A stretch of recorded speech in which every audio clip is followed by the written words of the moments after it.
And the media, when they tell you, oh, no, no, no, nothing is here and all this stuff is false, they do not have the technical expertise to say that, to know that.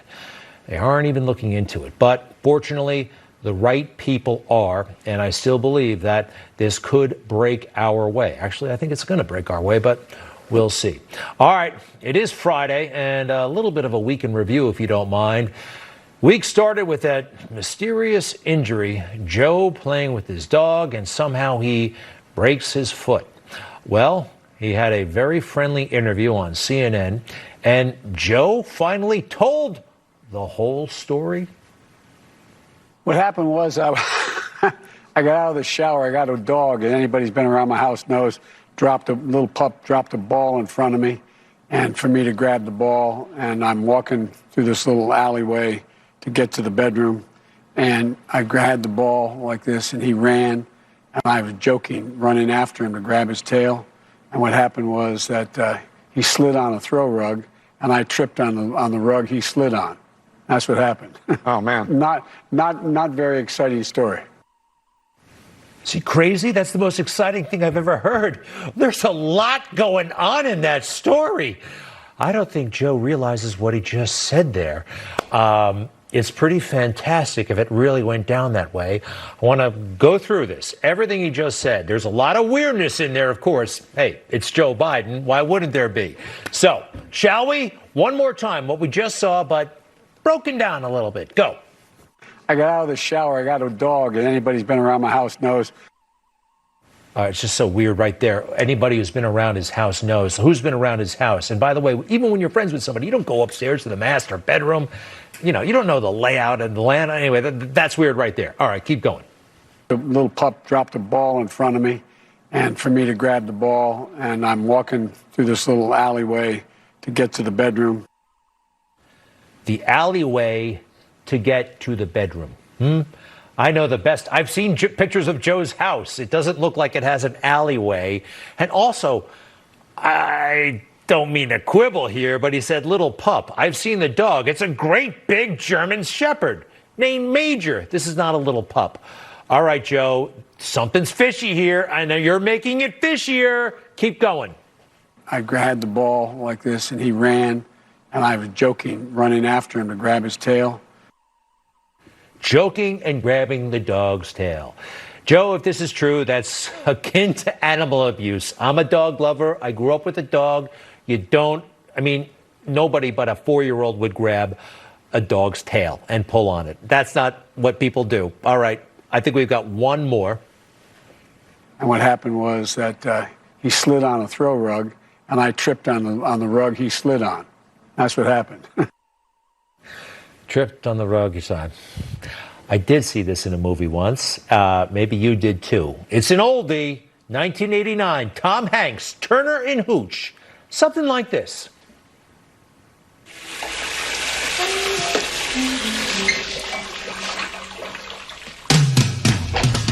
Oh, hey, boy, guess what? It's time for a bet. Come on, come on, come on. Come on back. Let's go.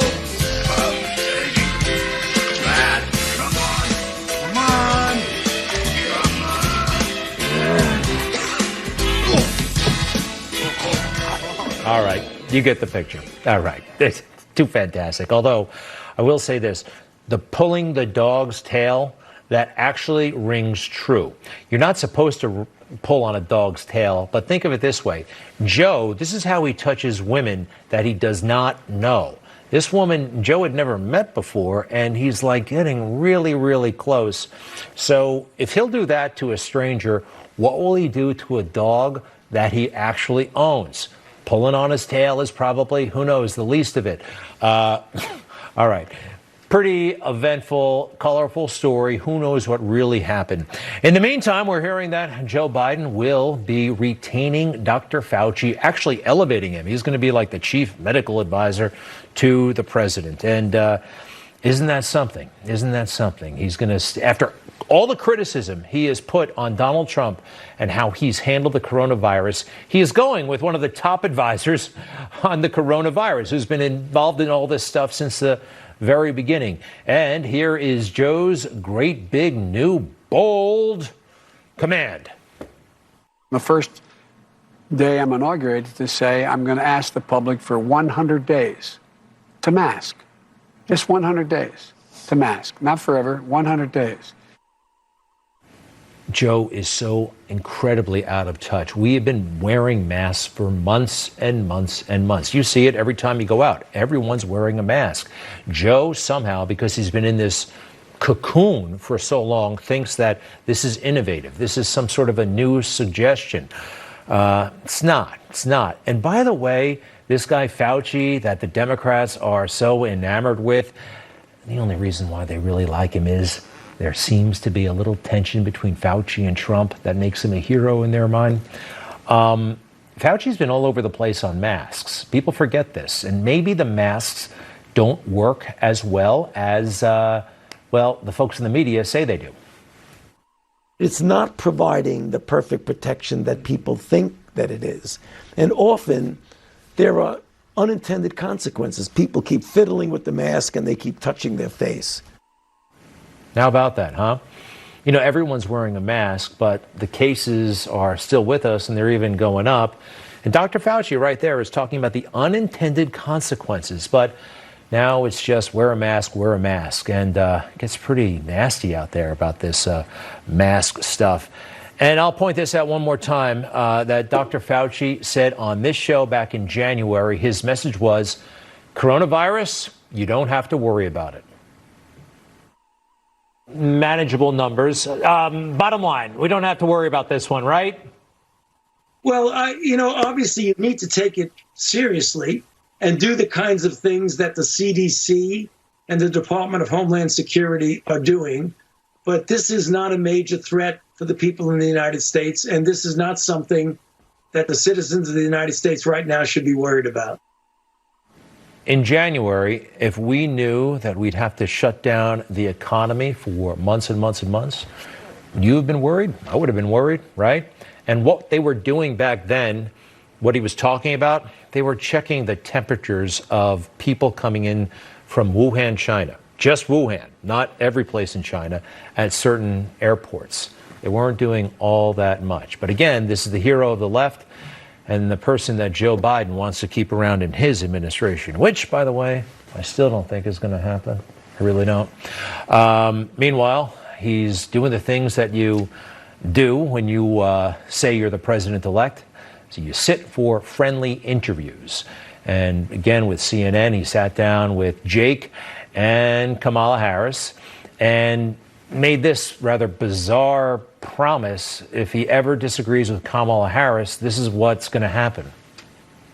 And I told Barack, if I reach something where there's a fundamental disagreement we have based on a moral principle, I'll develop some disease and say I have to resign.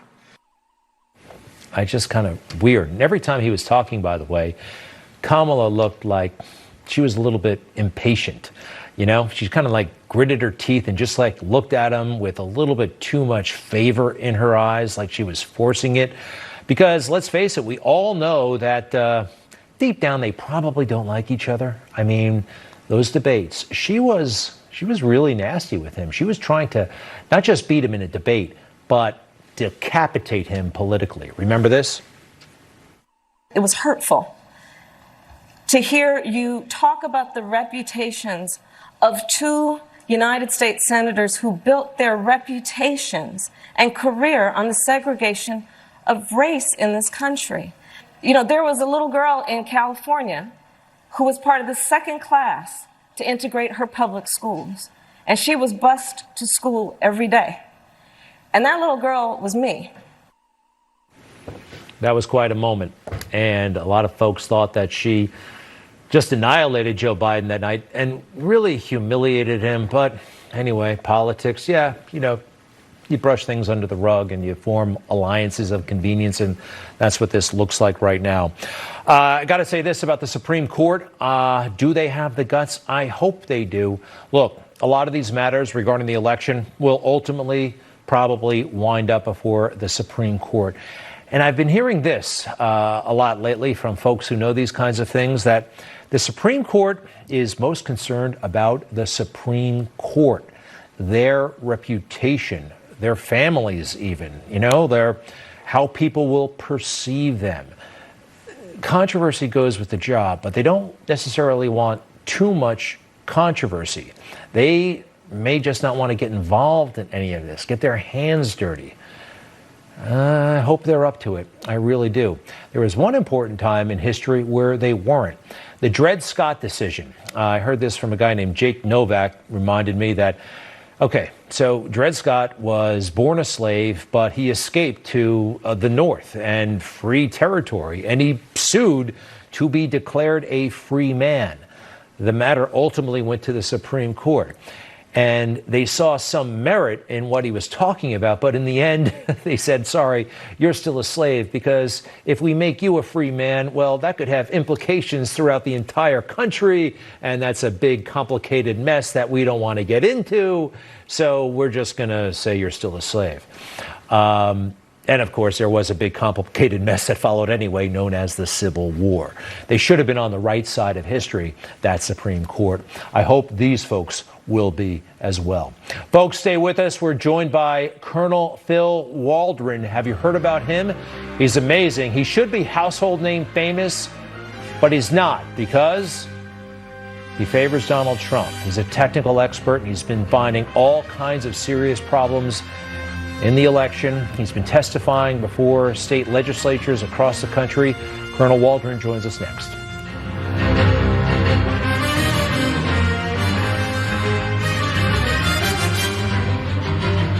Remember the old days? You knew the teller, they knew you, and paying with cash was normal. Now, federal rules require your bank to make reports on you.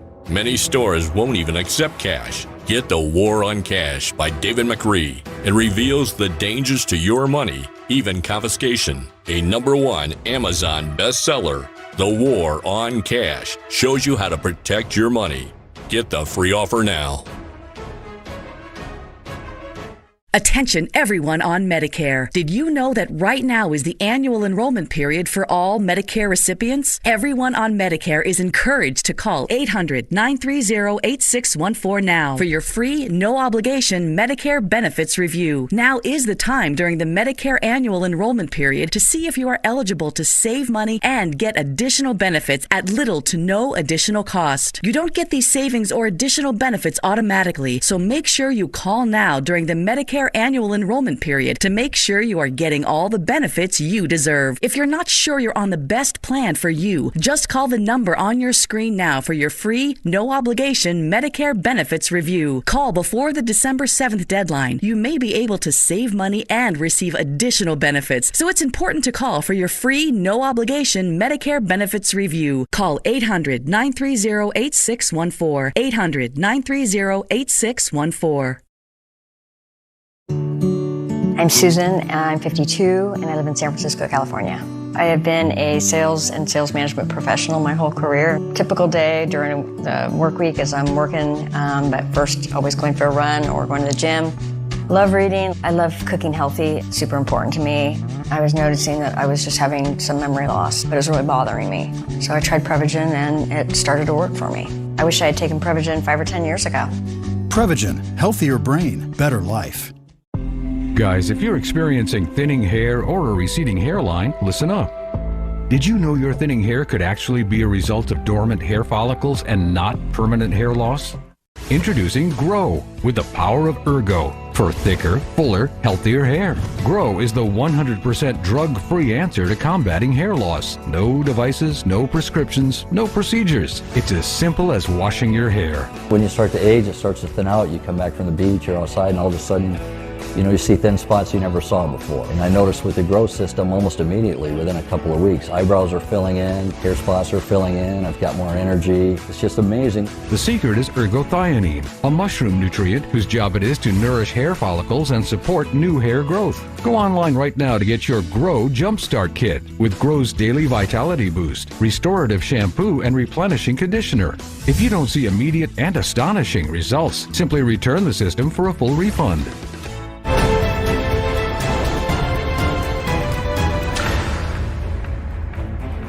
Reporting, the fractional voting is there.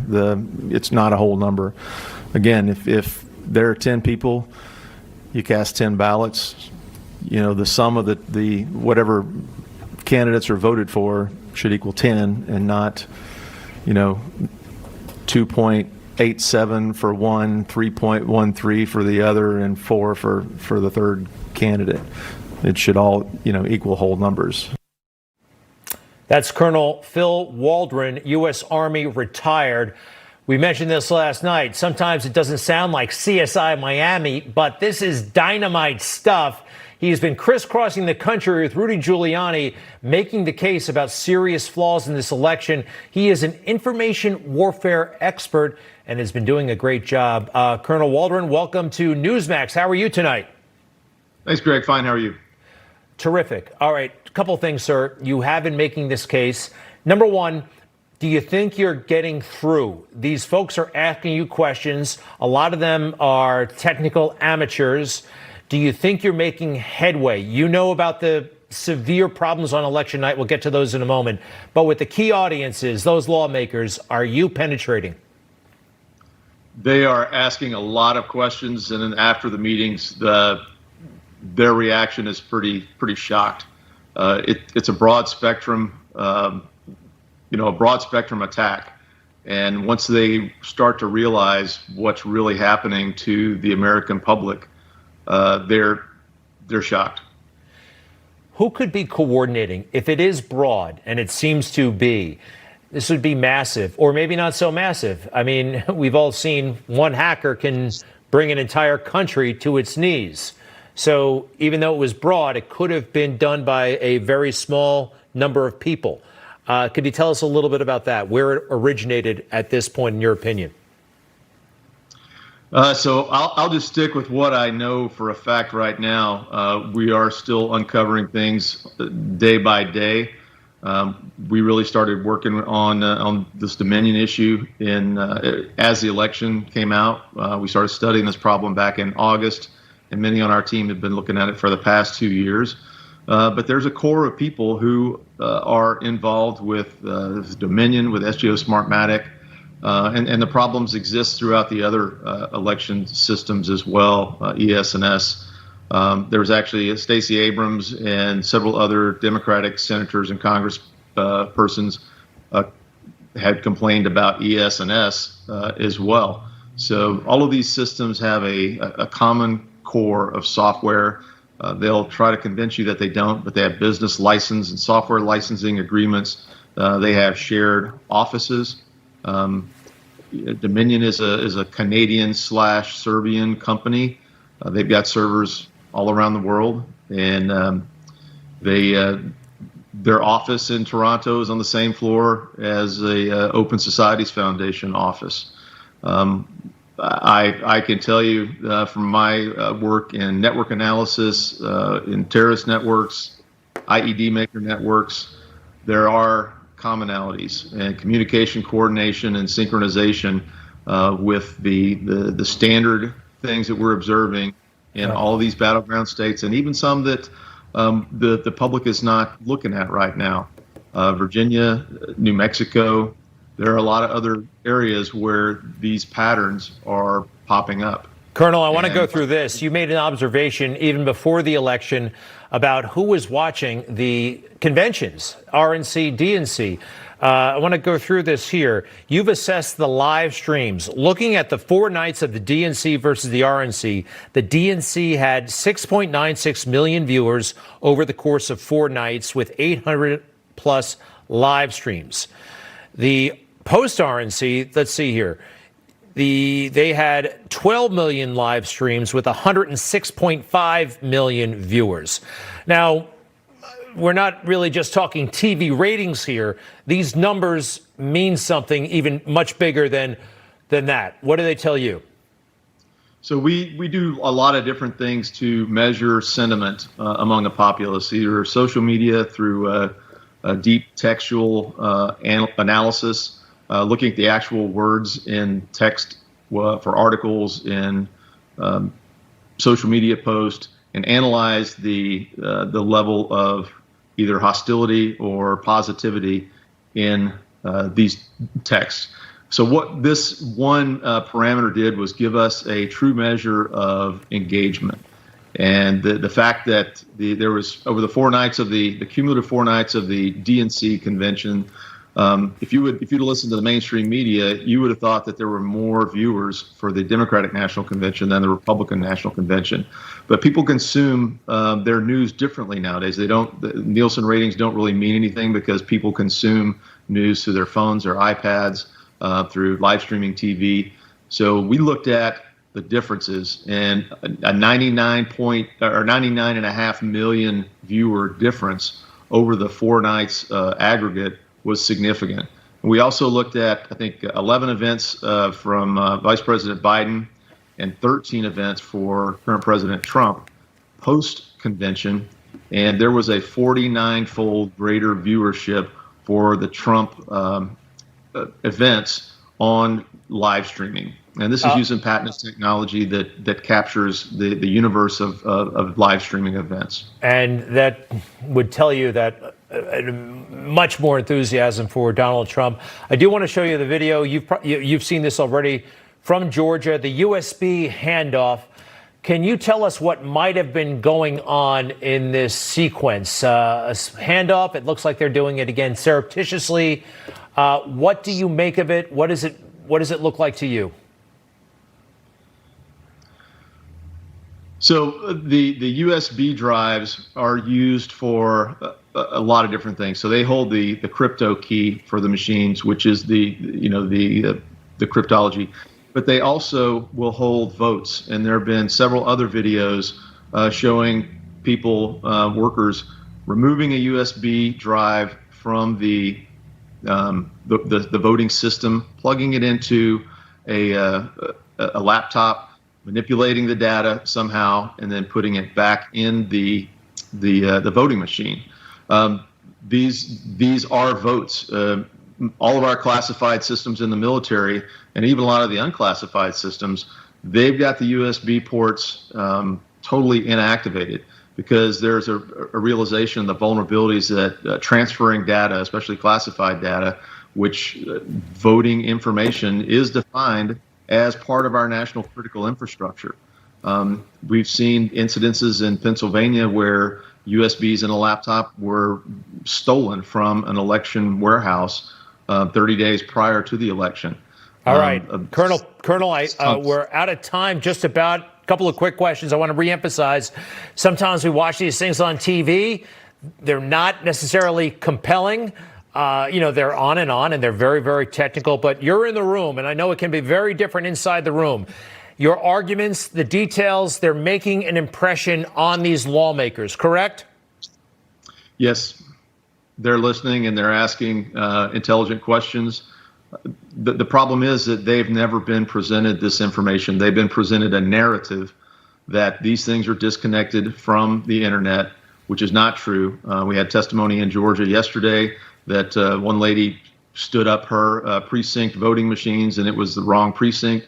She called Dominion in Colorado, the help desk, and the help desk remotely accessed her tabulation machines and her voting pads and reset them to the right. What's your next stop, Colonel? Where do you go next? It just depends. I'm having a hard time keeping up with. Yeah, I know. You've been on the road relentlessly with your wingman, Rudy Giuliani. You make a great team. Colonel Waldron, thank you very much for what you're doing, for being with us on Newsmax. To be continued, okay? Thanks, Greg. You bet. Safe travels indeed. Doing some great stuff there.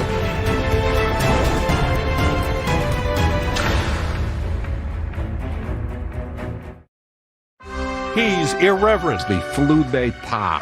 I'm talking right now on my pad. Irascible. No, obviously not. It's ridiculous. And definitely irreplaceable. I consider these people sheep. Catch him every weekday on The Howie Carr Show. Hi, folks. Joe Namath here, and if you're on Medicare, today is one of the only days of this year you can update your coverage and benefits. Before the deadline, you're entitled to eliminate copays and get dental, prescriptions, transportation, and meals at no additional cost. Plus, your zip code may have coverage with the Give Back benefit that adds money back to your Social Security check every month. I called to get dental, transportation, meals, and the gift bag benefit. They helped me so much. With this virus situation, I called to get everything I'm entitled to. I couldn't believe I was missing out on so many benefits. With the uncertainty of the virus, you need to get everything you're entitled to. Millions of people have trusted the Medicare Coverage Helpline. You can too. Don't miss the deadline. Call now. It's free. Call 1-800-608-9900. That's 1-800-608-9900 now. If you're suffering from muscle cramps or muscle spasms, you need to try TheraWorks Relief. I've never seen a product that works as well for muscle cramps and muscle spasms. TheraWorks Relief really does work. Get TheraWorks Relief today. Available in stores everywhere.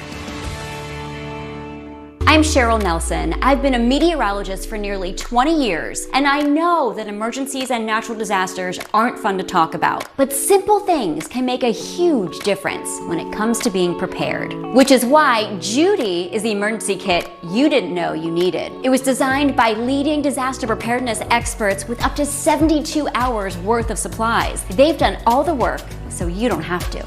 Order Judy today for $100 off and free shipping before the holidays. This is the kind of card that has America talking.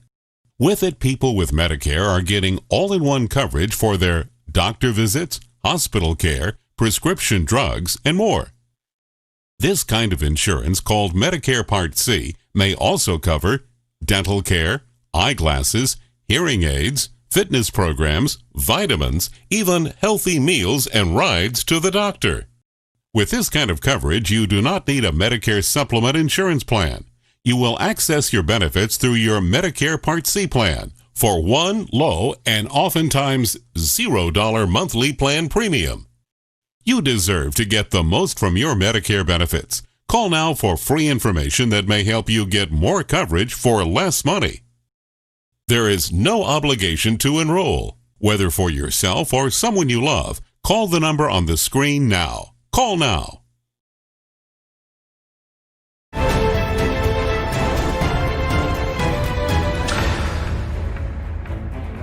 In November, 266,000 jobs created, 80,000 over the average, 500,000 more manufacturing jobs in the Trump presidency, 700,000 construction jobs. We are doing better than ever before. The American people are thriving. Why won't you help us move along the critical issues that are far more important than your partisan impeachment?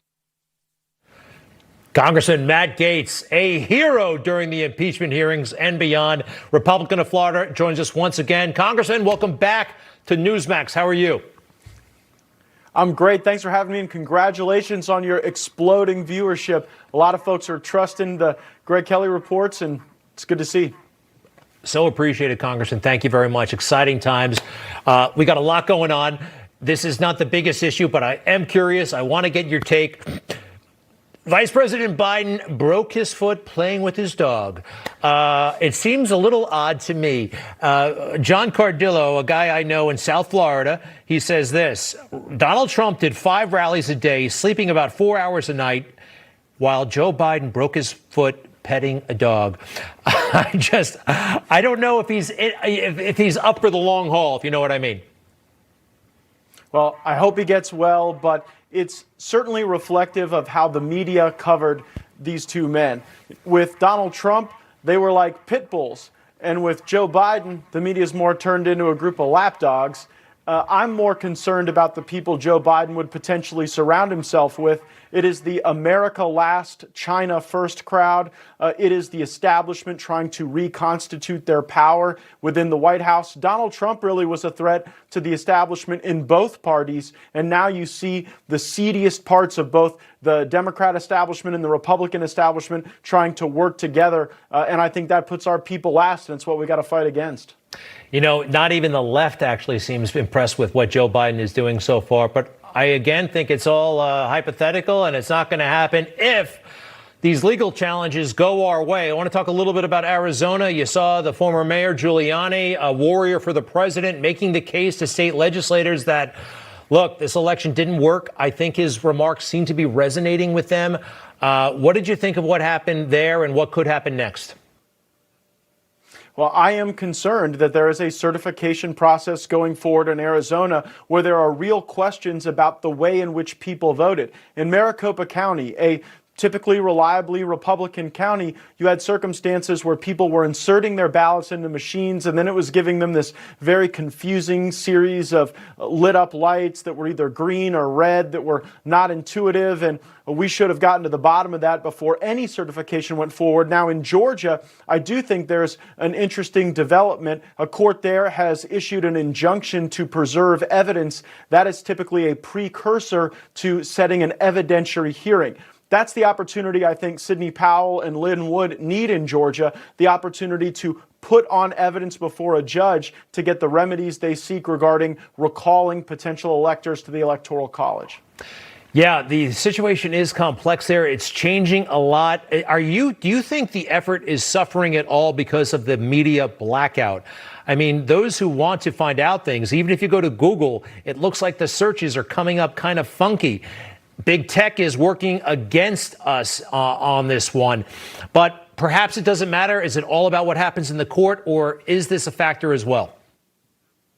Well, I think there is a political process. I think there is a legal process. You mentioned Google. It was under my questioning that Alphabet CEO Sundar Pichai had to admit that following the 2016 election, his senior leadership team met in his office and they were all distraught that Donald Trump had won, and they all felt like they needed to do more to ensure that that did not happen in 2020. In a lot of ways, Greg, Donald Trump caught the establishment and big tech and the big media by surprise in 2016 because no one gave him a chance. There was this populist swelling of patriotic support for the president, both in 2016 and in 2020. I mean, we forget Donald Trump got 8 million more votes in 2020 than he did in 2016. And we're supposed to believe that in these places like Detroit and in Philadelphia, that there were people who were not motivated to show up and vote for Barack Obama, but somehow for Joe Biden, there were these massive margins and these record-breaking turnout numbers. I think there needs to be more than a recount. I think there needs to be an audit. There's still time before the final vote of the Electoral College, but we absolutely need judges to exert their jurisdiction and allow these evidentiary hearings to go forward where we can get into this Dominion software issue and the other statistical irregularities that are just hard to explain. I mean, how is it that in some of these places we're having more votes than there are registered voters? It's ludicrous. So you're an attorney. I'm not an attorney. I mean, but explain to folks that despite what they're hearing in the fake news about how this is anti-democratic and this is essentially a coup that's being waged, there's nothing outside the law that's happening. There's nothing outside the Constitution. They have all kinds of provisions. If there's a stalemate in the Electoral College, what would happen, how the votes would go down. There's nothing that has happened, nothing that I can see that's not within constitutional or a legal framework. But you're the lawyer. Well, of course, it is the Constitution that sets up the framework for the Electoral College to convene and to cast ballots, and the states have a role here. State legislators are not powerless. If judges refuse to act, they can launch the investigations, get to the bottom of the information, and I'm glad in some places like Pennsylvania and Arizona, they at least engaged in that process. But I'm still fighting for the 2020 election. I still believe that President Trump got an overwhelming majority of the votes of the people who actually showed up and voted in person. And I think it's not a coincidence that the farther you get away from a human being showing up in person to vote, the higher Joe Biden's margins got. It was always the votes that were in the mail or that came in the last day or the last final few days that seemed to give Joe Biden margins that would make Vladimir Putin and Bashar al-Assad blush. Congressman Matt Gaetz, what's the greatest perk? A perk to being a congressman that we don't know about. Something cool that goes with the job. You used to get parking spots at the airport. They got rid of those a long time ago, way before you got to Congress. I don't know. They got any? What is something the best perk? Unquestionably, is that we get to nominate the most patriotic Americans for military academy service. Anytime I get down on the country or think our best days are behind us, I pull out the applications of these patriots, junior, senior year in high school. All they want to do is go fight for America, and I am so proud of them, and to play any role in their patriotism is one of the greatest honors of my life. It's a very cool thing. Yes, you got to get nominated by your congressman or senator to go to one of the service academies. And that's a big deal. And it's great that you take pride in that. Congressman Matt Gaetz, we appreciate it so much. All the best. Thank you, Greg. Okay.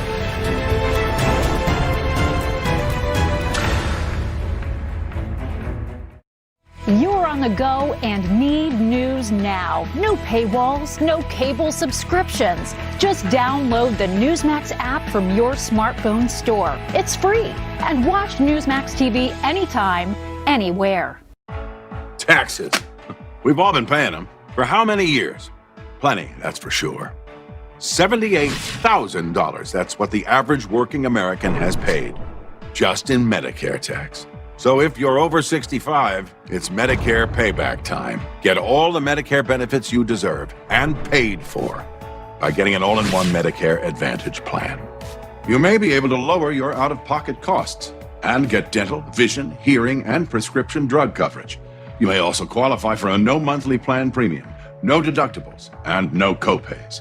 Get a Medicare Advantage plan that will save you money and get you more benefits today. Call Coverance Insurance to get what you deserve now. Call 800-664-9486. That's 800-664-9486. Medicare Advantage plans may save you money and provide you with extra benefits, like in-home support and personal helper, alternative medicine like acupuncture, pest control, home modification like bathroom rails and wheelchair ramps. Call Coverance now to find out what you deserve. Call 800-664-9486. That's 800-664-9486. You see, the good people at Coverance are on your side. They'll take time to understand your situation, help find the Medicare insurance plan that best suits you, and give you the peace of mind you deserve. Best part, having Coverance on your side doesn't cost $1 more. Call now to talk to our experienced, licensed insurance agents, and they'll make sure you get the plan that's right for your financial and health needs. Call 800-664-9486. That's 800-664-9486. You paid the tax, so get your Medicare payback. Get all the benefits you deserve today with one simple call to Coverance. Call Coverance Insurance now. Call 800-664-9486. That's 800-664-9486. It's payback time. This holiday season, a gift card from WeatherTech makes the perfect gift for everyone on your list.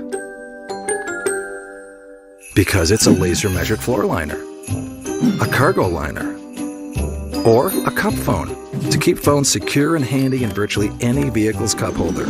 No drill mud flaps. Maybe a pet feeding system. Make your holiday shopping easy at WeatherTech.com.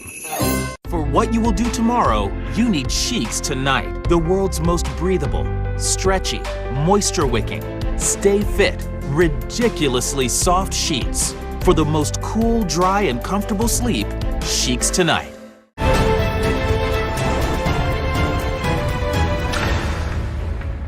There was and is still massive voter fraud across this country. It took all forms. It was not just the Dominion machines. I agree, there should not be a runoff, certainly not on Dominion machines.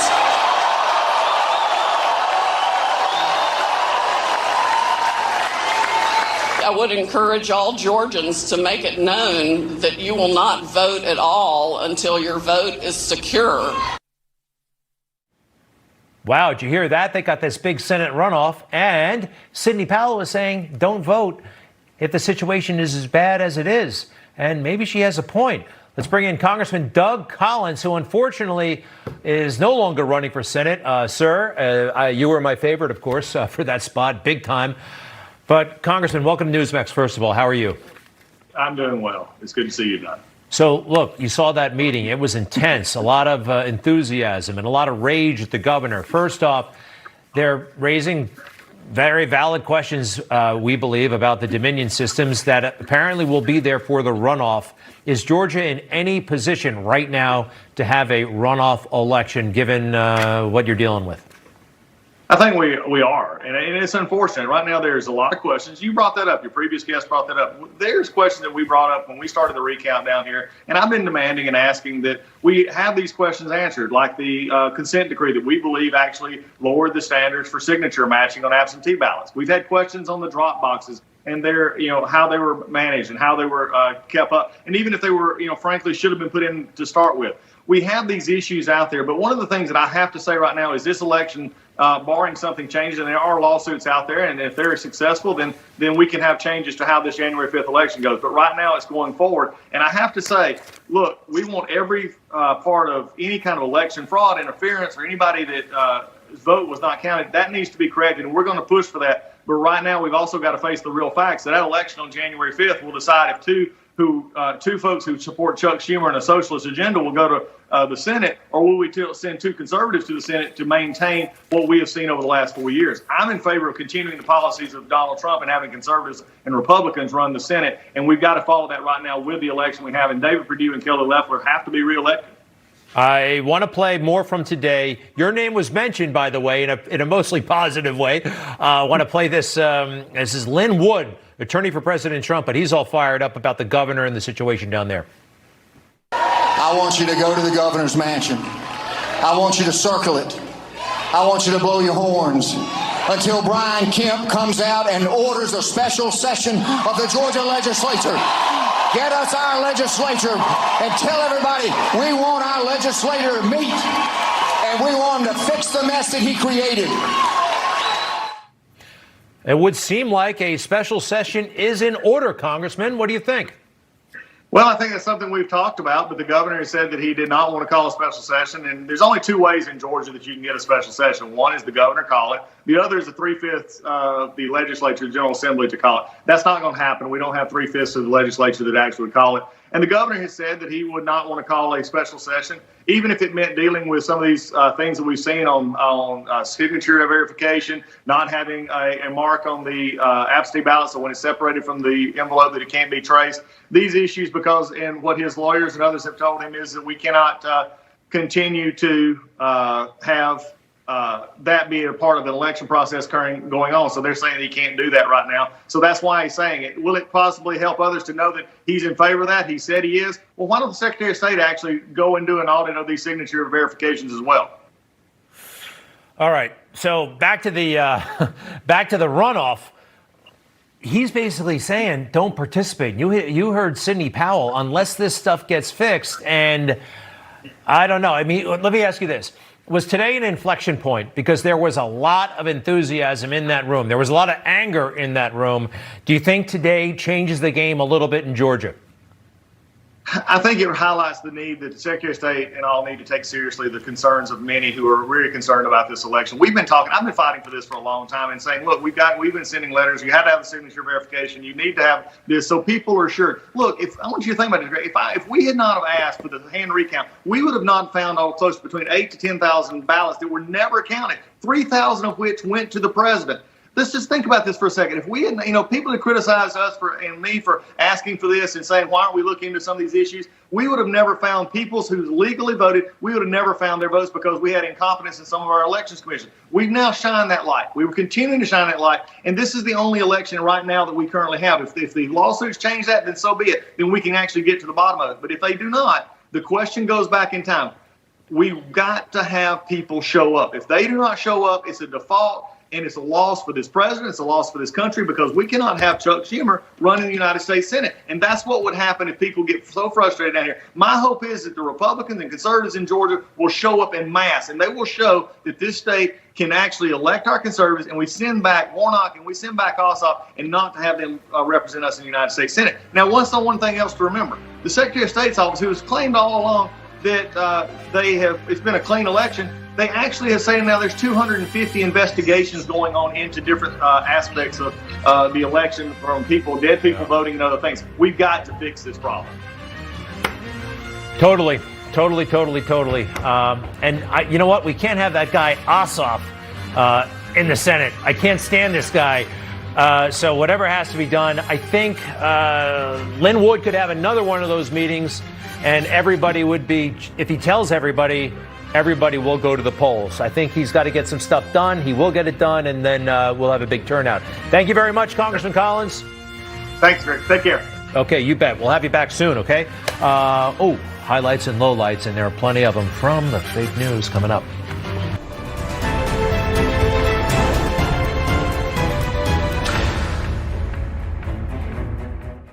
This is Super Beets, and I swear by it. It gives me more healthy energy to keep up with my hectic schedule and supports healthy blood pressure. Super Beets black cherry flavored crystals unlock the nitric oxide boosting power of beet nutrients to help widen your blood vessels, supporting healthy blood flow so your body can produce energy more efficiently.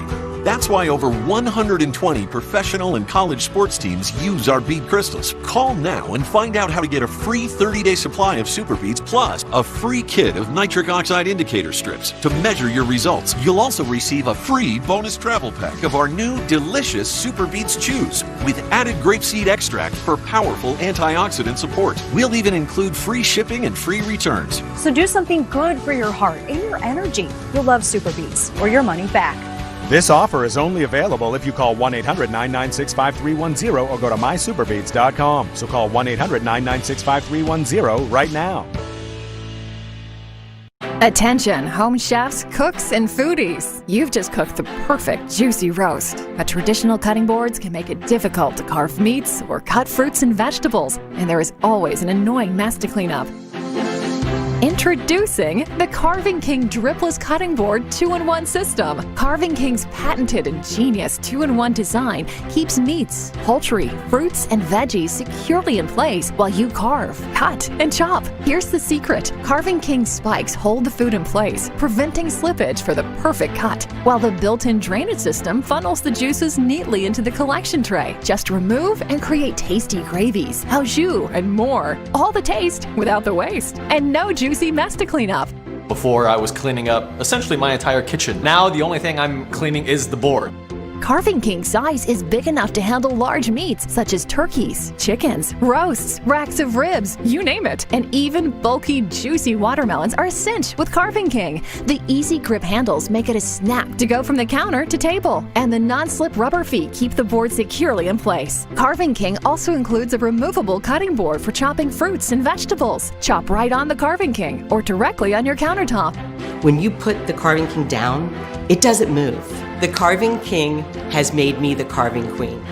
The Carving King is made right here in the USA and is dishwasher safe and BPA free. With the Carving King, you eliminate the mess and reduce the stress. Spend more time with your family, friends, and guests instead of cleaning up the mess. Call or go online right now to get your Carving King Dripless Cutting Board, including the bonus removable chopping board insert. And with every order, we'll include this digital meat thermometer. Together, that's $30 of accessories, absolutely free. And when you order today, we'll ship your Carving King for free. Get a board for yourself and one for a friend, because Carving King makes a great gift. Call or go online now. Hi folks, Joe Namath here, and if you're on Medicare, this is important.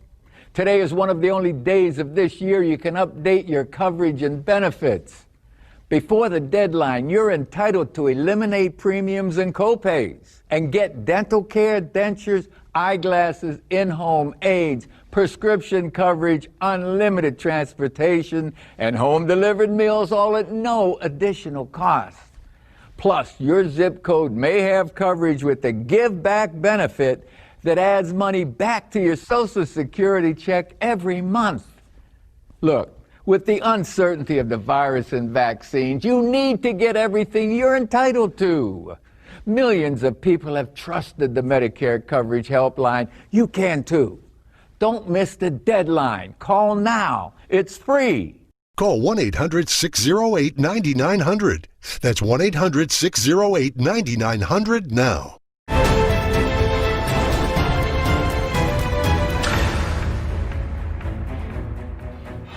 All I can say is that the fake news just doesn't get it, do they? All right, folks. One of the many reasons why so many in the mainstream media want Donald Trump gone is because he makes them work too hard. True. We had to have a 24-hour-a-day, almost 7-day-a-week vigilance around covering President Trump. And that's largely because of his Twitter feed, Brian, as you know, any hour of the day or night. And already in the past 3 weeks, we've seen a big difference in terms of how President-elect Biden is choosing to make news. It's very traditional. And she kind of whined about how on a weekend it could break it up, 3 in the morning, you got to work, that kind of thing. And they've had enough, and that's a big part of it. They just want to go back to how it used to be. All right, also this. Have you heard of Marissa, is it Carone? Marissa Carone, one of the witnesses in Michigan. I think she's been great, but since she looks a certain way and talks a certain way, well, they've been making fun of her internationally. Again, this is Michigan, I think the day before yesterday. She saw some funny things on election night, and she came forward. The poll book is completely off. Completely off. Off by That 30,000? I'd say that poll book is off by over 100,000. That poll book, why don't you look at the registered voters on there? How many registered voters are on there? Do you even know the answer to that? No, I guess I'm trying to get to the bottom of this here. Zero. There's zero. This is how real people talk. And the mainstream media doesn't like it. And they started bullying her from the left, even from the right. Do we have any headlines, please? Oh, wow, a whole bunch. Reminds people of a certain SNL character, completely off. Let's see here. Victoria Jackson of SNL, and I think they're talking about Kate McKinnon of SNL, taking a shot at her. There she is. That's what she does. Kate McKinnon, I think, I don't know about her. You know, I'm not a Hillary Clinton fan politically. She is, and she made fun of her week after week, portrayed her as a crazy, greedy person, and she was surprised that she lost. Well, she helped her lose just a little bit. Anyway, she's fixing apparently to play our friend Marissa on Saturday night. We'll see if they really do. That can be an awfully mean show. It used to be funny. They used to make fun of everybody, and that was kind of nice. But now, you know, they just kind of make fun of the right. Saturday Night Left, they call it. We will be right back.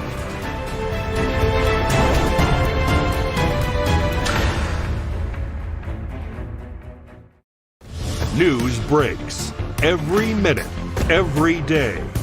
You need the app, the Newsmax app. Find it free on your smartphone store. Then watch us anytime, anywhere. When everything else around you fails, your house is your most important asset. But do you own it? Don't be so sure. Homeowners are just not aware of how vulnerable they are. Deborah thought she owned her house until the police showed up and told her she didn't. I could not believe that we actually were getting evicted from our home that we did not sell. Deborah's home was stolen by cyber criminals. Identity protection is necessary, but it don't protect your house. They're hacking your deed. They're doing it all the time. The FBI calls title and mortgage fraud the fastest growing white-collar cybercrime in America. And the next victim could be you. Homeowners need to realize that they have power with Home Title Lock. The thing with Home Title Lock is as soon as there was activity, they would notify me immediately. Start your free 30-day trial right now, including a free home title scan, a $100 value, to find out immediately if you're already a victim. Go to HomeTitleLock.com or call right now. The Medicare enrollment deadline is Monday, which means time is running out to pick a Medicare plan. With so many changes, do you know if your plan is still the right fit? Having the wrong plan may cost you thousands of dollars out of pocket. And that's why I love Health Markets, your insurance marketplace. With Health Markets Fit Score, they compare thousands of plans from national insurance companies to find the right Medicare plan that fits you. Call or visit Health Markets to find your fit score today. In minutes, you can find out if your current plan is the right fit, and once you've let the Fit Score do the work, sit back and enjoy not having to shop for insurance again. Health Market's Fit Score Forever technology will continuously scan the market for the best coverage at the best price, so you can shop once and save again and again and again. Rest easy knowing you'll have the right plan at the right price and the right fit for you. Best of all, their services are completely free. Does your plan have $0 copays, $0 deductibles, and $0 premiums? If not, maybe it's not the right fit. Does it include dental and vision coverage? Well, if not, maybe it's not the right fit. How about hearing aids, glasses, and even telemedicine at no additional cost? Maybe there's a better fit for you. Call Health Markets now or visit healthmarkets.com for your free fit score. They can instantly compare thousands of Medicare plans with all these benefits and more, including plans that may let you keep your doctor and save money. Health Markets doesn't just work for one insurance company. They work to help you. and they do it all for free. Having helped enroll Americans in millions of policies while earning an A-plus customer satisfaction rating from the Better Business Bureau, you can trust Health Markets. With the annual Medicare enrollment deadline coming, go to healthmarkets.com or call right now. Your insurance marketplace, Health Markets. Find your fit score and get your answers today to get the most out of Medicare. Call 800-598-8815. That's 800-598-8815. Call now. Stay covered, stay comfortable with Tommy Copper face masks and gaiters. Two great options, same great coverage. Multiple layer construction, soft cotton lining, and a fully customizable fit. Patented Copper Zenergy anti-odor technology. Reusable and machine washable. Grab and go face mask or all day gaiter. Both maximize comfort and convenience. Check out the reviews at TommyCopper.com. Go to TommyCopper.com now for your face masks and gaiters. Also available for kids.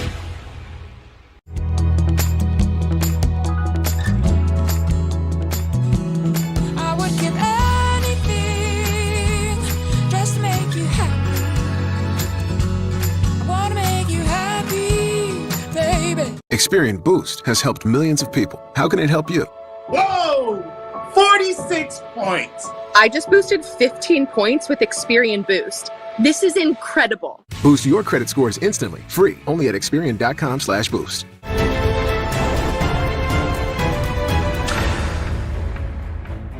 Did you hear this week? The Chinese went to the moon. Yes, for the second or third time, they sent an unmanned probe to the moon. It landed on the moon, and that's kind of exciting.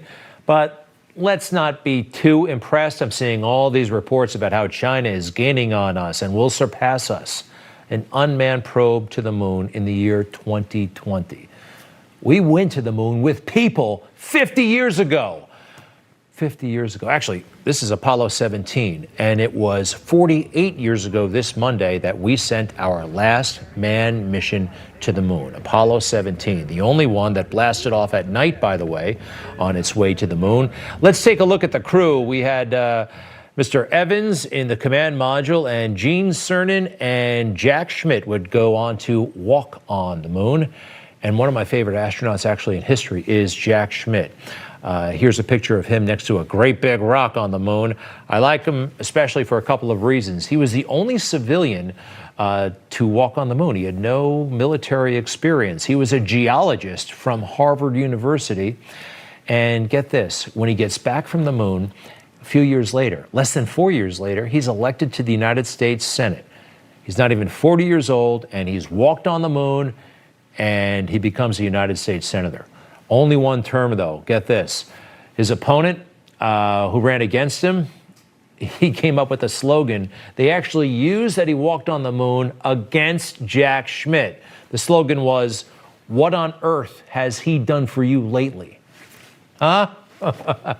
Not nice. But anyway, an amazing person that you probably haven't heard much about, right? Harrison Jack Schmitt. I was privileged to meet him a couple of years ago.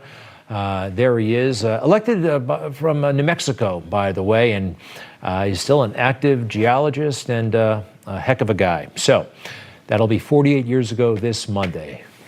I think it's pretty cool what the Chinese did, but you got a long, long way to go to catch up to us. Folks, thanks very much. Remember, it is not over, not by a long shot.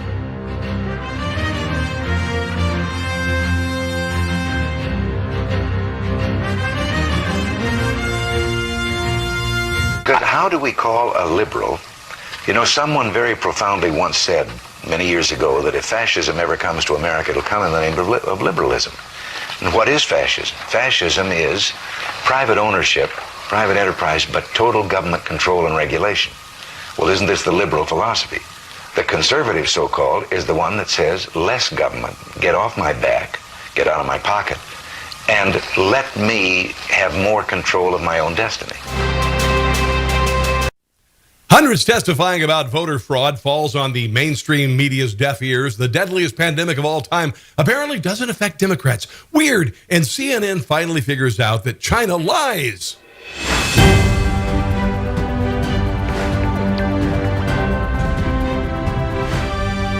Well, I know it's been kind of hard to believe, but for 3 weeks since Election Day and this week, featured big hearings on battleground states by Republican state representatives and Trump's legal team. They were ignored by the mainstream media completely, of course.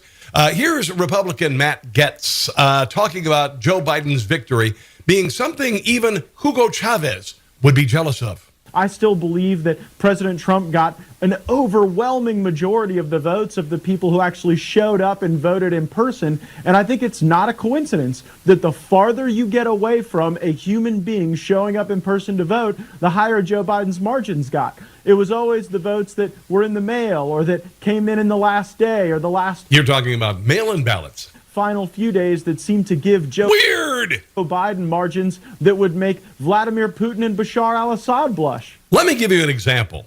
It's not often that a candidate gets voted down by 99.4% unless you're in North Korea. But it actually happened in Pennsylvania on election night. When you look at this entire curve with all these spikes, can you calculate how much of a vote that accounted for Biden and how much for Trump? Close to 600,000. I think our figures were about 570 some odd thousand that all those spikes represent over time. Okay, there's a lot of Biden supporters, but wait. Biden. Correct. And how much for Trump? I think it was a little over 3,200. Wow, that's crazy. It's not very often that candidates get more votes than there are voters.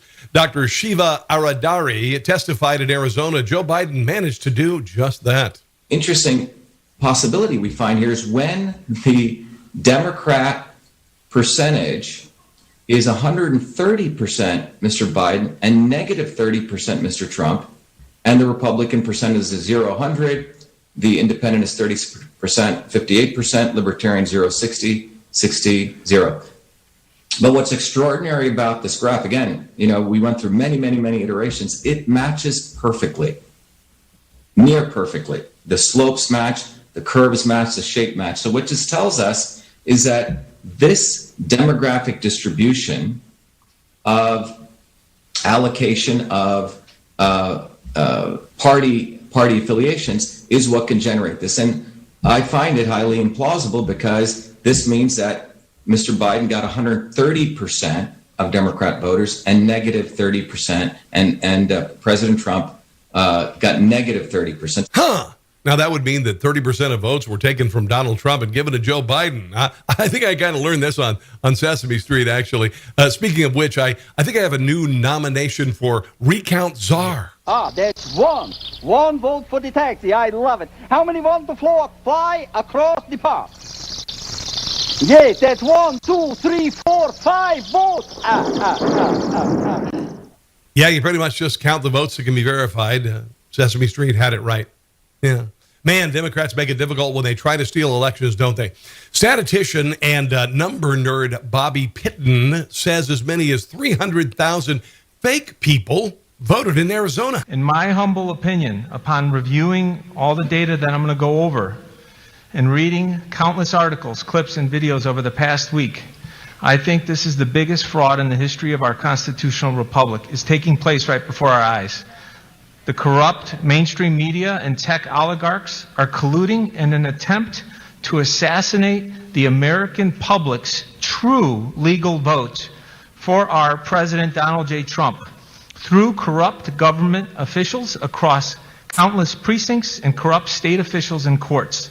The evidence will show that President Trump surpassed both FDR and Reagan in the percentage of legal votes, topping 60% when this crime is unveiled. So much of this process has been tainted that it will likely end up before the Supreme Court and allow one electoral vote per state cast. Hopefully Arizona does its part.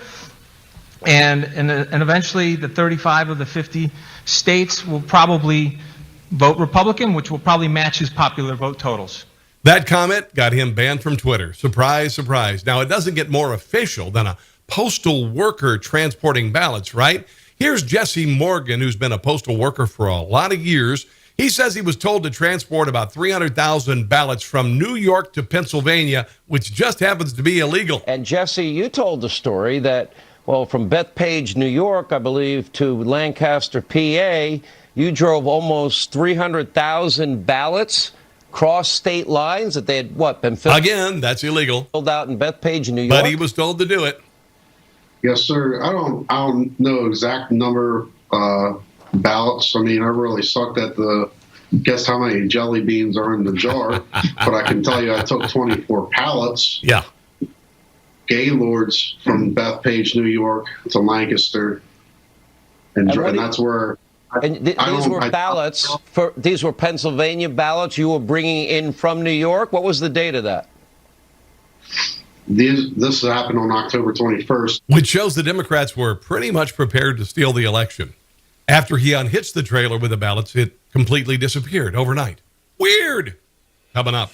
The Wednesday. It doesn't end with that truckload of ballots. Oh, there were many, many more. That's coming up.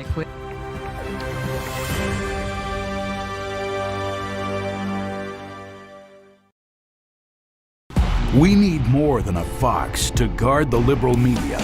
Turn to the smart, conservative news that you can trust. Newsmax. Real news for real people.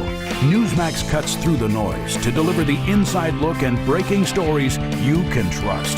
No bias, no BS. Unintimidated and unafraid. Every minute, every day. Don't get outfoxed. Get the facts. Newsmax. Real news for real people. I'm Cheryl Nelson. I've been a meteorologist for nearly 20 years, and I know that emergencies and natural disasters aren't fun to talk about. But simple things can make a huge difference when it comes to being prepared. Which is why Judy is the emergency kit you didn't know you needed. It was designed by leading disaster preparedness experts with up to 72 hours worth of supplies. They've done all the work, so you don't have to. Order Judy today for $100 off and free shipping before the holidays. This is the kind of card that has America talking. With it, people with Medicare are getting all-in-one coverage for their doctor visits, hospital care, prescription drugs, and more. This kind of insurance, called Medicare Part C, may also cover dental care, eyeglasses, hearing aids, fitness programs, vitamins, even healthy meals and rides to the doctor. With this kind of coverage, you do not need a Medicare supplement insurance plan. You will access your benefits through your Medicare Part C plan for one low and oftentimes $0 monthly plan premium. You deserve to get the most from your Medicare benefits. Call now for free information that may help you get more coverage for less money. There is no obligation to enroll. Whether for yourself or someone you love, call the number on the screen now. Call now. Life in America isn't what it used to be. What liberal Democrats have planned for this country and your family would be devastating. At Mammoth Nation, we're committed to supporting conservative candidates. We also stand behind our police, military and veterans, the Second Amendment, and so much more. You only get one vote. Mammoth Nation's here to make sure it counts. We need your support, so join Mammoth Nation today. It's better than a donation. Savings from just one purchase can pay for your entire membership. Become a lifetime member today. Go to MammothNation.com. Attention everyone on Medicare. Did you know that right now is the annual enrollment period for all Medicare recipients? Everyone on Medicare is encouraged to call 800-930-8614 now for your free, no-obligation Medicare benefits review. Now is the time during the Medicare annual enrollment period to see if you are eligible to save money and get additional benefits at little to no additional cost. You don't get these savings or additional benefits automatically, so make sure you call now during the Medicare annual enrollment period to make sure you are getting all the benefits you deserve. If you're not sure you're on the best plan for you, just call the number on your screen now for your free, no-obligation Medicare benefits review. Call before the December 7th deadline. You may be able to save money and receive additional benefits, so it's important to call for your free, no-obligation Medicare benefits review. Call 800-930-8614. 800-930-8614. He was the Duke, on screen bigger than life, with millions of devoted fans around the world. A man of strength and courage. His first love was always his country. Watch American Hero, the John Wayne story. The White House announces Japanese attack on Pearl Harbor. I was with a lot of my friends, and we made a commitment that we wouldn't wait to be drafted. We'd go in.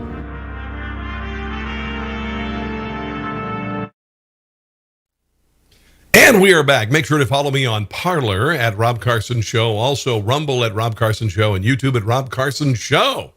You see the theme here? Now, there's a lot of talk about truckloads of ballots being unloaded in the dead of night in places like Detroit or Detroit. But in Arizona, they apparently kept coming for a week. The Wednesday before the Friday that we quit voting, so 10 days before they quit. Looks like we got us a convoy. Tabulating.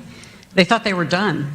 And then more truckloads of ballots would come in, and I'm like, how can you not know how many ballots are still out there? Mr. Chairman, I'm sorry. Would you repeat that? Yeah. They thought they were done. They thought they were done and then multiple times. There was what? Multiple times. The people that were running the rooms thought they were done or almost done or were going to be done Wednesday morning. Then well, it takes a while to print them off, when you're printing fraudulent ballots, and then you got to put them in the truck. And then Friday morning. Now you're stealing the election. It's not easy. It went on the whole next week.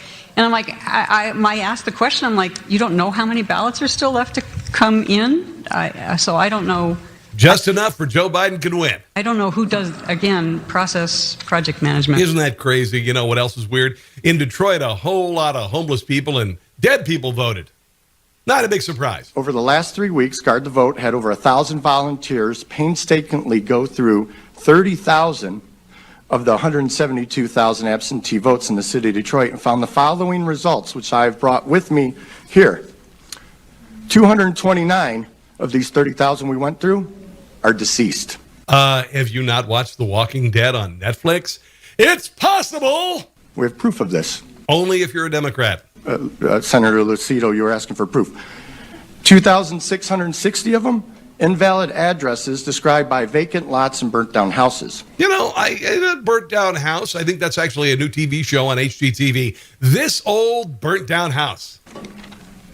I have a genuine question. Yes. Can someone in this room tell me how a deceased person can vote? I don't know. Ask a Democrat. And what could be worse than taking the vote from our military? Not one of the military ballots was a registered voter. And the ballots looked like they were all exactly the same Xerox copies of the ballot. They were all. That's because they're Xerox copies of the ballot. All for Biden across the board. There wasn't. Imagine that. A single Trump vote, and none of the.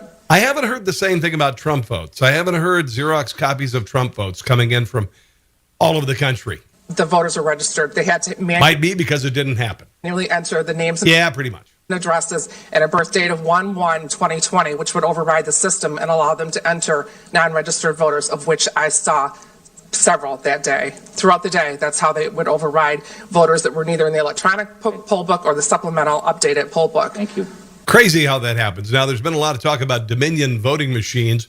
Here's testimony in Arizona about how secure your vote is when you use one of them. So my vote is only as good as the integrity of Dominion and all the hackers that exist that can get into the Dominion machine. Your vote is not as secure as your Venmo account. Pardon me? Say that one more time. Your vote is not as secure as your Venmo account. Tell my son that. He's in college, and I use the Venmo account all the time. Dad, can I go to Chipotle? Can you think of any reason why anyone would hire them to count votes in the United States? I could postulate a lot of...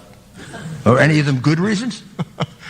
Well, there is the whole Democrats trying to steal the election and we being in their pants.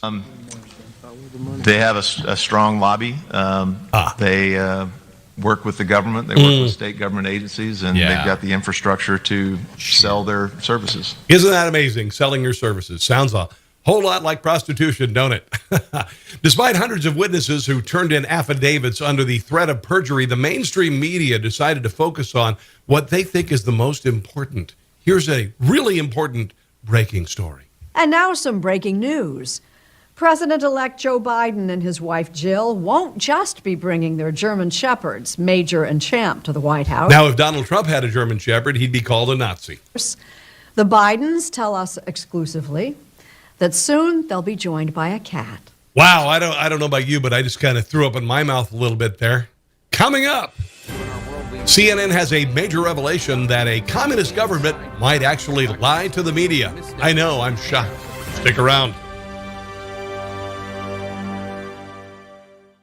We need more than a fox to guard the liberal media. Turn to the smart conservative news that you can trust. Newsmax. Real news for real people. Newsmax cuts through the noise to deliver the inside look and breaking stories you can trust. No bias, no BS. Unintimidated and unafraid. Every minute, every day. Don't get outfoxed. Get the facts. Newsmax. Real news for real people. Hey, if you like that video, you can catch a whole lot more on Newsmax TV. Please join other hosts like Sean Spicer, Michelle Malkin, Greg Kelly, Mike Huckabee, and more. Check your cable guide for Newsmax TV or watch for free on YouTube, Roku, Apple TV, Pluto, Zumo, Amazon Fire, and even on your smart TV. Newsmax TV, we're real news for real people. This country was made by tax rebels, freedom fighters, gold seekers, believers, lovers, and true patriots. We're Newsmax, and we're their heirs, and so are you. Newsmax TV, real news for real people. I love him and I miss him very much. I made you die. I love you, Daddy. My daddy was a hero and I'm so proud of him. When I told the girls that their daddy became an angel, it was extremely hard because their daddy was no longer there to tuck them in at night, to be with them every day. There are over 1,000 families that need our help. Tunnel to Towers is honoring those heroes that risked their lives by providing them with mortgage-free homes. It means so much to me as a law enforcement officer who was affected by a tragic loss of my husband to know that if there is a loss in the future, the Tunnel to Towers will provide support for those families. They're not alone. I'd like to ask you to contribute $11 a month to support their efforts. Please visit tunneltotowers.org. The worst genocide in human history also destroyed the lives of thousands of Jewish survivors still suffering today. God calls on people who believe in Him to act on His word. Comfort ye, comfort my people. Especially during this holiday season of Hanukkah. When I come here and I sit with Lily, I realize what she needs right now is food. These elderly Jews are weak and they're sick. They're living on $2 a day. This now is how God's children are living. Take this time to send a survival food box to these forgotten Jews. The International Fellowship of Christians and Jews urgently need your gift of $25 now to help provide one survival food box with all of the essentials they critically need for their diet for 1 month. Your special holiday gift will provide everything they need to celebrate the miracle of Hanukkah. This is the first time in over 70 years that she has anything to do with faith. The communists came and wiped it out. Your grandparents? And now we're coming to her and we're saying it's okay to have faith. It's okay to light the Hanukkah candles. For just $25, you can help supply the essential foods they desperately need for 1 month. For over 35 years, this trusted ministry has given Christians like me a way to tangibly bless Jewish people who are in need throughout the world. God tells us to take care of them, to feed the hungry.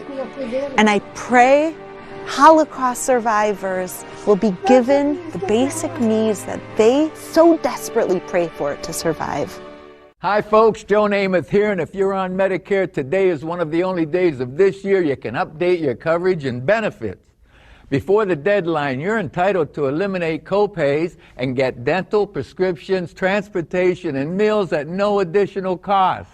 Plus, your zip code may have coverage with the Give Back benefit that adds money back to your Social Security check every month.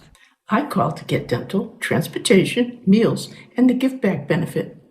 They helped me so much. With this virus situation, I called to get everything I'm entitled to.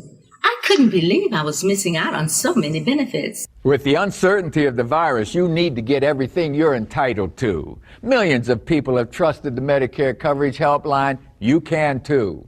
Don't miss the deadline. Call now. It's free. Call 1-800-608-9900. That's 1-800-608-9900 now. Much more ahead here on Newsmax. I want you all to know that we are fighting the fake news. That was just fake news. You are fake news. Fake news is a real problem. That's why millions turn to Newsmax. Newsmax, you like Newsmax. I like it too. Real news for real people. Honest analysis. Real reporting on the issues that matter most. No bias, no BS. Don't fall for the fake news. Get the facts. Newsmax. Real news for real people. It's kind of weird that CNN and the mainstream media hasn't even been willing to admit the coronavirus came from China for nearly a year until after the election.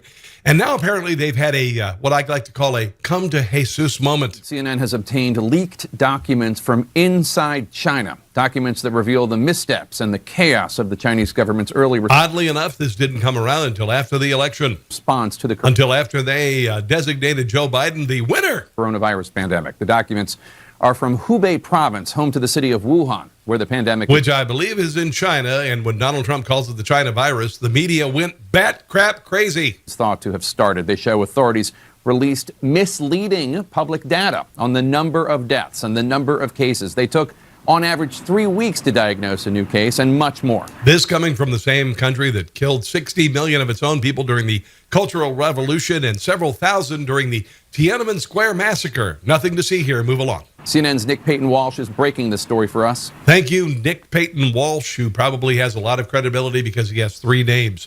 Now, we have an odd phenomenon in this country whereby you and I risk certain death by going out to dinner or not wearing masks because of the corona. But Democrats seem to be completely immune. Strange. There are certain leaders within the Democratic Party that won't abide by the limitations they're asking their constituents to abide by. Newsom has repeatedly warned Californians to keep social gatherings small. He's one of several Democratic leaders, though, being accused of hypocrisy after he was caught breaking his own rules. My mom is going to come up, and 2 of my girls. Crazy, your mom is still willing to admit that she is your mom.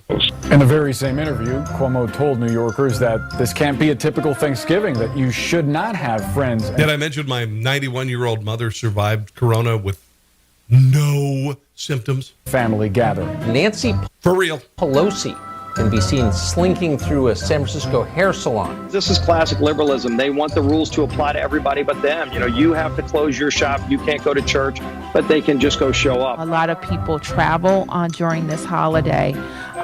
We really recommend that you avoid that. Mayor Bowser traveled to Delaware for Biden's victory speech. I mean, look at the Denver mayor the other night, tells everyone stay home, don't celebrate Thanksgiving, and about 10 minutes later he's caught getting onto a plane to go to Mississippi and celebrate He must be superhuman. Thanksgiving. Chicago Mayor Lori Lightfoot took heat for pushing a new stay-at-home Beetlejuice. order just days after appearing without a mask among crowds.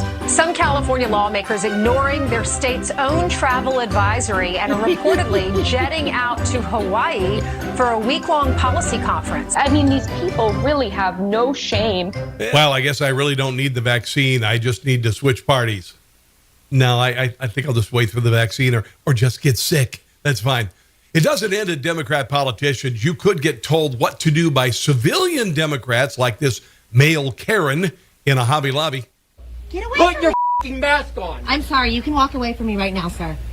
Put your mask on. Get away from me, Put it please. on. Does it bother anybody else that she Excuse me, where are the dried flowers? doesn't have to wear a mask that we all do? Just go away. Stay 6 feet away from I would so whip out my hot glue gun at this point. me then. No. That sounded weird. Get away from me. No. Yeah. Please get away from me right now. No. You don't know why. You don't need to come near me. She has it on her damn hand. Get away from me. Walk away from me, sir. Please get away from me.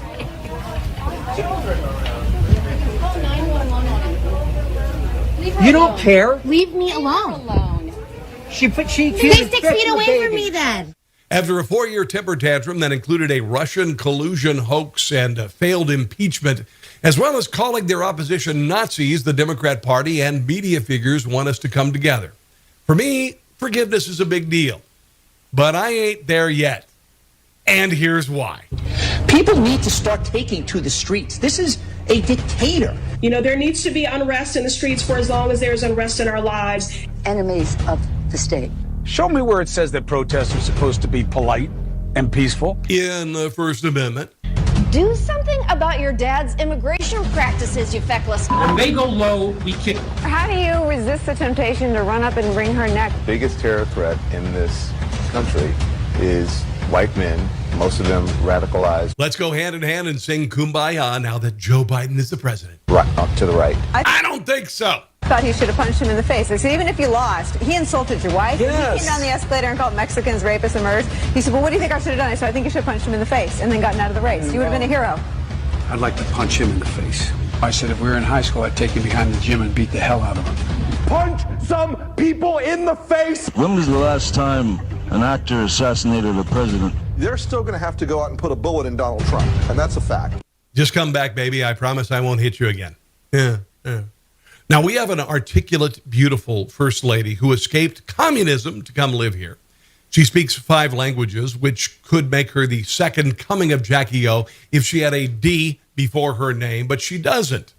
Here is the awful Jimmy Kimmel making fun of the First Lady's Christmas at the White House. Melania Trump today unveiled the annual White House Christmas decorations. She wrote, during this special time of year, I'm delighted to share America the Beautiful and pay tribute to the majesty of our great nation together. We celebrate this land we are all proud to call home, which is odd because, you know, one of the stories that got buried when Trump's tax returns... He used to be funny. ...came out were the tapes of Melania saying... Actually, no, I don't think he was. ...how much she hates doing Christmas at the White House, but now she loves the majesty of America. This is a video the First Lady's office put out today in which you can see her putting her best foot forward.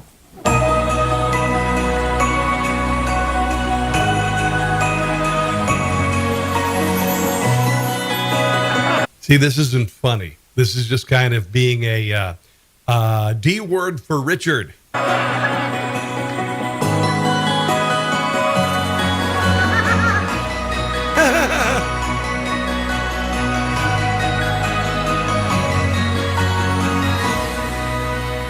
Jimmy Kimmel is one of the reasons why I do this show. Conservatives can actually be funny without being vitriolic jerks like Jimmy Kimmel, Late Night, and Comedy Central. Here is the actual video from our First Lady and the White House Christmas. Enjoy it. For real.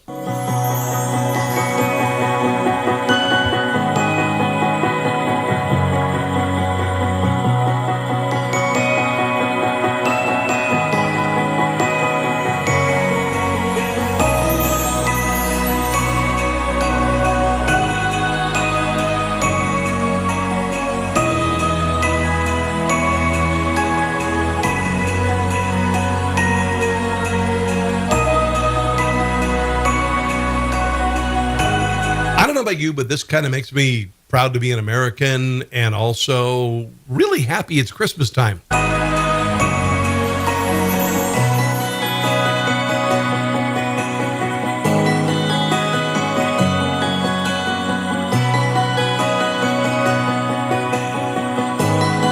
I don't see any Chairman Mao decorations like on Barack Obama's Christmas tree. And yeah, that's real. Ornaments from kids around the country, that's got to be bad.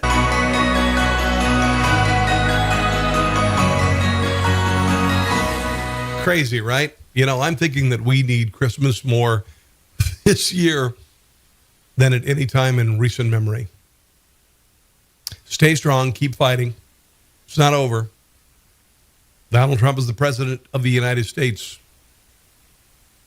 And I do not accept Joe Biden as my president. Thank you very much. You get a chance to follow me on rumble.com. Subscribe to my Rumble channel, actually. Also, I am on Parler at Rob Carson Show and Magabook at Rob Carson Show. Thank you so much for watching me, guys. I greatly appreciate it. God bless you. Have a glorious week. And above all, don't catch the stupid.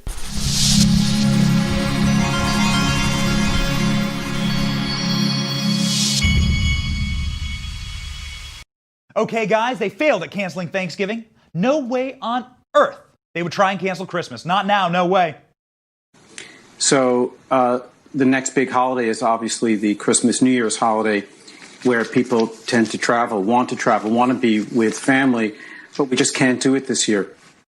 The war on Christmas just got real, people. It's time to fight for our frankincense. I'm Benny Johnson, and this is the Benny Report.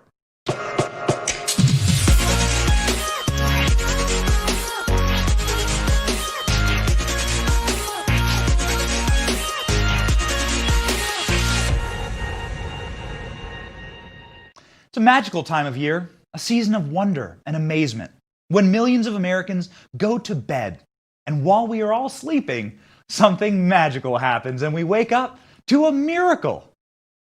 Obviously, we're not talking about Christmas here, we're talking about Joe Biden's 2020 election night. Here is what the election map looked like at midnight on November 4th. It had Donald Trump projected to win over 300 electoral votes in a landslide if heavy Trump trends remained. But wait just a moment. 'Tis the season of giving, and swing states gave a lot to Joe Biden on this magical night. Stacks and stacks of ballots with Joe Biden's name on them were found under the election night Christmas tree in the morning. Let's examine those magical gifts that were delivered in the dark of night. At 6 a.m. in Michigan, a dump gave Biden over 141,000 votes and Trump less than 6,000. In Wisconsin, at 3 a.m., a dump gave Biden over 143,000 votes and Trump just over 25,000. In Georgia, an update at 1 a.m. showed Biden receiving over 136,000 votes and Donald Trump getting less than 30,000. Keep in mind that all this happened in key swing states where President Trump had previously held massive leads earlier in the night. They led to election graphs that look like this and memes that look like this. These massive dumps did not happen in any other states. Why? They happened when the polling locations were closed down while the children were nestled all snug in their beds. What? How is that legal? Actually, it isn't legal. And there's a lawsuit going to the Supreme Court over it in Pennsylvania.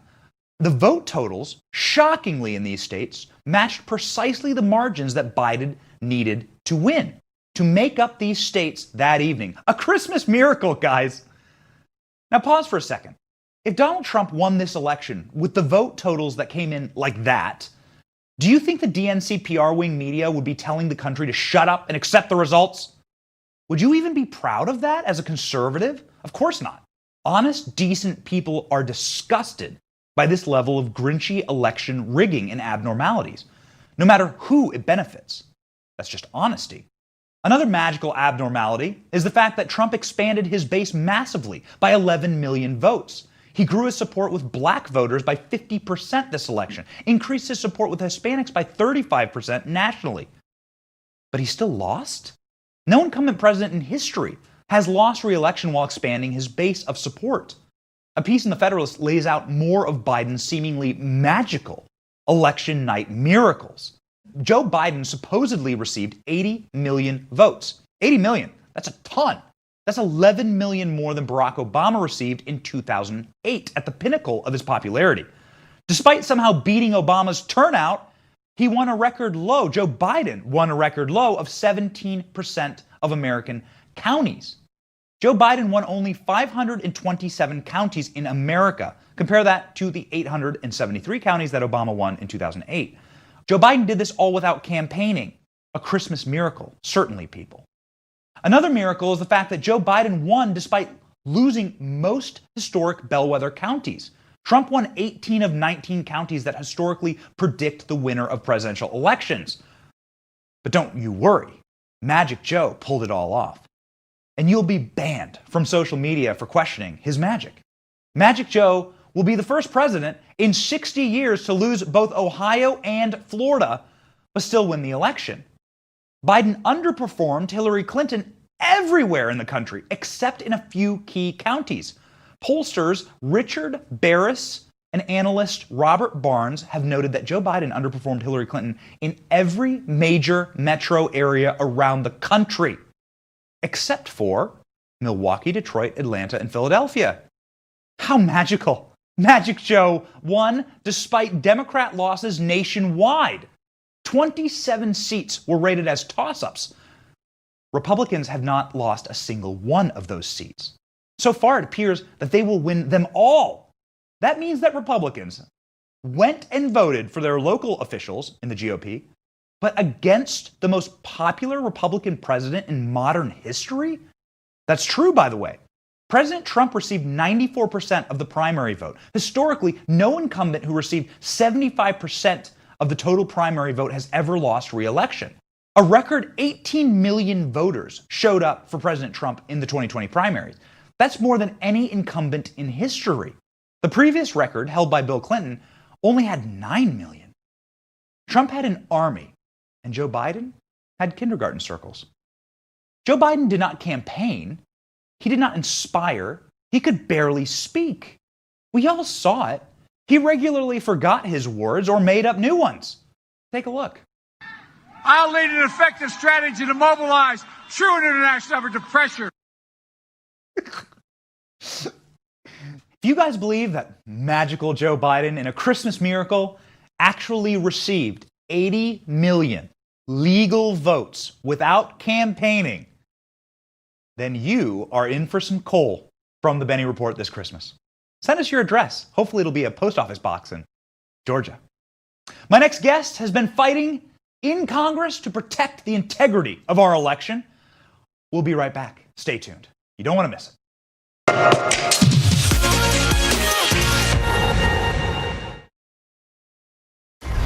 When everything else around you fails, your house is your most important asset. But do you own it? Don't be so sure.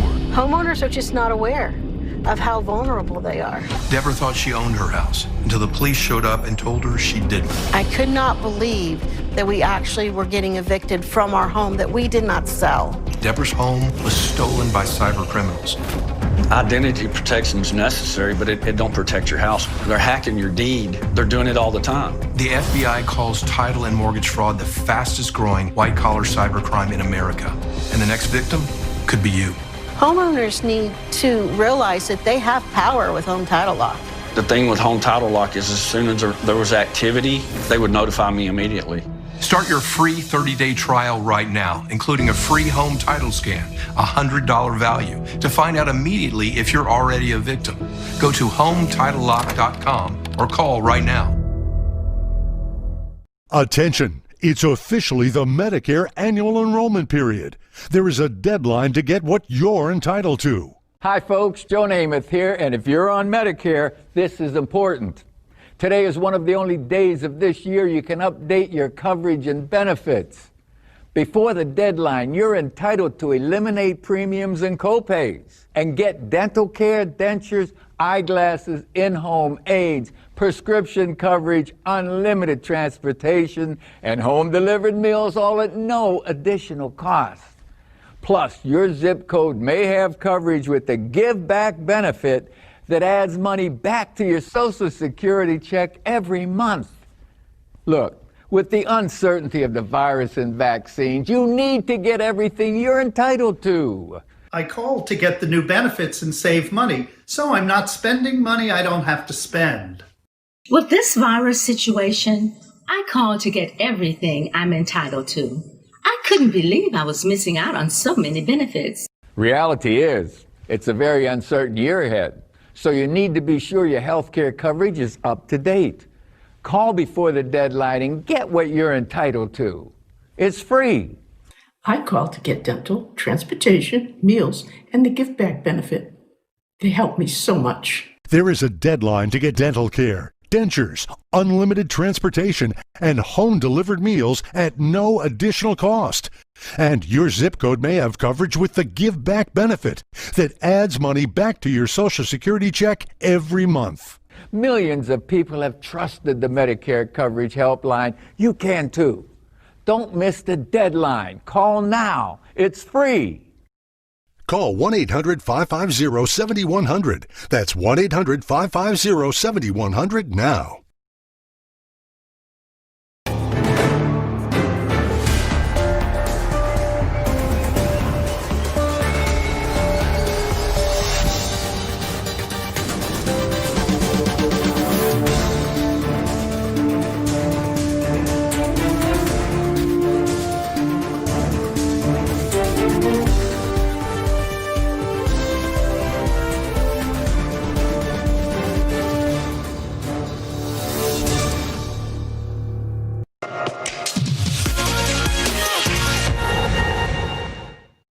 The American people deserve answers about this election. Two House Republicans, Jim Jordan and James Comer, have called for a congressional probe of the integrity of the election. Joining me now, ranking member on the House Judiciary Committee and total rock star and wrestling fan, Jim Jordan. Thank you so much for joining me, Congressman. My pleasure, Benny. Good to be with you. What a time. It seems like every single day there's a new nuclear level, radioactive bombshell that drops about this election, really striking at the integrity of the election and most devastating, the integrity of the American people's faith in the electoral process. Can you explain the most recent updates and what's happening now? Well, that last point you made, Benny, I think is critically important. 74 million Americans vote for President Trump. Approximately 11 million more than voted for him in 2016. Of that 74 million, over 70% think there is a major problem with this election. They think it was stolen. They think it was rigged. When you have a third of the electorate in your country who feel like an election was stolen, that is a major problem. That in and of itself, I mean, we want President Trump to win, but that in and of itself, the fact that a third of the electorate thinks there's a major problem in how our election was run, the integrity of our election, that by itself should be the reason that we do an investigation. That's why Congressman Comer and I called for it a couple of weeks ago, but it's been silence. It's been crickets from Chairman Nadler and Chairwoman Maloney. Why? So why? Why can the American people not see action with the GOP on this issue? I'm telling you, Congressman, I travel around the country. This is the issue that people are worried about. I agree. They don't want to dig into it because they know there are so many questions that need answers to. Like, how did the president get 11 million more votes and lose? How did the Republicans win 27 out of 27 toss-up seats? How did we do so well in the Senate when they said we were going to lose the Senate? How do we pick up the state legislative races that we did and win? He maintained all the others. How did the president get more Hispanic Americans, more African Americans? How did he win 19 of the 20 bellwether counties around the country? How did he win Ohio by 8, Florida by 3, and yet not win? I mean, it makes absolutely no sense. Americans instinctively know there was a problem with this election. And as I said, 70% of the 74 million, over 70%, think it was stolen. So let's do everything we can to figure out what happened for the good of the country. And hopefully we find it and President Trump actually would still be president. But we need to do this investigation. I mean, what country can you have? Can you have a functioning republic if people don't trust the foundation of that republic, the actual fabric that keeps it together, the electoral process? You think about it. No, it's scary. It's scary. And right now they're still counting votes in New York. They're still counting votes in California.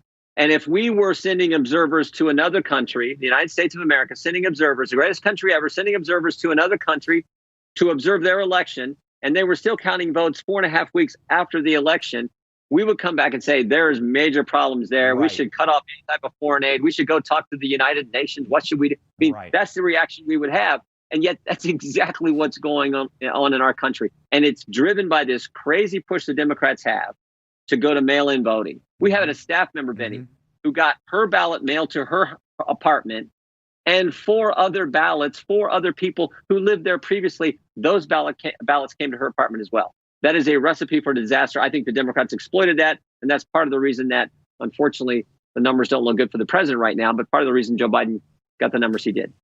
So, Congressman, you are indeed a superstar. You're very humble. You're Midwesterner like myself, so you don't like being called that. But around the country with the base, you are an absolute rock star.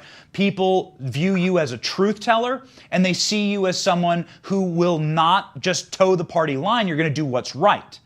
In the next 2 years, the most important issue in America for the base is going to be election integrity. It's going to be auditing voter rolls, voter ID, and ensuring that our votes are safe and secure and legal. What are you going to do as one of the loudest, largest, most trustworthy voices in our Congress to ensure that that becomes the issue of the next couple of years? We have to keep speaking out about the dangers of mail-in voting.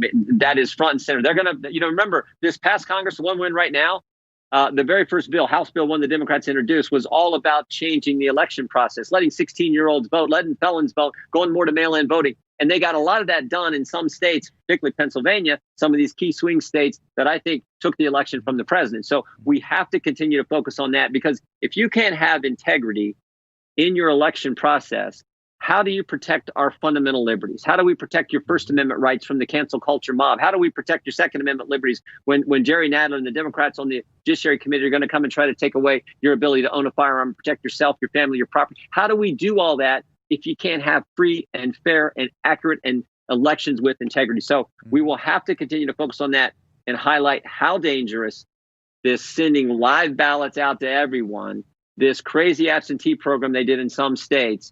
We'll have to continue to highlight that and make sure they don't advance in that direction any more than they already have and try to scale back what they've already done. You represent Ohio. What did Ohio do right? Because I'm looking at Ohio and Florida, and okay, 9 o'clock, here's our votes. There we go, the end. Yeah. Good night. Good night, everyone. And now you're right. 4 weeks later, some of these other states are still counting. It's banana republic stuff. What did Ohio do right? What did other states like Pennsylvania, Georgia do wrong? Great question. Limited time for early voting, 30 days prior to it. Talking about Ohio, Florida is very similar. A real absentee program, a program where you, the voter, Joe Smith, calls the Board of Elections or contacts the Board of Elections. I would like an absentee ballot. They can look at the voter registration list. They can look at the roll. Yes, you are, in fact, Joe Smith. You live at 121 Johnson Street. We know you're a real person who voted in the last election. We know you haven't passed away. You're not a dead person who voted dead, registered while you were dead, and got an absentee ballot while you were dead. You're a real person. Do it that way. And then you count those absentee ballots come in. You actually count them first.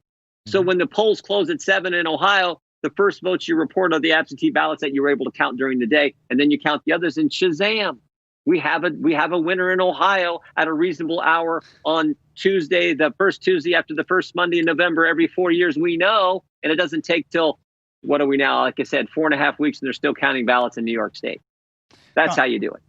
Congressman, we have a contentious election coming up here in Georgia. We have 1 minute left here. What is at stake for a Congress being completely controlled, stem to stern, by Democrats? What's going to happen if we lose these two Senate seats? Well, the fundamental issue, I think, in front of the country today is Democrats think the country's bad. Republicans think the country's good. Not perfect, but the greatest nation ever, with more liberties, more opportunities, the greatest country ever that's done more good for more people around the planet than any other nation in history. That's the fundamental distinction. And if the party that thinks the country is bad has complete control of the government, they're going to do bad things. And the biggest bad thing they're going to do is take away your freedom. They're going to come after it. And they've already started to do this. So that's what's really at stake. And we just got to present that message in a clear way. The president, I think, will do that this Saturday when he's in Georgia, talking about the importance of making sure David Perdue, not Sonny Perdue, he's the agriculture secretary. David Perdue and Kelly Loeffler are reelected to the United States Senate. Everyone watched you in the impeachment hearings. Yes or no question, Congressman. Did you actually make Adam Schiff cry? I don't think so. No, I did not. But I think in some ways he drove the country crazy, particularly when remember the line, Benny, when he told us that he didn't know who the anonymous whistleblower was, even though the anonymous whistleblower met with his staff. I mean, there's not a person on the planet who believes that statement was true. But the good news is we were able to keep him from removing the president from office. We need to make sure we figure out this election so the Democrats don't remove the president from office again here in the next few weeks. Thank you, Congressman. You're a fighter. You bet. Proud to have you on our team. You too. Last week, a top Iranian nuclear scientist was killed. What should we make of it? My next guest has some insight into that and the potential Joe Biden cabinet picks. Should we be worried? Don't go anywhere. We'll be right back.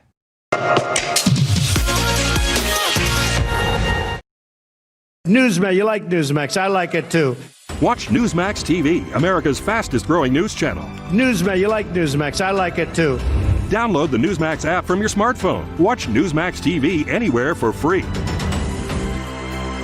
From the makers of top-selling Super Beets comes new Super Beets Heart Chews, a superfood breakthrough that's bursting with flavor and unique polyphenols that help support healthy blood pressure and circulation so your body can produce more heart-healthy energy. The chews are so great. Super Beets gets me going. It gets my circulation flowing, and I have that energy all through the day. It's just fantastic. I love it. When I researched Super Beets, I was impressed by all the science behind the Super Beets chews. It's amazing that something so simple can be this great for my heart. What makes Super Beets polyphenol so different from other antioxidants? In a leading clinical study, Superbeats polyphenol compound was shown nearly 2 times as effective at promoting normal blood pressure as a healthy lifestyle alone. In my 31 years of helping people maintain healthy blood pressure, I've never seen a polyphenol compound this effective. Superbeats antioxidants help support healthy blood pressure and help your body produce more energy. I never knew how my blood pressure and my blood flow were so connected to my energy level, and now I know. I'm playing tennis longer. I don't get tired after one set. I can totally feel the difference. Call now and find out how you can get a free 30-day supply of Superbeats Heart Chews plus a free bonus pack of delicious vitamin D3 chews for immune health support. Act now and we'll even include free shipping and free returns, all backed by our 90-day money-back guarantee. That's over $30 in total free gifts. So try Superbeats Chews today. I love the chews because they're delicious and they're so convenient. I absolutely love what they do for my energy. My blood pressure is healthy and my energy level has been phenomenal. So do something good for your blood pressure and your energy. Love your results or your money back. Call 1-800-364-6891 or go to newsuperbeats.com. So call 1-800-364-6891 or visit newsuperbeats.com. Hi folks, Joe Namath here, and if you're on Medicare, this is important. Today is one of the only days of this year you can update your coverage and benefits. Before the deadline, you're entitled to eliminate premiums and copays and get dental care, dentures, eyeglasses, in-home aids, prescription coverage, unlimited transportation, and home-delivered meals, all at no additional cost. Plus, your zip code may have coverage with the Give Back benefit that adds money back to your Social Security check every month. Look, with the uncertainty of the virus and vaccines, you need to get everything you're entitled to. Millions of people have trusted the Medicare coverage helpline. You can too. Don't miss the deadline. Call now. It's free. Call 1-800-608-9900. That's 1-800-608-9900 now. America's under attack, and they're all around us. I'm talking about liberal Democrats, and they're out to destroy everything that we've worked so hard for. Mammoth Nation's here to fight for you. You only get one vote, so let's join forces. We support conservative lawmakers and the causes you hold so dearly. We stand behind our police, veterans, the Second Amendment, and much more. We need your help, so join today.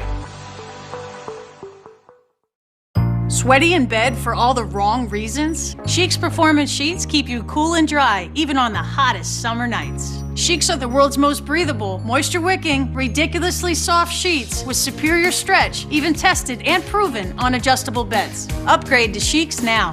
Go to trycheeks.com to get 25% off and we'll ship them for free. Plus, we'll include 2 additional pillowcases at no cost. That's over $100 in savings. Go to trycheeks.com now. The land of the free honors the bravest of the brave for their sacred pledge to protect our freedom, our Constitution, and our way of life. We will always remember you. We will always salute you.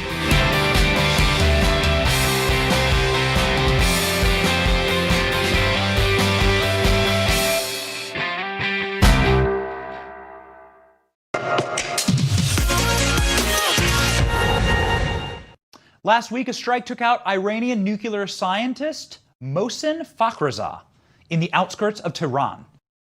There have been a wide range of reactions to this, including one from former CIA Director John Brennan, who called it a criminal act. There's no terrorist John Brennan won't defend. And he urged Iran to wait for a Joe Biden administration to take power before responding. Joining me now to talk about it, former Pentagon official, combat veteran, and director of Sit Group Vets, Alex Pleistus. Thanks for joining us, Alex. Thanks for having me, Benny. So what happened here in this assassination, I think we can rightly call it, with this scientist? I mean, this made huge news.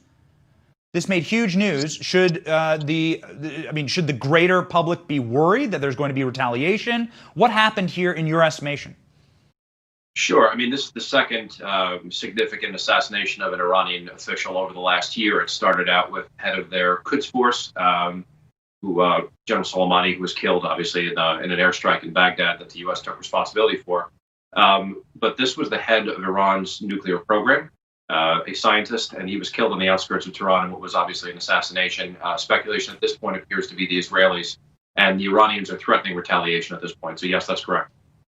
So people should be worried. I mean, it's possible. The Iranians, I think, if they're going to take action, would likely be regional. I mean, there's been open source reporting indicating the Iranians are looking at options for retaliating worldwide using surrogate forces such as Hezbollah. But there is no evidence at this point of any direct threat to U.S. citizens from what I'm hearing.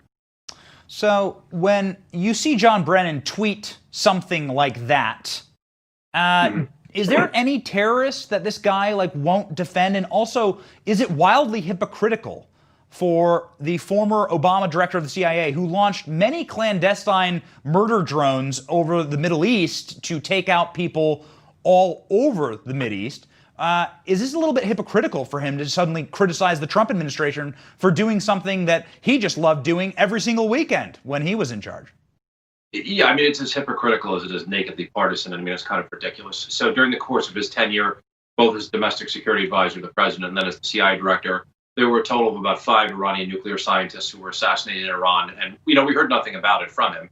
And again, that was suspected to be the Israelis at that point. And it's only when the Trump administration happens to be in power that now all of a sudden he finds this disconcerting. And secondly, it wasn't the U.S. by all accounts who conducted this operation. It was the Israelis. So him suggesting to the Iranians publicly that we should wait for a Joe Biden administration before responding to something that we didn't even do, puts some onus on the United States. Now, it's possible there was intelligence sharing or whatnot. Sure, given our relationship with the Israelis. But from what I've heard from inside the intelligence community, at the prospect of a Biden administration coming in, I think the quote I got from the last intelligence officer I spoke to was, just wait until they start to see the intelligence on the Iran nuke program. And while they have thoughts about re-engaging in an Iran nuclear deal, it's very clear the Iranians have not been abiding by their restrictions that came with that deal. And as of last week, the IAEA came back and said that they were 12 times over the legal threshold for enriched uranium. You're an expert on this matter, Alex. You've deployed to combat. You have been overseas fighting for this country. What does the Trump legacy look like in this part of the world? It seems, domestically at least, to us watching, that there's been a lot of bad guys going into body bags, and that it seems pretty great. And the destruction of ISIS, the defense of our allies, it seems like some huge accomplishments have been going on in that part of the world under President Trump. Yeah, I mean, I think that's a fair characterization. I mean, if we look at, kind of the 3 different world viewpoints that have taken place over the last 3 administrations, neocons, progressives, and populists for all intents and purposes, the president answered without actually coming out and saying it, a quintessential question that's been at the heart of our policy in the Middle East over the last 20 years. And that's, are we going to leave these strong men in power at the prospect of overthrowing them and then having some sort of terrorist state come and take over, like we saw what took place in the vacuum with ISIS? And I think the president made a calculated decision based on an America First policy that it was in the best interest of the United States to leave some folks in power, but also to thwart those organizations that still posed a transnational threat to the United States. The Iran nuclear deal was an unmitigated disaster. They had a number of nuclear facilities built deep underground with 90-degree curved entrances to defeat cruise missiles. And you don't build a medical reactor or an enrichment facility under a mountain if you're not doing something nefarious. The Iranians have lied through their teeth from the beginning of this process. Alex, thank you so much for joining me. It really is like a marvel seeing what's going on from some of the former officials in that Obama administration. Thank you for adding clarity. Absolutely. Please come back soon. You too, Benny. Thank you. That does it for us here at the Benny Report. America is the greatest country in the world. America is worth fighting for. So keep memeing, keep criticizing, keep thinking, and keep fighting. We here at the Benny Report are fighting right along with you. See ya.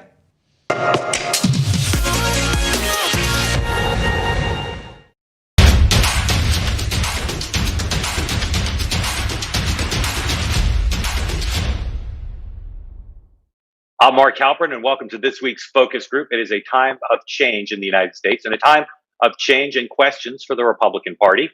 We're going to talk today with our group about what's going on with the Republican Party, its current leader, President Trump, and some potential future leaders, maybe as soon as 2024. So let's bring in our group and welcome everyone and tell the audience that all of you voted for President Trump in 2020.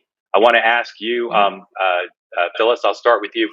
Tell me, to what extent do you see Donald Trump, not just as the current leader of the Republican Party, but as the future leader? Hopefully we get through this and he's reelected. But if not, I think that he has reshaped the Republican Party. It's how much are they going to fight that change within the Republican Party, because there are cracks there. I think he's almost created an entirely new party if someone would grow the legs and head it that way, because he's actually harvested some Democrats, a lot of Republicans to create a Trump party almost. Raise your hand if you agree with part two that Donald Trump has remade the Republican Party, so it's basically his party now. Raise your hand if you agree with that. Okay, all but one of you does. Let me ask you, Carla, what does the Republican Party of Donald Trump stand for that's different than the pre-Donald Trump Republican Party? For me, honestly, I wasn't big in politics, but the fact that he's the only president that has ever spoke about child trafficking and human trafficking, that to me is just like everything. I think what sets him apart is the fact that he is one of the few people that is in political office that cannot be bought. And that is huge. That is a big. I think also, though, think of who he brought to the party. So many different minorities, people that they said he would never bring into the party. And he's done that. And he's done that because he means what he's accomplished things. I mean, think of like prison reform. Think of, what he did for funding for the colleges, for minority colleges, things that Democrats talked about for years, but there was never anything done. He came in and he did it. Well, he's the only one who hasn't just been lip service. Oh, we'll do that. Yeah. Vote for me. We'll do that. Well, you voted for him and he really did it. He did all that while facing constant opposition. He has not had any cooperation the entire time he's been in office. Let me ask you about a question about the president. I'm going to ask you to vote by show of hands. 3 choices. And this is assuming that he does not succeed in his legal and other appeals to overturn the current status of the results so that Joe Biden takes the oath of office on January 20th. If that occurs, raise your hand. The choices will be definitely, maybe, or definitely not, that you'd support President Trump if he ran again in 2024. If he ran again in 2024, raise your hand if you would definitely support the president if he ran again, regardless of who else ran. Raise your hand, keep your hands up. Okay, and raise your hand if you might support the president, depending on who else ran. Okay, so 7 of you definitely would, 1 of you might. We're going to move now and talk about some of the other people who might run, other leaders in the Republican Party. And I would like you to think about the prospect of the president not being successful against Joe Biden and then choosing not to run in 2024. So it's a wide open field. I'm going to ask you about a bunch of people, see what you think. Some of them you may know, some you may not. So let's look at them one by one, and then we'll talk about it. Here's our first prospect. We ought to stand united and strong in protecting the safety of American citizens, protecting the safety of police officers, protecting the safety of Americans of every race, African American, Hispanic, white, across the board. We need to be protecting our homes, we need to be protecting our family, and we need to be protecting our small businesses. All right, folks, so that's probably a familiar face to all of you. Let's go around, each of you, 1 or 2 words. Tell me your central thoughts of how you think about Ted Cruz. Parks, we start with you. 1 or 2 words for Ted Cruz. I love Ted Cruz. I'm from Texas. Okay, Natalie. He's gutsy and very confident. Gutsy and confident. Barry? He's getting his legs. Okay. Carla, 1 or 2 words, Ted Cruz. Love him. Okay. Gina? I like him too. I voted for him in 2016 primary. Al? Assertive and well-spoken. Okay. Phyllis? I'm going to say he's been in it too long. Okay. David? I would say progressive, but yet open. Okay. Natalie, if Ted Cruz ran and didn't do well, what do you think would be the reason? I think it would have to do a lot with what happened in 2016 in the primary. I don't think he left like a really good image because if not, he would have been a bigger contender. So I think that's going to follow him a little bit. You know, now he's showing a little bit more of his side, like aggressiveness, like supporting the president.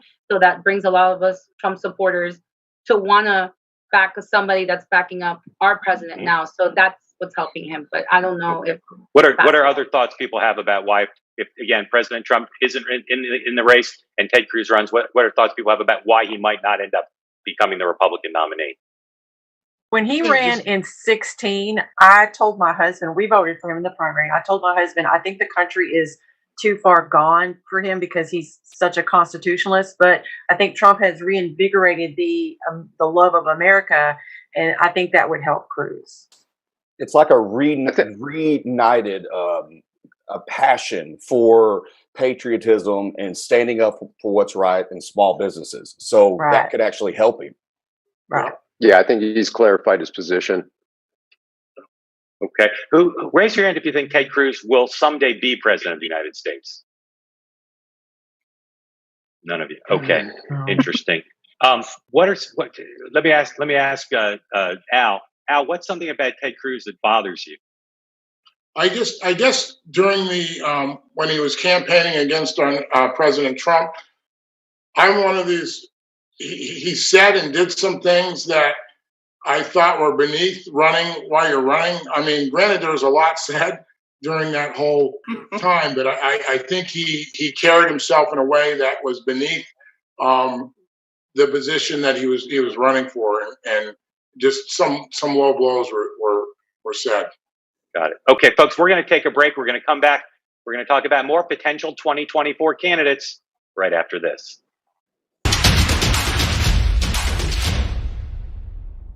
Attention all Medicare recipients. Medicare health plans have recently changed. Call to update your Medicare plan and get all the benefits you deserve. Free dental, hearing, vision, and prescription drugs. Also, new plans include no copays and no deductibles, saving you even more money. Don't miss out. You don't get these new benefits automatically. Call Coverance Insurance before the annual enrollment period ends December 7th. You may also get extra benefits at no cost, like healthy home-delivered meals, dentures, hearing aids and batteries, preventative screenings, unlimited transportation, allowances for over-the-counter purchases, telehealth services, $144 added back to your Social Security check each month, and many more, all at no additional cost. Make sure you're saving money and getting all the extra benefits you deserve before the enrollment deadline ends. In addition to free benefits like dental, hearing, vision, and prescription drugs, your new plan could include free extra benefits like in-home support, home cleaning and modification, medical transport, alternative medicine, meal delivery, and much, much more. Call Coverance Insurance now. Call 800-232-7994. That's 800-232-7994. Don't wait. You only have till December 7th to get more money and more benefits at no additional cost. Call Coverance Insurance today to find a Medicare plan that saves you money and gets you more benefits. If you have Medicare, act now. Call to update your Medicare plan and get all the benefits you deserve. Free dental, hearing, vision, and prescription drugs. Also, new plans include no copays and no deductibles, saving you even more money. Don't miss out. You don't get these new benefits automatically. Call Coverance Insurance before the annual enrollment period ends December 7th. Save money and get more benefits before it's too late. Call Coverance Insurance now. Call 800-232-7994. That's 800-232-7994. My dad was really, really special, and I love my dad a lot. I'm proud of him, and that even though he isn't here with us, but he died as a true hero. I miss everything about him. In the moment that the officers and I had to come see the children, my biggest reaction was, I don't have 7 arms. I have 7 children who just lost their father, and I don't have 7 arms to wrap around them. There are over 1,000 families that need our help. Tunnel to Towers is honoring those heroes that risked their lives by providing them with mortgage-free homes. To not have to worry financially is a huge peace of mind. It means a lot to know that this is our same home, that we have all the memories in here. I'd like to ask you to contribute $11 a month to support their efforts. Please visit tunneltotowers.org.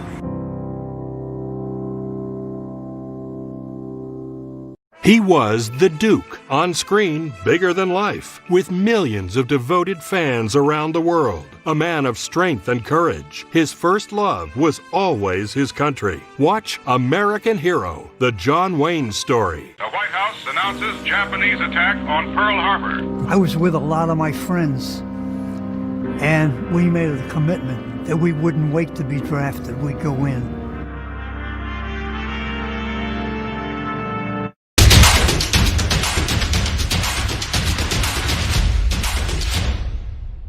Welcome back. We're talking about the prospects of a post-Donald Trump Republican Party. The president, if he's unable to succeed in winning the White House this time and chooses not to run in 2024, we're trying to get a sense of our group's views and feelings about some potential Republican candidates. Let's look at our next prospect. It was an honor of a lifetime to serve as the United States ambassador to the United Nations. Now, the UN is not for the faint of heart. It's a place where dictators, murderers, and thieves denounce America and then put their hands out and demand that we pay their bills. So let's bring our group back in and talk about Nikki Haley, former governor of South Carolina, and of course served in the Trump administration. Gina, I want to ask you, what do you think of the prospect of Nikki Haley as being the Republican nominee for president? Well, I don't really know much about her, but I do think that she would be a positive influence on the presidency. You know, it could actually be a good thing if a lot of people don't know about a candidate. It's almost like they're getting their legs underneath them, and then they strike once they're really groomed and cultured and ready to take on that role. She was very assertive on some issues and made some decisions that brought her into the spotlight, so to speak, and a patriot, just, you know, believes in this country and what we stand for. And I think that those are some of the things we're losing. So I think she would do very well. If I'm not mistaken, wasn't there a controversy about the flag of her state? It just kind of bothered me about how she handled all that. I thought she could have been a little less pandering. Let me ask you to vote by show of hands. Definitely yes, definitely no, or maybe. Raise your hand if you would definitely vote for Nikki Haley, regardless of who else ran in 2024. Definitely vote for her. Okay, raise your hand if you definitely wouldn't vote for her. All right, definitely wouldn't. Tell me why, Phyllis. Well, because I remember when President Trump was running in 2016, and I believe it was for the nomination, but he mentioned Nikki Haley being in the cabinet, and she said absolutely not. And then he became elected, and she jumped on it. Let me go around on Nikki Haley and ask you for those one or two words that you associate most with Nikki Haley, how you describe her in one or two words. David? Undecided at this time. I don't know enough about that. So. Okay. Carla? I don't know enough of her, I don't think. Okay, that's good. Barry? Politician. Okay. Natalie? I would agree with Barry where she's like a polished politician, you know, trained. Okay. Parksy? Mm-hmm. I think she's a chameleon. Okay. She does what Gina? she needs to do. Gina? That's a good description. Unknown. Unknown. All right. And Phyllis, you agree with chameleon, huh? Yes. Okay. And Al? Like I said earlier, but then some people brought up some issues that I forgot about. The flag being one of them, so that concerns me. Okay. Let's move on and look at our another potential 2024 presidential hopeful. President Trump's vision, we've rebuilt our military. We cut taxes, rolled back regulations, unleashed American energy. We secured our border, stood with law enforcement and for life and liberties of every American. So that is a familiar face to all of you. Of course, Mike Pence, the vice president. Let me ask you, Carla, what's one or two words you associate with Mike Pence? I think he's strong and just to the point. Okay. Barry? Too stiff. Too stiff. Natalie? He's very knowledgeable, but he's very inside the box. You know? Okay. Parksy? I think he's principled, but I don't know if he's really strong like Trump. Okay. Al? Strong but reserved. Okay. Phyllis? That makes sense. I would go with what Al said, strong and reserved. Okay. David? I do believe he's strong. I don't know that he really fits what I envision being the leader of the free world. Okay. Gina? I agree with everyone else. Is strong, and then I would say loyal. Okay. Raise your hand if you think Mike Pence will ever be president someday. If you think it's possible he'll ever be president, raise your hand. All right. All right. Slowly, we're getting to near majority. David, why you doubt that or why do you think he'll never be president? You know, I don't know. I think the landscape of parties are going to drastically change over the next few years, and I find it a little bit difficult to see him really continuing on and running for that main spot. I just don't see it. Raise your hand if Mike Pence turned out to be the Republican nominee in 2024. Raise your hand if you'd be wildly enthusiastic about that. Okay. Not one, but we'll see what happens with others. Let's move on and look at another potential Republican presidential candidate. The actual rioters in the streets who want to destroy our heritage and tear down statues of giants. This is the message you've sent, that you do not want to have that in Arkansas and you do not want to have that in America. So that's Tom Cotton. He's a senator from Arkansas, as I think some of you know from watching your facial expressions. Raise your hand if you have a generally very positive or positive view of Tom Cotton right now. Okay, half of you do. The ones who you don't, Gina, let me start with you. And again, if you don't know enough about the person to have of you, you can say so. Tell me one or two words what you think of Tom Cotton. I just want him to be more out in the open right now. Like, he's not doing enough to defend Trump right now. Okay, Al. He's a little rigid, and I think he's very planned. Like he doesn't go out of the box. He's in fear of losing a position, I think. Okay, Parksy. I really like him. Natalie. I don't know much about him, but just looking at him, he looks like your, typical politician. And I want somebody that is more Trump-like. Barry, one or two words, Tom Cotton, what do you think? Energy and youthfulness. Okay, Carla. He's not Trump. It's not strong enough. That's the best answer. Phyllis.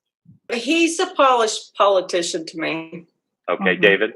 Yeah, I think he's kind of the type that will do whatever he needs to do in that sort of situation. Let's close by show of hands. Raise your hand if you think it's possible that Tom Cotton will ever be president of the United States. Raise your hand.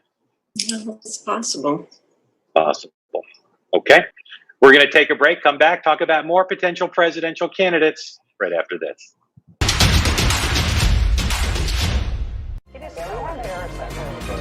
If you've had it with the old news and the same spent, well, then Spicer & Company's your place. For the inside story. And for the facts that you need to know.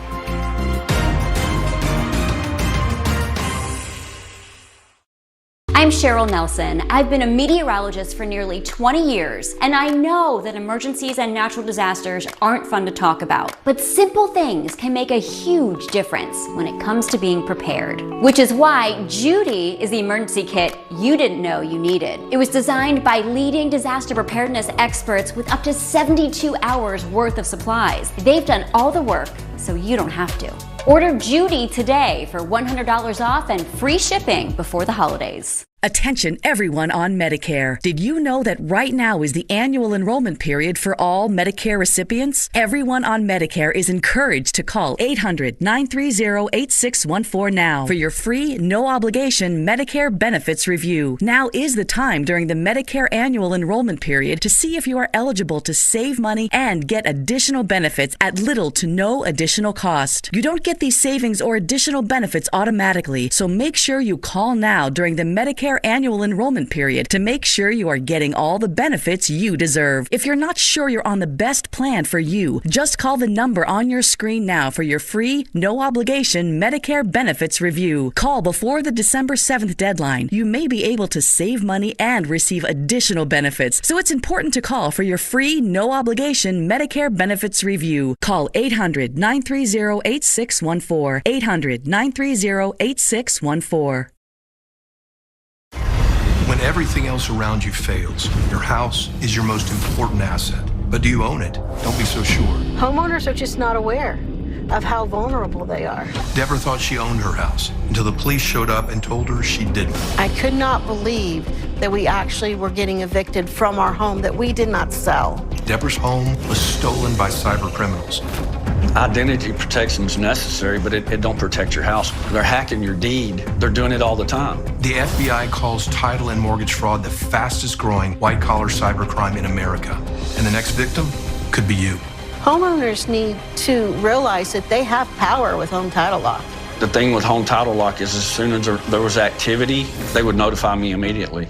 Start your free 30-day trial right now, including a free home title scan, a $100 value, to find out immediately if you're already a victim. Go to HomeTitleLock.com or call right now. When fire and water threaten your home, hand the cleanup over to the team that stays with you every step of the way in your journey back.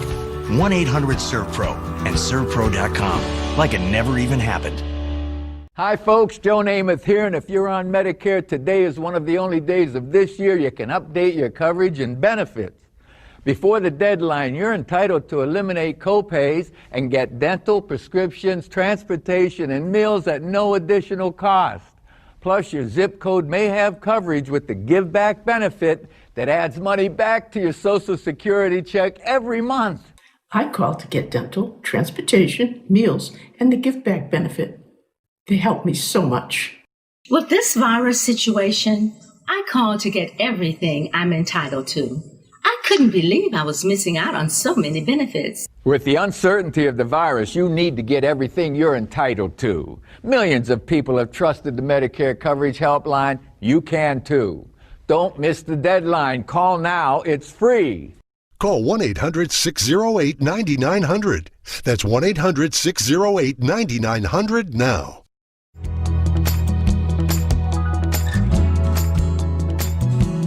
I would give anything just to make you happy. I want to make you happy, baby. Tonight we are a country awakened to danger and called to defend freedom. Mr. Gorbachev, tear down this wall. One day live in a nation where they will not be judged by the color of their skin, but by the content of their character. Ask not what your country can do for you. Ask what you can do for your country.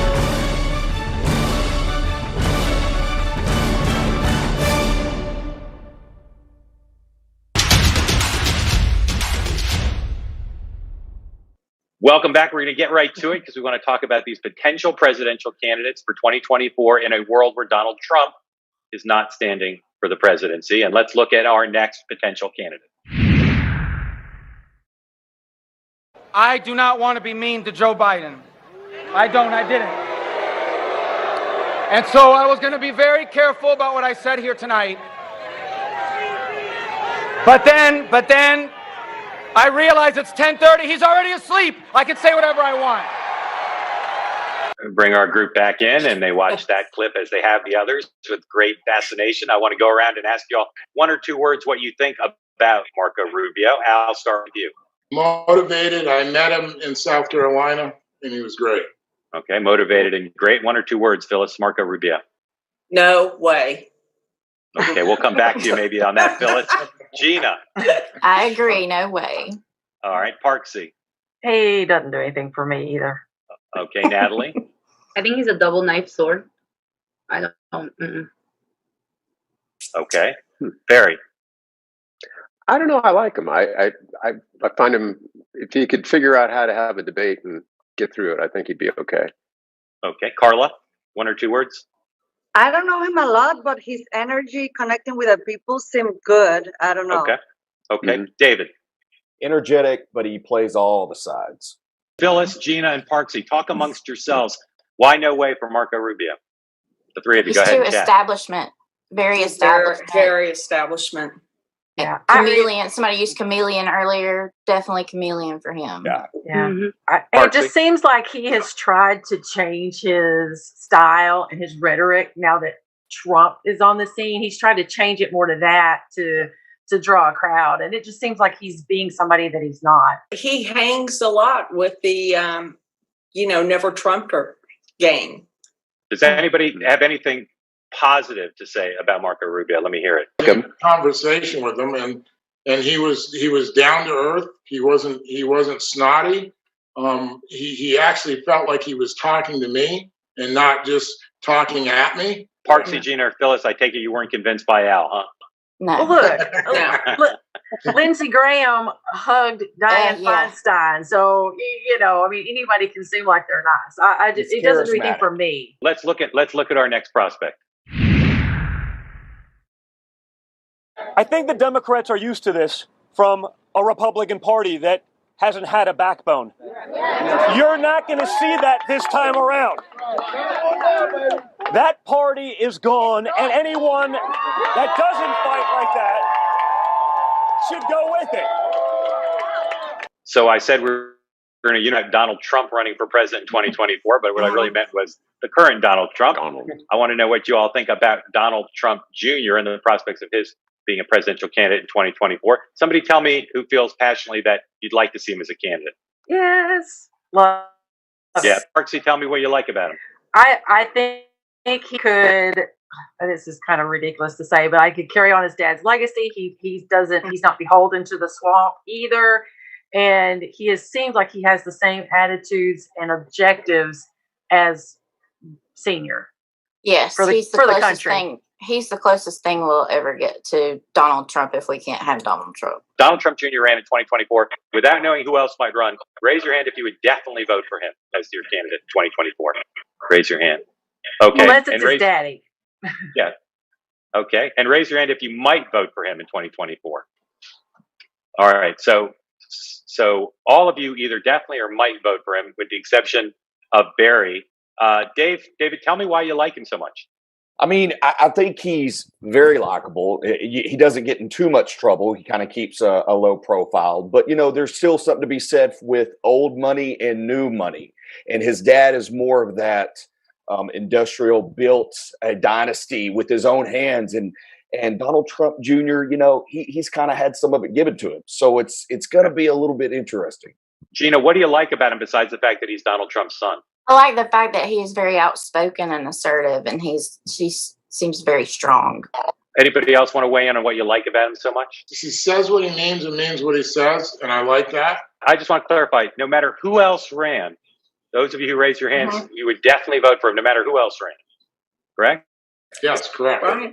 Yeah. Younger version of Trump. Right. Okay. Natalie, tell me one or two words what you think of when you think about Donald Trump Jr. I think he's energetic, and he is he has a strong character. You know what I mean? A lot from his dad. So I know his father never ran for anything before, but Donald Trump Jr. is a lot younger and doesn't have nearly as long a record about talking about public policy. Do you have any concerns about him that would make you hesitate at all in supporting him if he ran? I see that he can bridge the divide. The problem with Trump that he didn't bridge the divide. And if we can't find somebody to do that, we're going to be in the same position 4 years from now. Any of you have anybody you're thinking about who you'd like to see run, who we strongly consider supporting in 2024, who we didn't talk about so far? Anybody have a name they'd like to throw out there? I'm a Rand Paul guy. Tim Scott. Okay. Tim Scott. Okay. I would like to see Ivanka. Ivanka. Okay. I like Ivanka too. Okay. We scratched the surface. We're going to talk more about these folks, I'm sure, in the coming weeks and months and years ahead. I want to thank the group here for joining us today. Really appreciate it. And thank you at home for watching. You can watch this program every weekend right here on Newsmax TV on both Saturday and Sunday. And if you'd like to participate in a future episode, you can join us. Send us an email at focusgroup@walkingduck.com. That's focusgroup@walkingduck.com. So what did we learn? Well, maybe I shouldn't be the least bit surprised, but wow, that was interesting. This is not anybody's party right now but Donald Trump's. Donald Trump is the leader of the Republican Party, and this group wants him to stay that way, almost nearly unanimous in saying they'd like to see him run in 2024, and he would be their candidate if he does. And if he doesn't run, this group is pretty clear in what they want. They want either someone named Trump to run instead, Donald Trump Jr., very popular with this group, or they want people who are most like Trump, career politicians, the old ways of the Republican Party. This group had no time for that. They want people who, if they can't have the real thing, come as close as possible to Donald Trump. Fascinating. We will be back here next week with another edition. Thank you for watching Focus Group on Newsmax TV.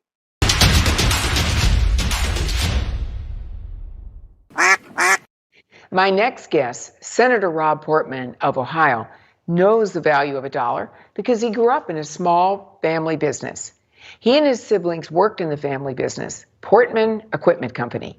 Now as an Ohio senator, he knows the value of giving relief to the American people while the country is in the midst of a pandemic and what lawmakers need to do to push through and persevere. This is Conversations. I'm Nancy Brinker.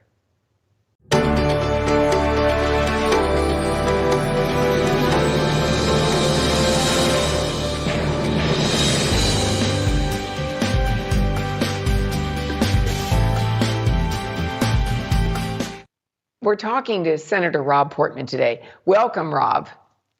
Thank you, Nancy. It's great to be on with you, as always. Well, it's always great to have you.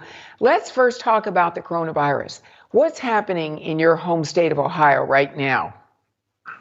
Well, a lot more cases and more hospitalizations, more people in the ICU, and very sadly, more fatalities. A friend of mine who is a county commissioner just passed away this morning of COVID-19. And so it's very real. On the latest reports, which was day before yesterday that I got, we were at about 4 times as many cases per day as we had even a month ago. So we've seen a surge, as many states have, in this so-called third wave. And we need to do something here in Washington to help. And so that's one thing I've been working on this week, is to try to find a way forward to provide more help, particularly help for small businesses, help for those employees who are losing their jobs through no fault of their own, and help for the healthcare side of this. I mean, we need more money for the testing and the therapies, but what I'm really excited about is the work we're doing on vaccines and the need for assistance right now to ensure that the distribution of this vaccine is going to be broad enough so that everybody has access to it. How do you think that's going to go? Do you think most people understand that the vaccines will be distributed in an orderly, by priority way? Yeah, I do think that the CDC will come out with some logical guidelines, but it's really going to be left up to the states. And I think that's probably appropriate because every state's a little bit different.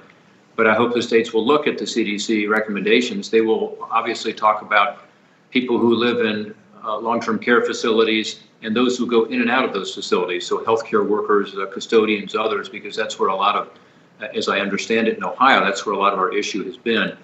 And then, of course, healthcare workers in general, those who are on the front lines in particular. And then moving out from there, I hope our first responders are prioritized because many of them are put in impossible situations and need help. And then the most vulnerable among us, those who have pre-existing conditions, seniors, and so on. So I think it can be done in a way that makes sense, that's consistent with those guidelines. And I think over the next few months, we could have a situation where all of us would have the opportunity to come forward and get the virus vaccine, which is going to make a huge difference. That's what's going to keep us from having these closures. That's what's going to keep us from having to have people being told they can't go to school, can't go to work. I mean, we need to get back to a sense of normalcy, and that's what the vaccine will provide us. And I'm sure, of course, you've heard, and we all have heard that the vaccine's been approved in UK for use. How long do you think it will take before the vaccine will begin to be used here? I'd be surprised if we didn't see an approval with regard to the Pfizer vaccine in the next week or so, and Moderna right after it. As you know, I'm in a vaccine trial myself. I signed up because there was an interest in getting more people involved, and I thought that would be helpful. So I'm in the Johnson & Johnson, it's called Janssen J&J trial. And I think that's coming along quickly too, and AstraZeneca as well. So I see us having 4 vaccines ready pretty darn quick. And the great thing about what President Trump and his administration has done is they have dual tracked this. So people hear about Operation Warp Speed and wonder, is it going too quickly? No, it's based on good science. The people making these decisions are scientists, the best in the world. But what they also did is they said to these companies, we're going to subsidize you to be able to go ahead with your production of the vaccine even before you get final approval. And if you don't get approval, those vaccines will be tossed. But if you do get approval, then you don't have to wait several more months for the production to catch up. We can immediately ship it out. So as an example, some of the vaccines are already being distributed around the country. This isn't getting much press, but it's true, and being pre-positioned so that you have tens of thousands of doses in a place like Florida or Ohio that are ready to go as soon as the approval comes. And that's very important. We've got to do this and do this very quickly. I've been on the phone and talking to and meeting with even some people who are affected most directly, our hospitality industry, our travel industry. Think of the bowling alleys and the movie theaters and the small restaurants. They need help, and they need it right away. And to get this vaccine out, I think is going to be the single most effective thing we can do. And we're so lucky to have you, Senator, because there's no one who can do that best other than you in terms of convincing people and also working across the aisle. But even after the vaccine, will we still have to wear masks and social distance and work hard at it to make sure that we stay as safe as we can?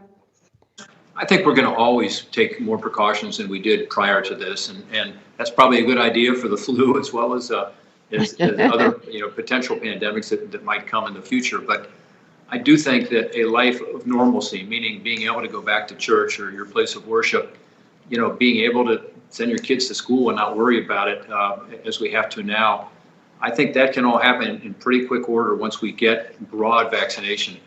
One of the reasons I entered the trial, Nancy, is that I am concerned that some people are saying that they are uncomfortable getting the vaccination. It's important that they do so for themselves and their family, but also for the community. In order to have the kind of community immunity that we all want instead of community spread, you have to think about things like smallpox or polio. My dad had polio as a kid. Nobody even talks about polio today. It was widespread. And the reason that we were able to make such good progress on those kinds of diseases is because people were willing to get vaccinated. And so if we don't have the kind of broad vaccination we need, then we won't be able to have this return to normalcy I've been talking about. The polling data is not very encouraging right now because during the campaign, when I first entered the trial several weeks ago, according to Gallup, only 50% of Americans were comfortable getting the vaccine. Now, in the last couple of weeks, it's gone up to 58%, which is a good step in the right direction in my view. And I think part of the problem was that there were some elected officials who were, I think, irresponsible, even reckless, saying, well, I'm not going to get the vaccine. We shouldn't get the vaccine because it's the Trump administration vaccine. This is not about politics. It never has been, never should be. And to play politics with it is playing politics with the health care of our citizens.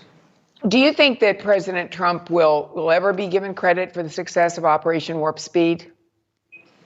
I sure hope he is, because I think it was an innovative public-private partnership that is a model going forward. And again, there were taxpayer dollars involved, and we always need to be careful with any time we expend taxpayer dollars. But in this case, I think it was money very well spent. I would even go so far as to say of the trillions of dollars that's been spent in response to the coronavirus, probably the best dollars that were spent were on Operation Warp Speed, both for the vaccine and for the therapies, to get the approval process going more quickly and do it safely.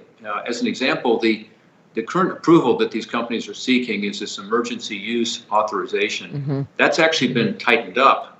There are additional hurdles they have to go through to get the approval as compared to pre-coronavirus. So this is all very positive, and my hope is that President Trump will be given credit, but the most important thing is that I hope people will look at the science, do their own research, and understand that this is safe and effective, and that it's important for us to get vaccinated to be able to stop this spread and to get back to a life of more normalcy and help our economy and help so many other issues that have been occurring, including behavioral health, mental health issues, and opioid use, and so on. Mm-hmm. Well, we certainly, we just so respect the effort that you've gone to, and we hope that there will be some. We know a lot of Americans are struggling to meet the demands they have faced during the pandemic, and I'm hoping they'll see some relief soon. Well, thank you, Nancy. I appreciate you, and thanks for being a great spokesperson for so many issues. Thank you.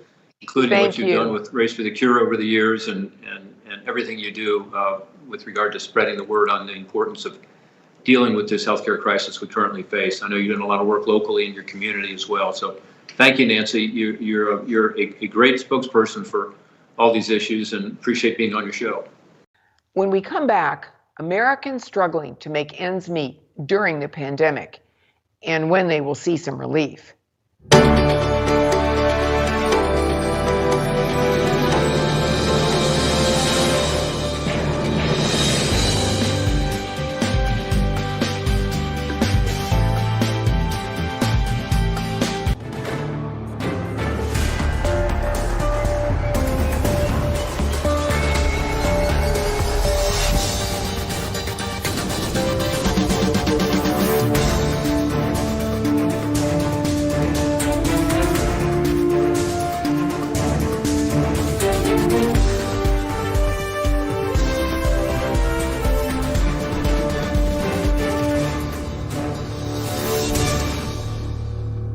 Hi folks, Joe Namath here, and if you're on Medicare, this is important.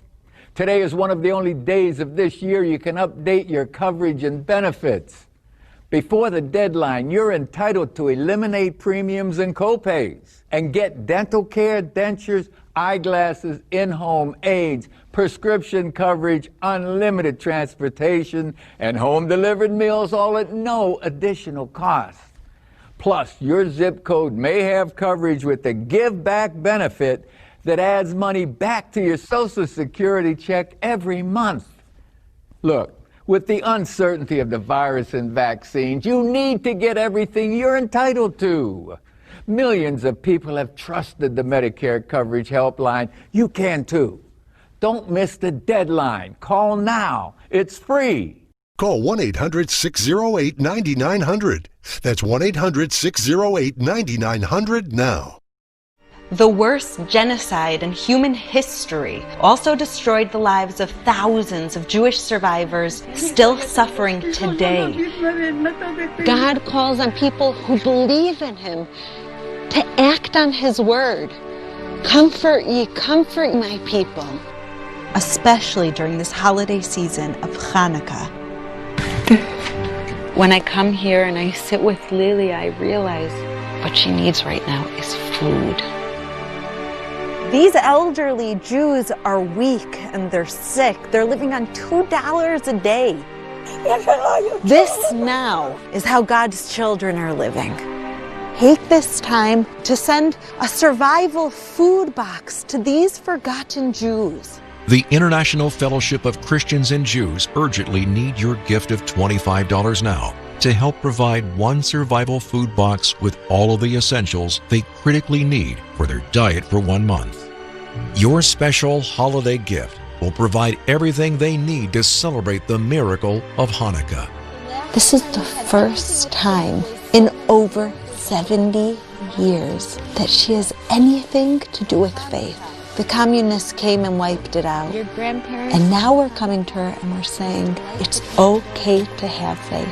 It's okay to light the Hanukkah candles. For just $25, you can help supply the essential foods they desperately need for 1 month. For over 35 years, this trusted ministry has given Christians like me a way to tangibly bless Jewish people who are in need throughout the world. God tells us to take care of them, to feed the hungry. And I pray Holocaust survivors will be given the basic needs that they so desperately pray for to survive. Newsmax, you like Newsmax. I like it too. President Trump is right. Watch Newsmax TV and bypass the big media. Get the truth about Trump from Mike Huckabee, Alan Dershowitz, Michelle Malkin, Sean Spicer, and many more. Newsmax TV is America's fastest growing cable news channel, now in 70 million homes. Find Newsmax on your cable system or download our free app on your smartphone and watch us anywhere, anytime. Newsmax. It's real news for real people. We're back talking with Ohio Senator Rob Portman. Thank you again, Senator, for being with us today. And I guess one question I wanted to ask you, will the Senate be able to reach an agreement to provide Americans with relief before the holidays?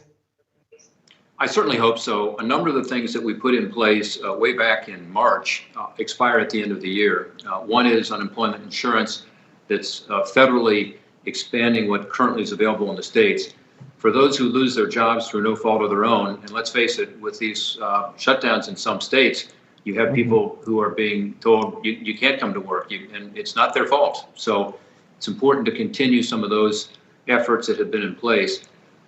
It's not to make the benefit so rich that it is better to be on unemployment insurance and go to work. We don't want to go there, but what we do want to do is help take care of people so they can pay their rent, pay their car payments, and just struggle to get by in terms of putting food on the table. So that would be very important. And there's a bipartisan understanding about that. And I think that's one we can get past.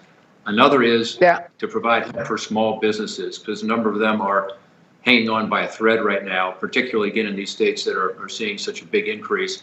So whether you're retail or whether you're a movie theater or a bowling alley or a restaurant certainly, or a hotel, helping some of those small businesses is really important. And again, that's a bipartisan initiative, and I think that will be broadly supported. So my hope is that as well as the healthcare funds we talked about earlier for the vaccines, the therapies, and the testing is something that we can pass and do it in a targeted way and get that enacted into law before year end, when there is a cliff where a lot of these benefits would be ending otherwise.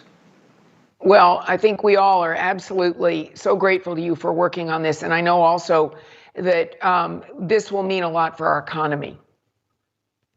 Indeed. And the president's supportive, as you know. He has said he wants Congress to pass another COVID-19 relief package. And my hope is that the Speaker of the House will be a little more flexible, because she has been insisting on a huge package.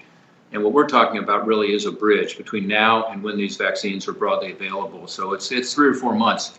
And my hope is that we can do that here in the next couple of weeks, pass that legislation to give people, families, communities, and our economy, as you say, a needed boost.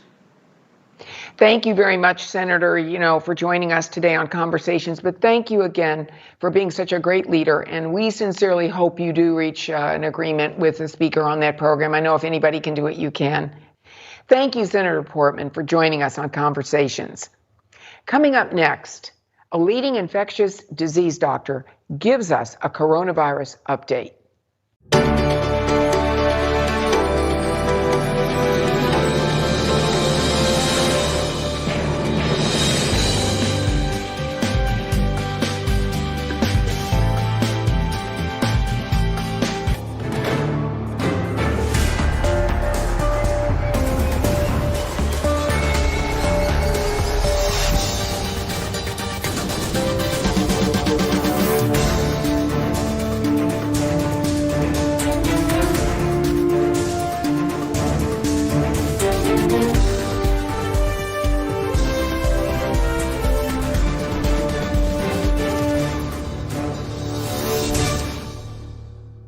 A liberty-loving American takes on Washington, Hollywood, and the whole media establishment.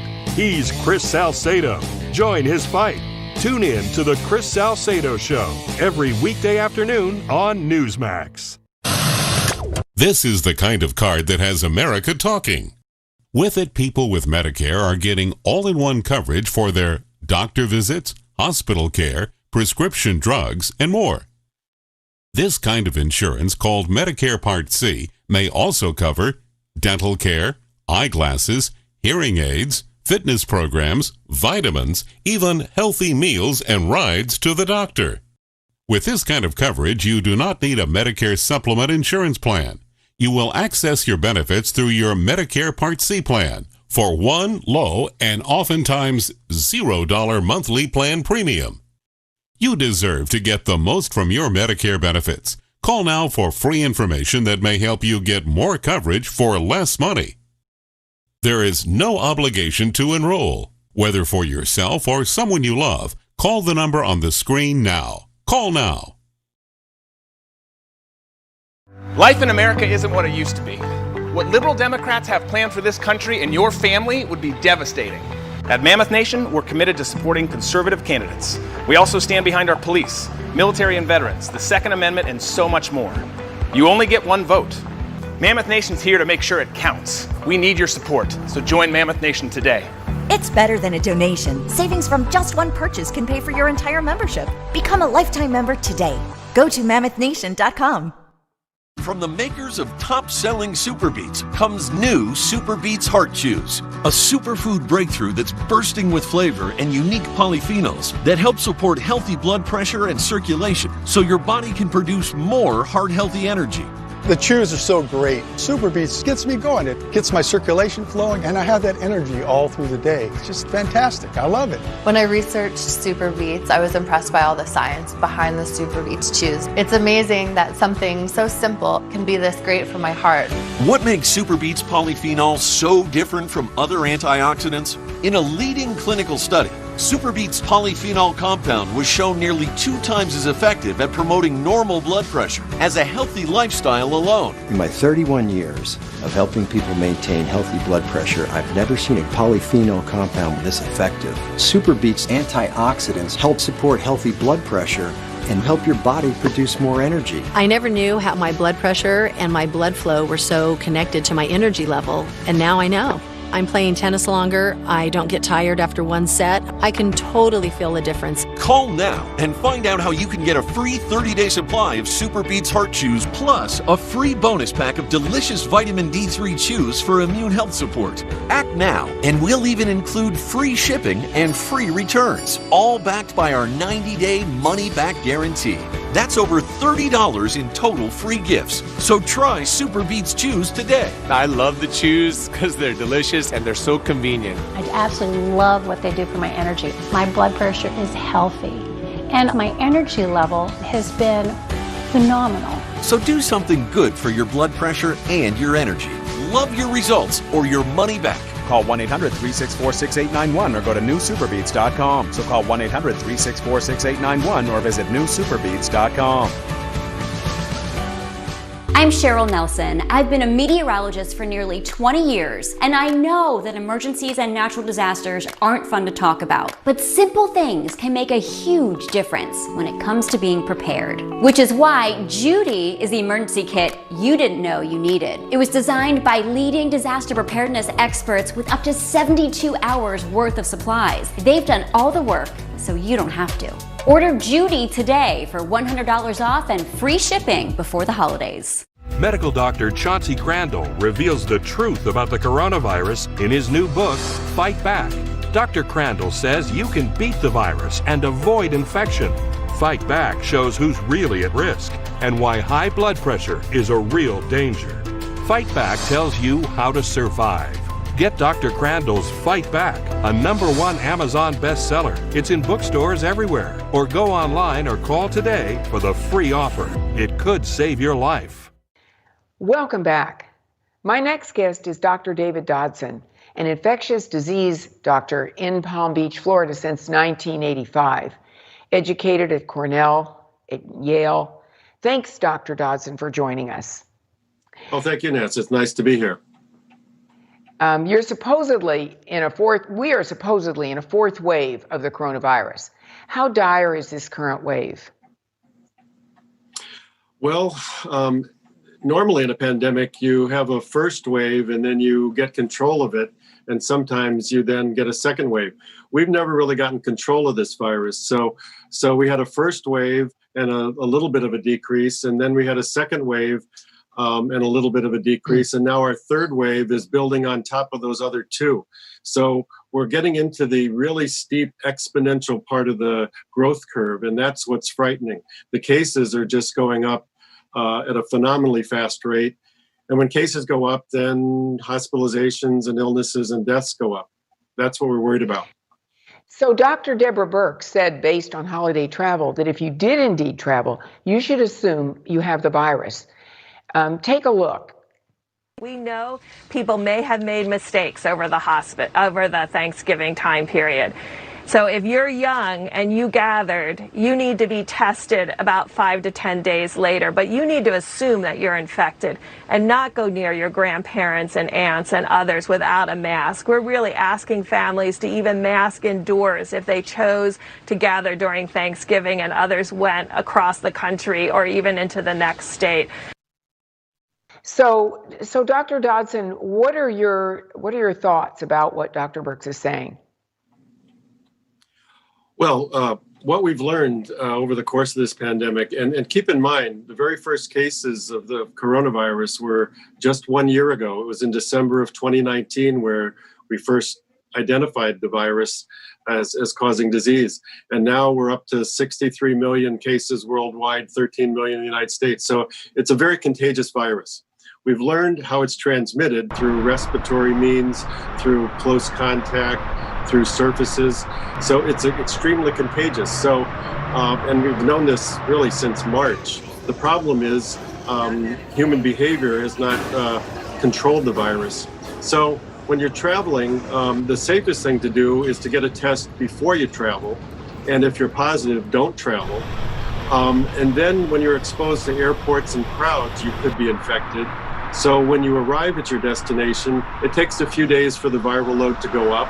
And so you should be tested optimally around 5 days after your possible exposure. That maximizes your chance of getting a positive test if you're positive. And you should maintain isolation until you know that you're safe to be with others. So it's a very tricky thing, but the bottom line is whenever you're exposed to other people, you're potentially going to get infected, and you potentially could transmit it to others. How long do you think it will take before we actually have, assuming it does get approved quickly by the FDA, but actually have access to the vaccine? Well, assuming that the FDA authorizes what's called emergency use authorization, which means that it's not a full FDA approval, but it's an emergency use authorization. The Pfizer vaccine could be shipped very quickly. The problem with the Pfizer vaccine is it has to be kept extremely cold, and so there'll probably be distribution centers for the Pfizer vaccine. And then once it's reconstituted, it only has about a 24-hour shelf life. So it has to be thawed and then immediately gotten into people's arms very, very quickly. The Moderna vaccine is a little more sturdy, and that'll be a little less problematic in terms of distributing it. But both companies have already produced vaccine, so it'll be shipped quickly. And then there's going to be a priority of people who get it. But really, it's going to take a long time for a significant number of people in our country or the world to be vaccinated and reach what's called herd immunity. So we're going to have to be wearing our masks and doing our social distancing probably for most of next year, even with the vaccine. And then we've heard a lot about vitamin D, zinc, flu shots being helpful tools to fight the virus. Can you give us an update or perspective on these opinions? Yes, so the most effective thing to fight the fight the virus right now is a mask. The CDC director said masks are potentially more powerful than the vaccine even. So the stuff you've been hearing, the masks, the social distancing, the washing your hands, that's really the mainstay of preventing. As far as antivirologic properties, it's known that if you're vitamin D deficient, your immune system might be weakened. So you don't want to be deficient, but you should be at least have some vitamin D supplement, but you don't want to be too high either. There's no proven efficacy that I'm aware of zinc or vitamin C or other over-the-counter preparations. Thank you, Dr. Dodson, for joining us on Conversations. Thank you, Nancy, for having me. And for all those viewers out there, chin up, brighter days ahead. And thank you all at home for watching. I'm Nancy Brinker. See you next time when we interview a member of a political dynasty, Amanda Bush. Could she be America's future First Lady? I think she could.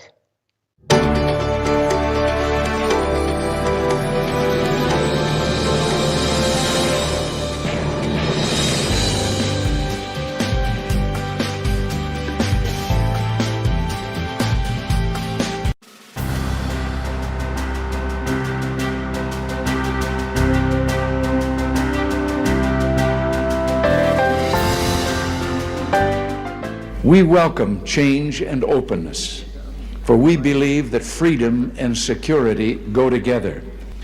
There is one sign the Soviets can make that would be unmistakable, that would advance dramatically the cause of freedom and peace.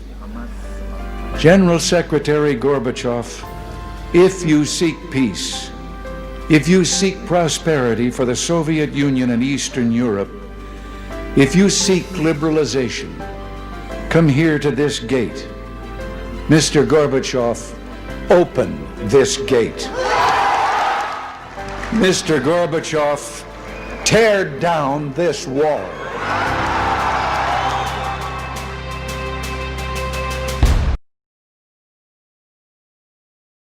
We all recognize that in our constitutional republic that the right to vote is sacred. And that includes the right to have our votes counted and recorded properly, and not to be canceled out by illegal votes. Every legal vote must count, and failure to ensure this violates the fundamental civil rights of Georgia's citizens. Since the 3rd of November, we in the Senate have been flooded with reports from those citizens about voting irregularities and potential fraud. both in the election and in the audit process. In fact, it was proper for this committee to wait until the completion of the audit to convene these hearings. These complaints deserve full investigation.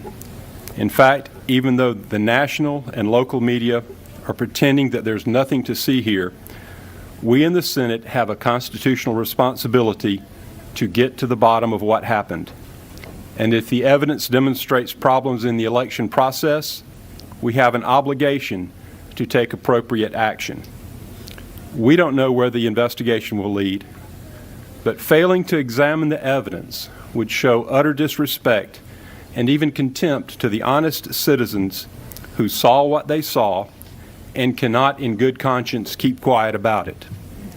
It would also irreparably damage the confidence that we all should have in the integrity of the election process. I want to thank everyone again who has taken their time to be here today and to tell us about their experiences. Your participation is the essence of patriotism, and we are very grateful. Okay. I want the record to also reflect that the minority party was notified. There were members to the committee. There's Senator Parent. Thank you for being here. Okay. We will begin with the first witness, and we have with us today Mayor Rudy Giuliani. And sir, thank you for being here, and if you would, you can testify where you are. Well, thank you very much, Mr. Chairman. If you don't mind, I'm going to defer to our counsel, and then after he finishes, then I'll present okay. two witnesses. All right. If you would state your name and let me see, what number? It's number 12. 12. Okay. Good afternoon, Mr. Chairman. Ray Smith. I am honored to be the lead counsel for Georgia's for the President of the United States, Donald J. Smith, Trump. I'll tell you, it might be better if you stood at the witness stand right behind us, if that's okay. No problem. Yeah, what number is that? Podium. All right. Are we on? We're on. Okay. Good afternoon again. My name is Ray Smith. I am honored to be the lead counsel in Georgia for Donald J. Trump, the President of the United States. Mr. Chairman, Mr. Vice Chairman, members of the committee, thank you for hearing us today to consider the issues, problems, concerns, irregularities, violations of the law, potential fraud in the November 3rd, 2020 election in the state of Georgia. This hearing is the tip of the iceberg.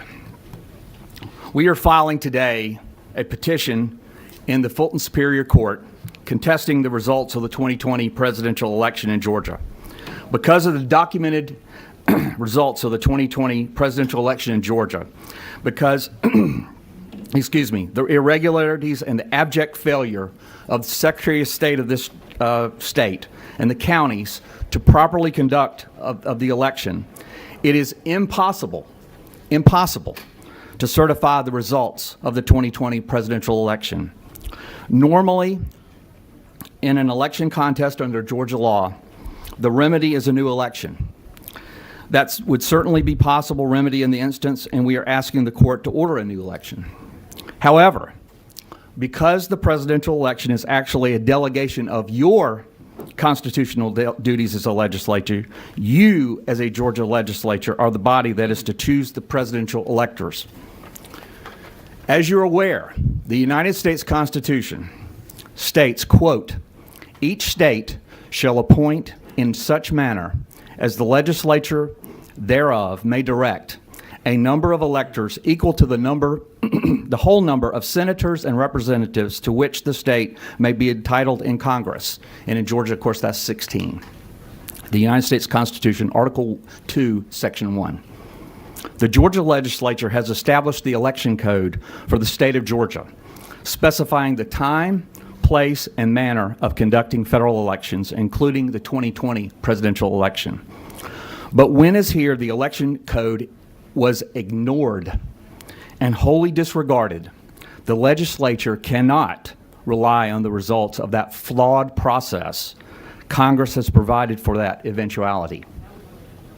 Title III of the United States Code, Section 2, provides, whenever any state has held an election for the purpose of choosing electors and has failed to make a choice on the day prescribed by law, the electors may be appointed on a subsequent day in such a manner as the legislature of such state may direct." End of quote. In other words, because the November 3rd, 2020 general election was so fraught with error, violations of law, lack of uniformity across the state, it is the legislature that must choose the presidential electors, exactly as specified in the United States Constitution, federal law, and the Georgia Constitution of the state. Our election contest petition that we are filing today cites multiple violations of the election code of the state, several of which by themselves would reverse the outcome of this election. The margin of ostensible victory for former Vice President Biden is approximately 12,500 ballots. I say approximately because the margin has changed several times and is likely change again as a result of the current ongoing statutory recount. But we do know that the margin is less than 0.5% of the millions of votes cast in the presidential election in Georgia this year. What we are presenting to the court and to you today as the Georgia legislature are facts. 2,506 felons voted illegally in Georgia. 66,248 underage and therefore ineligible people to illegally register to vote before their 17th birthday, when the law requires 17 and a half years old. At least 2,423 individuals to vote who were not listed as registered. 1,043 individuals to cast ballots who had illegally registered to vote using a post office box. 4,926 individuals voted in Georgia who had registered to vote after their Georgia voter registration date, thereby canceling their Georgia voter registration. 10,315 or more individuals to vote who are deceased by the time of the election. 395 individuals to vote in Georgia who had cast ballots in another state, which is illegal in both states. 15,700 individuals to vote in Georgia who had filed a national change of address with the United States Postal Service prior to November 3rd, 2020. 40,279 individuals to vote who had moved across county lines at least 30 days prior to Election Day and who had failed to properly re-register to vote in their new county after moving, also in violation of Georgia law.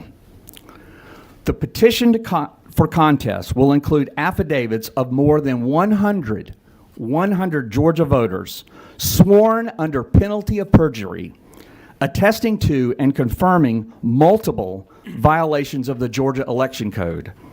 You will hear from several of those witnesses today. And then we have the issue of outright lies and potential fraud.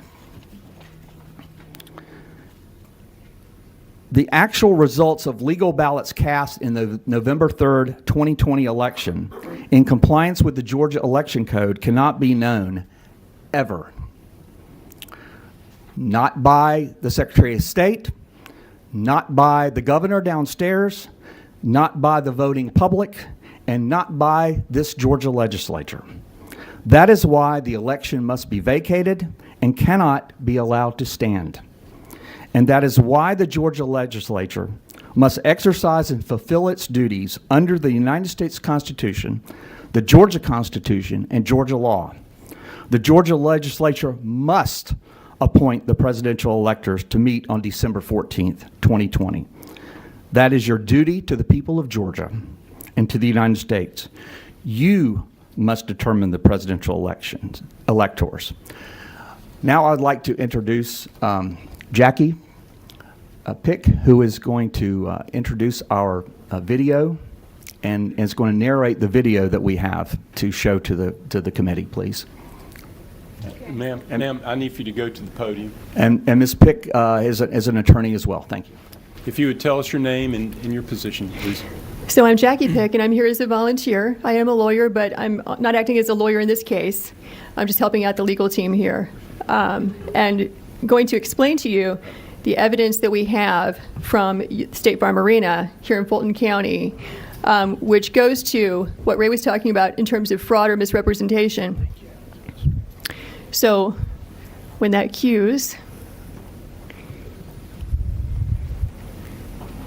okay. So it's going to be tough because I'm going to have to depart from the microphone and point out some things at times. You're looking at one big room here.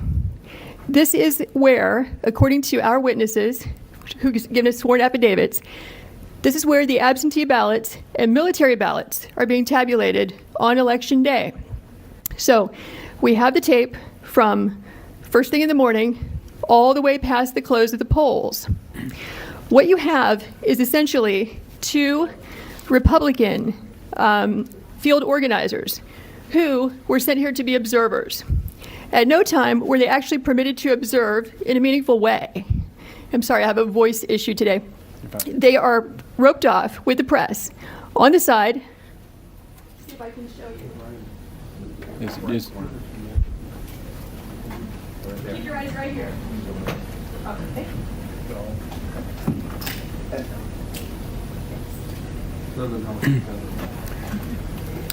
Tell you what you could do to help us out so that everyone can hear who's live streaming. If you would tell us what you're going to point to and then go point to it. Okay. All right. So now what will happen is these frames can move around. So this can get a little confusing, but I'll make sure to make it clear. We have two observers there that are going to show up, not at this point, this is in the morning, as you can see the daylight. They're going to get there at about 8 o'clock to watch the tabulation of absentee and military ballots. But according to their affidavits, at about 10 o'clock, there was one person working the polls who told everyone in the room to leave on the basis they were going to stop counting and return at 8:30 in the morning. So if I can get the frame for approximately 10 o'clock or 10:20-ish. 10 p.m. Okay. Yes. We'll have to come back to the morning for a different reason in just a second.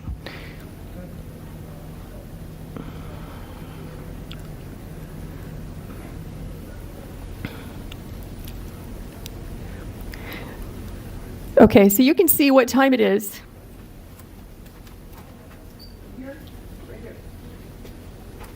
So we're at about 10 o'clock.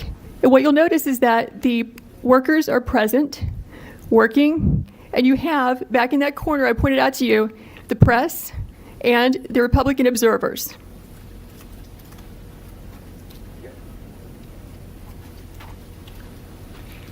So according to the witnesses, the Republican observers, there is a lady who has blonde braids who comes out to announce we're going to stop counting. Everyone go home. And in fact, we see that. What happens is everyone clears out, including the Republican observers and the press, but 4 people stay behind and continue counting and tabulating well into the night from that point, which is going to be about 10:25 when they all clear out, or 10:30. And they will continue counting unobserved, unsupervised, not in public view as your statute requires, until about 1 in the morning. The reason we know this is because when our Republican observers were forced to leave, they went to the Central Tabulation Center and they got word from a news crew that in fact counting had continued. They have information that not everybody left according to plan, and some people stayed behind. So this shocked them, so they returned back to State Farm Arena at about 1 o'clock in the morning, where they confirmed that in fact people had just left State Farm Arena in contravention of what they had been told by the supervisors who are running this operation. So, okay, we're still at about 10 o'clock. Can you take us to about 10:25, so we can see the change. You're going to watch this place be busy and filled up to emptied at some time between 10:25 and 10:35, which is consistent with what the affidavits say.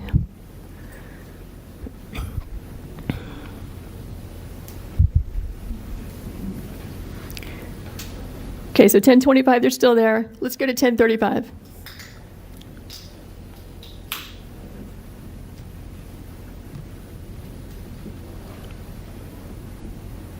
It takes it just a few minutes for the frames to actually catch up with there you go, with the time that you're seeing. So here you see it's all cleared out. We just went from 10:25 to 10:37. The place is a ghost town. This is where the people were vacated and told, go home, come back at 8:30. We will now stop working and stop counting.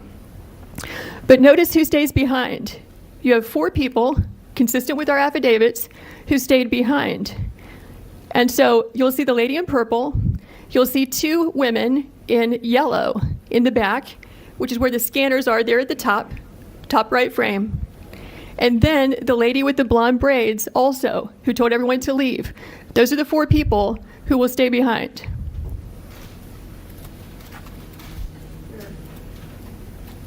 Those 2. Okay. Observer's still there.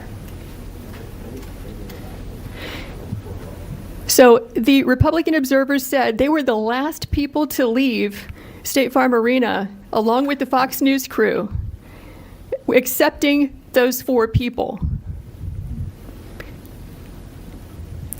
So what you're going to see, look at the ladies in yellow. You'll see that they will begin just sitting still, doing nothing, ostensibly not working, because after all, they said they're going to stop counting. They will wait until the witnesses over there in that roped off area, the press and the observers, leave the room. Then you'll see them move into action and begin scanning ballots.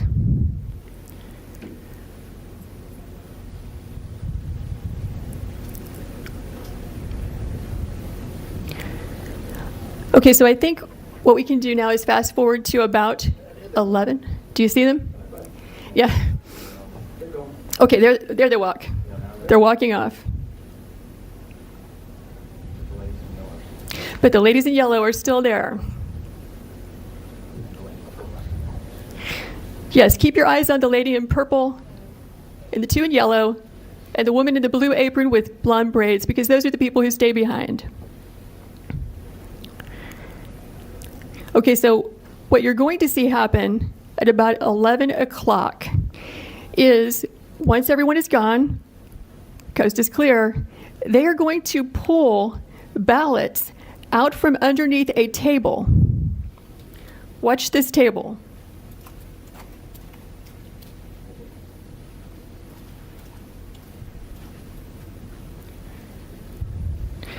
So actually this will take a few minutes, but we did not know when we first watched this, okay, is it normal to store suitcases of ballots under a table, under a tablecloth? Is that how they run the place? Maybe this is what they've been doing all day.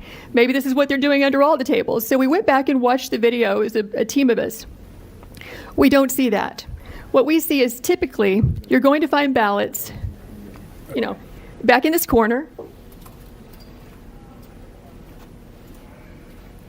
or coming in through a door, and then they get moved and circulated throughout the room. And it can get a little confusing because they have these black containers of ballots. They have the U.S. Postal Service containers. But what we were trying to do when we determined that there were ballots being pulled out from underneath this table is, what was the chain of custody? Where did they come from? Who put them there? When did they put them there? We only reviewed this at about 1 a.m. last night for a couple of hours, so we're going to need about 14 hours to watch it carefully because we fast-forwarded through it several times and could not find that particular frame, but here's what we can tell you for sure. At about 8 o'clock in the morning, we're going to roll this back and show it to you. There you go. So now they're going to start pulling these ballots out from under this table.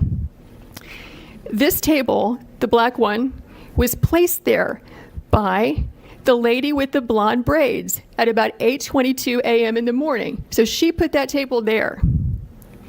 So the same person who's staying behind now, the same person who cleared the place out under the pretense that we're going to stop counting, is the person who put the table there at 8:22 in the morning.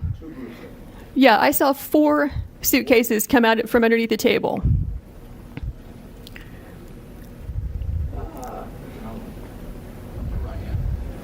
Yeah, upper right hand, you see the gentleman in the red. So he just pulled one out.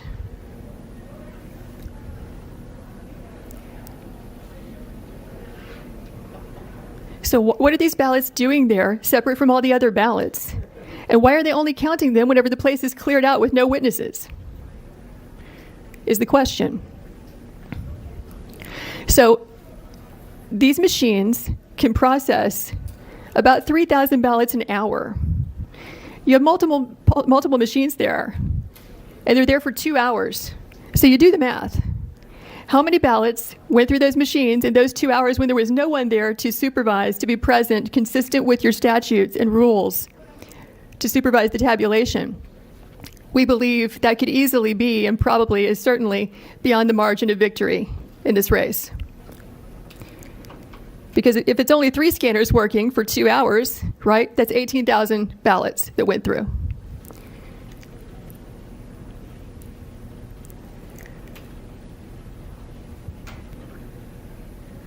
So we're now at 11:09.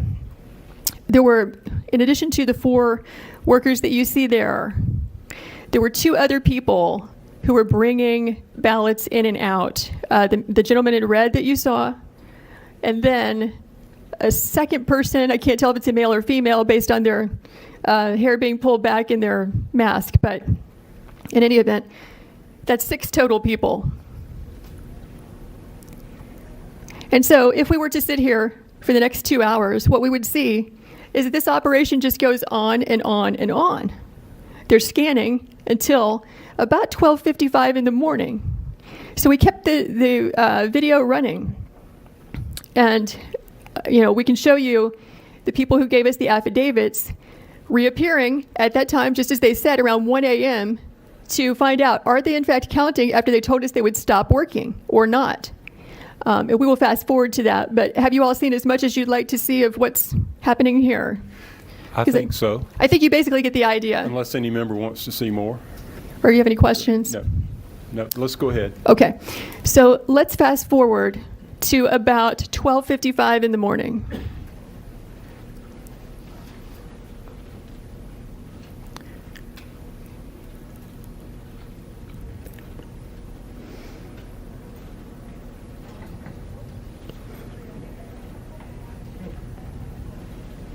Okay, so it's updated to 12:50. You can see these people are still there, up in the upper right-hand corner.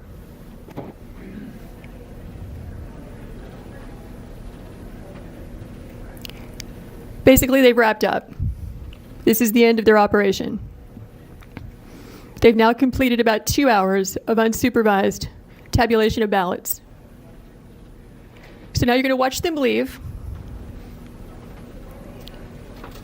And let's fast forward to, let's go to 1:30. I think it's between 1:30 and 1:45 is when our 2 witnesses come back. They had to fight through security to get in there, but they did.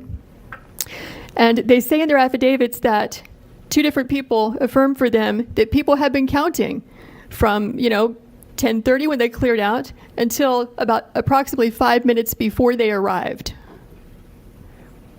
And they have the names of those people who told them that. Okay, now we're looking at, 1:42 in the morning.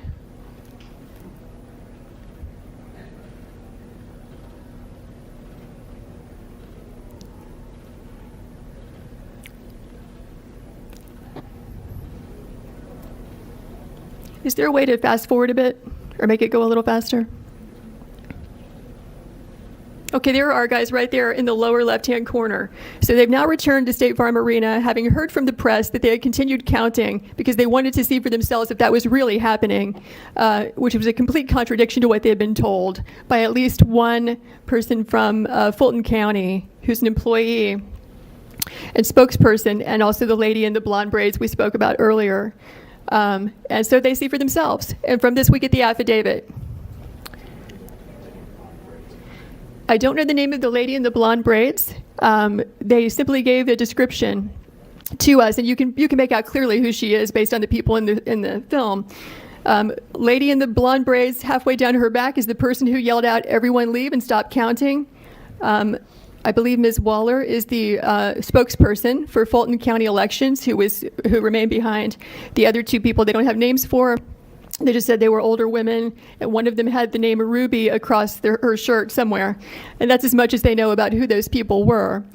So our guys go in, they look around, they ask a few questions, and they leave. It is from their affidavits that we even knew to ask about this. And you might recall that the press reported there was like a supposed water break or water main break or pipe break or whatever, and that this was an excuse for people clearing out of State Farm Arena. It's not clear from the affidavits I saw whether or not that was the reason given by the election official or whether they gave any reason at all. They just said, "Stop, we're leaving, we'll be back at 8:30. So I don't know if that was at play here or not. Okay, can we back up to 8:22 a.m. in the morning, same frames, because we wanted to know, when did that table get put there? Who put it there? When did the ballots get put there? Who put it there? Okay, so 8:21. You'll notice the table's not there at all. Here it comes. There's the table going in that we're talking about where the ballots were obscured. That lady who's moving it is the lady with the blonde braids. She's dressed differently in the morning, so it took us a while to figure out that's the same person that you see at night with the blue apron on who's yelling for everyone to leave and who stays behind to help tabulate ballots after they've all left. So I can see that she's the one who chose to place that table there, close to the scanners. And so the video is still under review. We need to spend hours reviewing carefully how those ballots got there. But we can tell you that it appears to be an aberration from how the other ballots were handled in that room throughout that day. So that's the gist of it. Do you have any questions? Any questions? Senator D. Fulton County Chairman Rob Pitts testified in a committee earlier today that the water break occurred at 6:07 a.m. and was repaired by 12:07 a.m.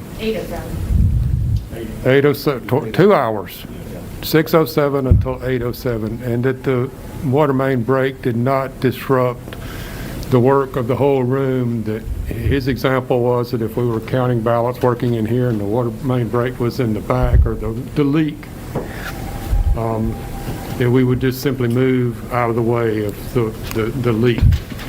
But he testified this morning that the leak occurred at 6:07 and was repaired by 8:07 a.m.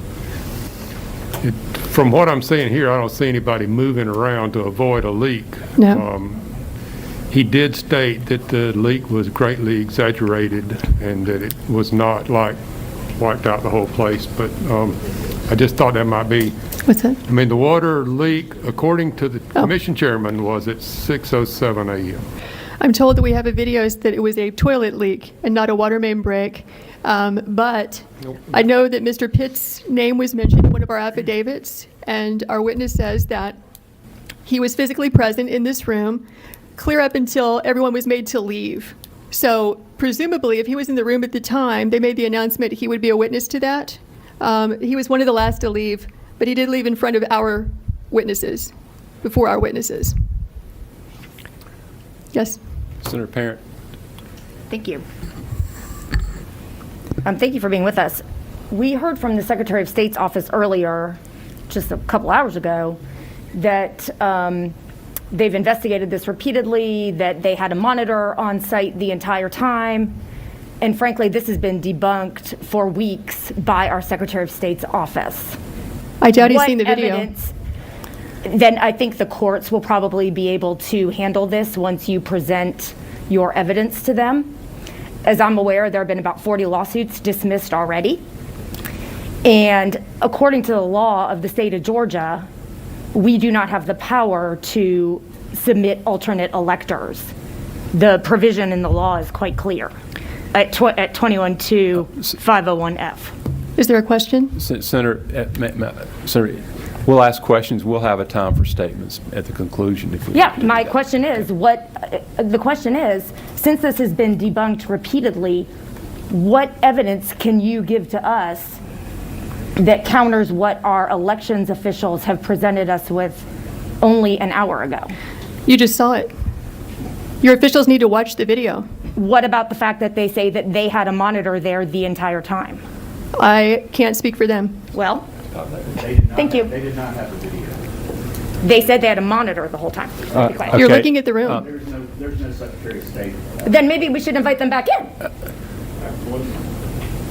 All right. Well, we may need to do that. Senator Tillery, what number are you? Number one. Thank you, Mr. Chairman. Thank you, Ms. Pick. I just have two questions just to try to follow through and understand this a little better. Thank you for presenting this. Get a little closer to it. Okay, is that better? Thank you again for being here. Thank you for presenting this. I just have two questions to kind of understand it a little better. My first is, I didn't have this before, but when Senator Perrin asked, it made me ask, have you been able to figure out where our monitor would have been? Or the monitor, can you point that out to us? Yeah. Right here. Okay. And it's easier to see from where I'm sitting, slide in the top left. Can you help me understand where, if that's where, top right is where the scanners are, where would the monitor be in that screen? I'm just trying to be able to understand it. Yes, it's very confusing because these frames don't portray that accurately. What the witnesses said is that when they were in that roped off area I just pointed to with the press, not only could they not see a single ballot because they were so far away, they couldn't see those scanners at all. The only reason that they knew the scanners were there is because the election official, Ms. Waller, told them so.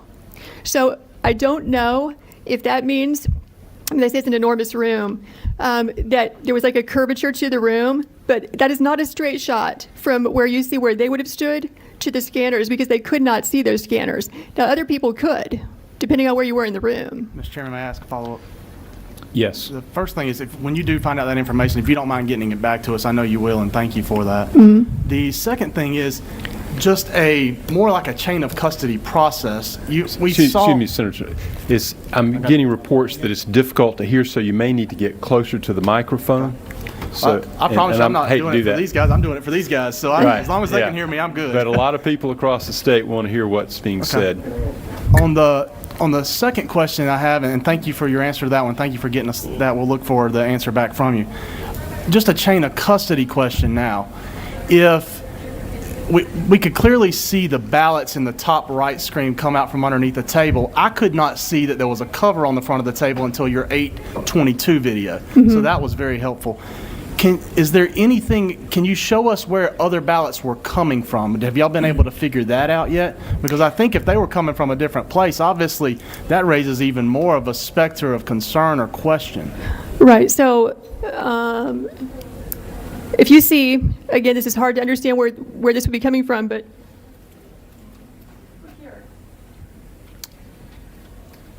so there you have the black, I'm going to call it a suitcase, containers for ballots. You also have boxes. Those are being moved around the room throughout the day. So it appears to us they're coming from there. From the top corner of the bottom left screen, is that correct? Yeah. Okay.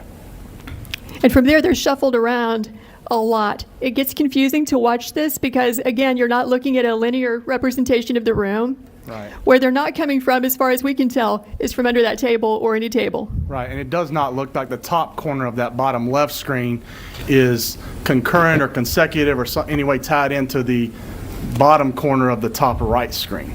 It does not look like those are congruent. We're not seeing them come out of that corner by coming underneath that table, correct? I don't think we can tell that from the film. Okay. And I'm sure y'all will get more information on that as well. Thank you for helping me just understand that a little bit better. I appreciate it. Okay. Okay. Was there another question? And just for the record, we did not receive this video until late last night, and we were reviewing it in the middle of the night last night. So we're still reviewing it. There's still a lot more to review. Senator Jones. Thank you, Mr. Chairman, and thank you for presenting this. And that was going to be my question. Mr. Smith, was when exactly did we receive this video, or you guys get in possession of this video? And then also, so you've had no time to, when questioning the 4 people who are having a lot of movement and activity during the time frame that everyone goes home, y'all have not had time to find out who those individuals are and actually question them on anything, correct? That's correct. Okay, thank you. Senator Rett. Thank you, Mr. Chairman, and welcome. Thank you. Appreciate it. Just quick refresher. When you talk with the authorities involved pertaining to the situation, what was their explanation? Or have you had a chance to speak with them? Do you mean Fulton County officials? Yes, ma'am. I've not spoken with them because we just got the video. Thank you. Okay, Senator Kennedy. Thank you, Mr. Chairman. Ms. Pick, thank you for being here. Mr. Smith, thank you as well for this very important presentation. My question is simply, and if this was addressed earlier, forgive me, but who's in charge of the cameras? Who were they placed there under the Secretary of State's office or by Fulton County? And who's in charge of monitoring them, and who's in charge of securing whatever footage is there and the data? They're operated by the State Farm Arena. The State Farm Arena. So these were not placed there for the purposes of that facility being used to count ballots? That's correct. This is just regular old security cameras They that just use happen to be these there. for, you know, if you're in the arena and you have a slip and fall, or there's a fight, or something happens in the arena, these videos are, as I understand, are subpoenaed all the time. Okay, thank you. Yes. Senator Beach, just let me get your microphone on. Yes. Is it on? Yes. Hello? Yes. Yes. I think you said there were 3 scanners, correct? Is there a way to know if those scanners were used between 10:30 and 1 a.m.? Are they tracked by time when things are scanned through them, ballots are scanned through them? Do you know? I'm not sure. Okay. There have been conflicting reports about whether or not those machines keep a log in real time. They certainly should. I mean, historically, that's the standard required. But whether or not they will hand those over or kept them, I don't know. Okay, are there any other questions? Okay, Senator Parent, one more question. Did you mention that Chairman Pitts was there, or you spoke to him about being there during this episode? I was not there. This is a witness affidavit that says he was there. Okay. Almost up until he was one of the last people to leave. Not as late as the witnesses that we have, but he was there. So he just told us he wasn't there just an hour ago. Okay. Well, I don't know. Yeah. One of the witness affidavits says he's there. Well, okay. So we heard from Senator Brass. No, ma'am. We need to move on. We have a lot of questions. What number are you, Senator Brass? 7? So, thank you, Mr. Chairman. Thank you, Ms. Pick. So the table was placed there around 8:30ish, we said, a.m.? 8:22 in the morning, approximately. At what point, and y'all may not know this since you just got the video, at what point did the boxes of ballots go under the table? We don't have the answer to that, so we fast-forwarded through the tape several times to try to find that, because we haven't had time to review it in real time, which would be 14 hours of tape to review. Right. So we just haven't had time to look at that. Understood. Do we know about how many ballots would go in each one of those suitcases? So we have a witness who says that inside the suitcases, she estimates that about 6,000 ballots can fit in there. And there were how many that were taken out? We don't know. Okay. Thank you. Senator Gooch? Maybe a question for Senator Parent. I heard you say several times this has been debunked, but I also just heard that this video just appeared last night. So how could it have been debunked? Well, my response, not being an expert, is that these very allegations came up right away after the election, almost a month ago, and have been repeatedly discussed by the Secretary of State's office, including everything that we're seeing here. But is this and not there have been explanations for all of it. Is this not the first time this video has been shown? I believe that this is the first time this video has been seen. And it is. And the news media hasn't seen this video, or have not? They have not. They have not. Because I've been in contact with counsel for the State Farm Arena, and it will be today. Okay, Senator Anderson, you're on number 7, correct? Yes. Thank you. Thank you for being here today. My question is, if they said that they were going to shut down and no more counting, does the election system shut down to where it can't count no more, or can it keep on counting? Well, so I referenced the statute, which shows that the Georgia elections must be conducted in public view. That means the press can watch. That means the other party can watch. Both parties are represented to be observers or monitors, whatever. Here, they were made to leave, so it was done in contravention of the statute. But my question is the equipment, the counting system, does it supposed to shut down when nobody's supposed to be counting? I'll defer to Ray on that. I do not know the answer to that question. It has to be secured if they're going to leave the premises, for sure. That's leading to what is it actually securing the count, even though they say that we're not going to count? There's not supposed to be activity with election workers if there's not public view. That's the law in Georgia. And the ballots have to be secured at all times. Okay. Thank you. Okay, I think we may need to, do you have anything else that you'd want to point out about the video? I think that's everything, right? Okay. That's everything for now, yes. Okay. All right. Thank you. Thank you, Senator. Thank you. I think we had, was it a Russell Ramsland that we wanted to, Mayor, that's right, I'm sorry.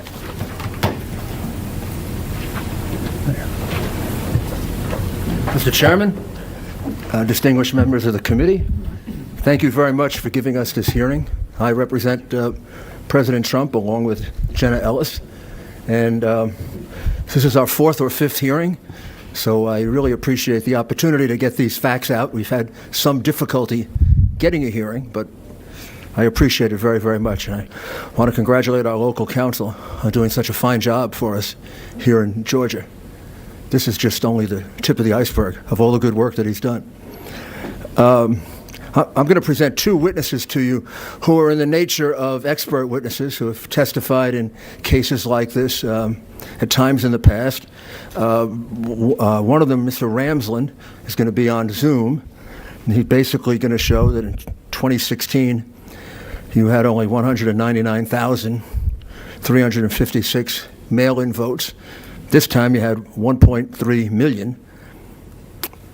2016, you had a 6.4% rejection rate. And this time you had a 0.2% rejection rate. In other words, 0.2. So when you had 200,000 ballots, you had a rejection rate of 6.4%. And now where you have 1.3 million ballots, you have almost no rejection rate. 0.2% is almost statistically insignificant. That alone raises suspicion of fraud and has been held as such in election cases. And Biden won the mail-in vote by over 400,000. Mr. Ramsland will also go through the Dominion machine, the Hart machine, and how that compared to the other machines that you used throughout the state. And he will also show you some very, very, I guess he would describe it as indicia of fraud. You had 96,600 mail-in ballots that were voted, yet the county records show they would never receive back. Be a little clearer. Altogether, you had 231,188 ballots with no return record at all. You were able to cancel 134,000 of those, but you kept 96,600 votes when there was no return record for them. What would that suggest? Phantom votes. There's no return record, yet it's counted. That pattern has appeared in other states that were involved in massive fraud. I might say that a good deal of what I see here is very similar to what happened at approximately that time in Pennsylvania. In Michigan, at about 4 o'clock in the morning, people had been cleared out around 1 in the morning, been told there'd be no more counting. All the Republicans left. 2 remained behind accidentally, and a Dominion employee. And all of a sudden, they saw 2 big trucks come in the back. They thought they were food trucks, and they were very hungry, so they ran to the food trucks. Well, there wasn't food, there were ballots coming out. Thousands and thousands of ballots in paper bags, in garbage cans, in cardboard boxes, and then they were put on a table and they were counted for the next 3 hours. And there are 3 witnesses under oath to that, and they say that they were counted, and as they could listen, they never heard one time that there was a vote for Trump. All the votes were for Biden.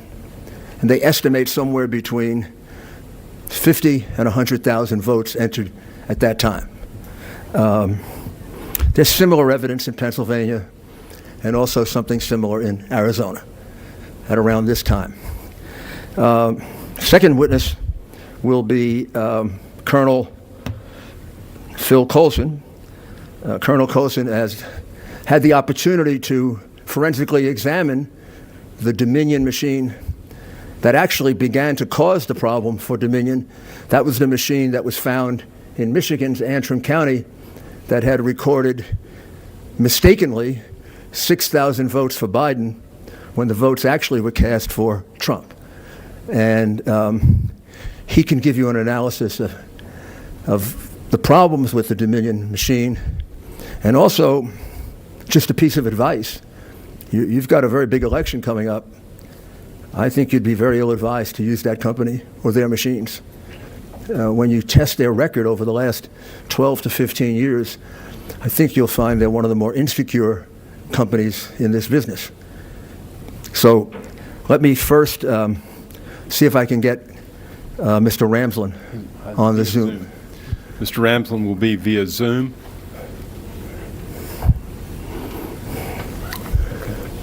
There he is. There he is. How are you, sir? I'm so fine. You are speaking to a committee of the Georgia legislature, and just tell us your name, please.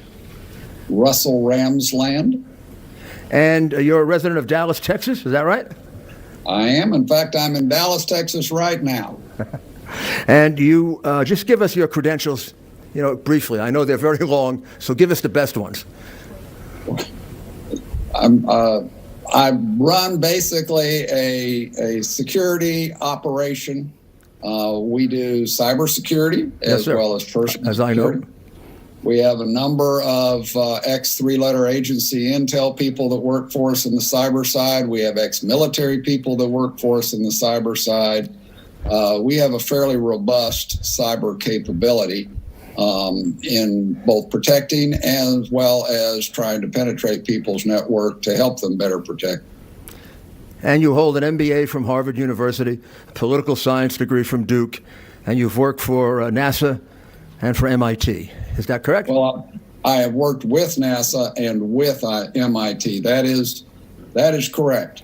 Coming from West Texas, I don't always tell people about Harvard. They're a little worried about Harvard there now. Okay. So if we could go to page, just so that we can do this quickly, Mr. Randall, if we go to page 10 of your affidavit, where you describe the comparison of the Dominion and Hart machines in comparison to the other machines used in Georgia. What did you find when you did that comparison? We were concerned because we had seen some audit logs in Dallas in 2018. So this really started for us long before this election. And we started actually with ES&S, but we eventually got into Dominion because we saw many of the same problems with Dominion in elections that we saw with ES&S. So the first thing we wanted to do was to see what the effect was of a Dominion machine compared to one other. And we looked at it, compared to a group of others, and we looked at it from 3 points of view. And the first thing we did is we tried to go through the 2017 census demographics. We got the 2020 vote count by county for the country. And then we also got the Election Assistance Committee voting machine information, so we knew what each county had. And you would normally assume that once you do the correlation between turnout and voters and counties, et cetera, and how they voted in the previous election, you get a pretty good mathematical model as to what you should expect to see in a Biden versus Trump by county vote. And then we went and tested that, and sure enough, we found that the model was pretty darn accurate, other than a few extreme outliers that we do want to now go back and look at in more detail. But the point is, we could see on a percentage basis whether Biden, for instance, outperformed by a certain percentage or underperformed by a certain percentage, what you would expect in a county. And normally you would expect that overperformance and underperformance to about zero out. Well, in this case, what we noticed is when we went back and looked at it, instead of all voting equipment all over the country, and we simply segmented out Dominion, we found out that Biden outperformed what he should have by about 5% across the board. It was actually amazing. No other, we did not see that result in most other cases. So then we said, well, you know, this is the election system. We got to make sure this is right. So we went back and we looked at it instead of percentage outperformance or underperformance. We looked at it by counties. And when we did it by counties, we found an even more startling result. We found out that if Dominion counts your votes, Mr. Biden got about 78% of the wins. And if you used all other voting machines, then you only got about a 46%. So we noticed right away, again, a second marker that with Dominion, he significantly outperformed any other voting system. And then we did what was called a chi-squared analysis. And I won't bore the committee with what that is. It's a regression of sorts.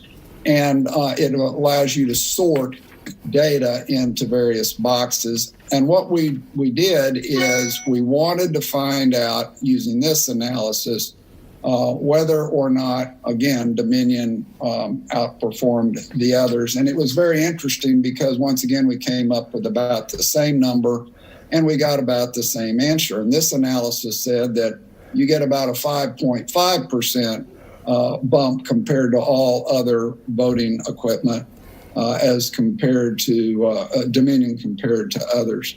And when you apply that to the actual vote, then you find out that we're talking a fairly serious number of votes doing Dominion versus others. I think I jotted the number down here. Yeah. We found, using our first analysis, that about 123,000 votes in Georgia would have been entirely outside the realm of what you would have expected had another voting system been used. And if you use the chi-squared analysis, you got to about 136,000.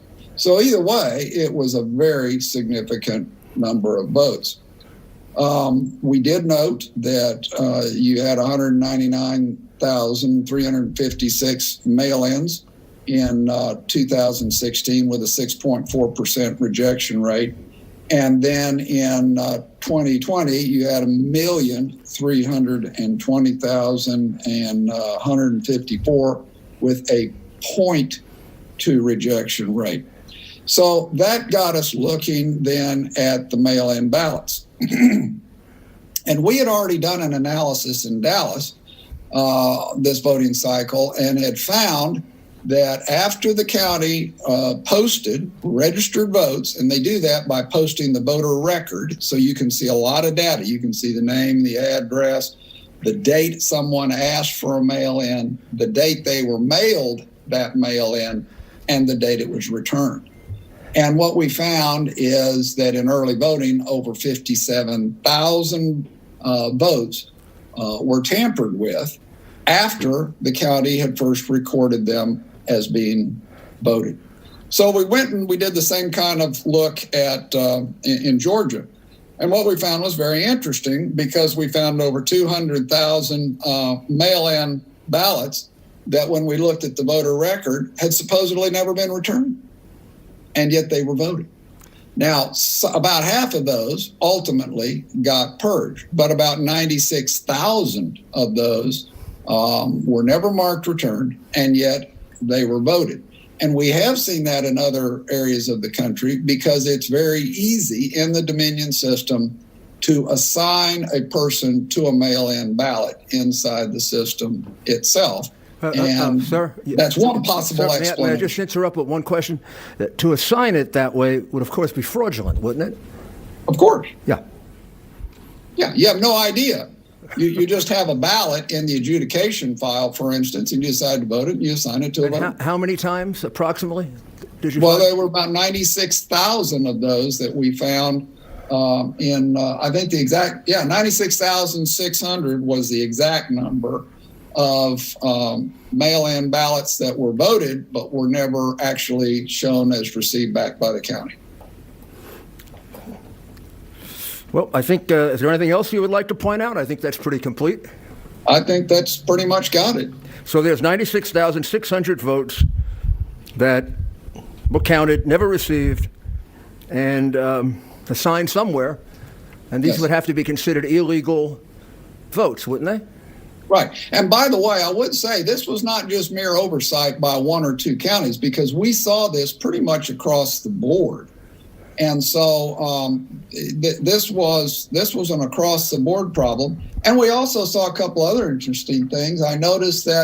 We noticed that sometimes the ballot was actually shown as being voted before it was received back. There was a receive back date, but it was voted before the county received it back. How could that be possible? Well, you'll have to explain that one to me too, because it's not supposed to be that way. Okay.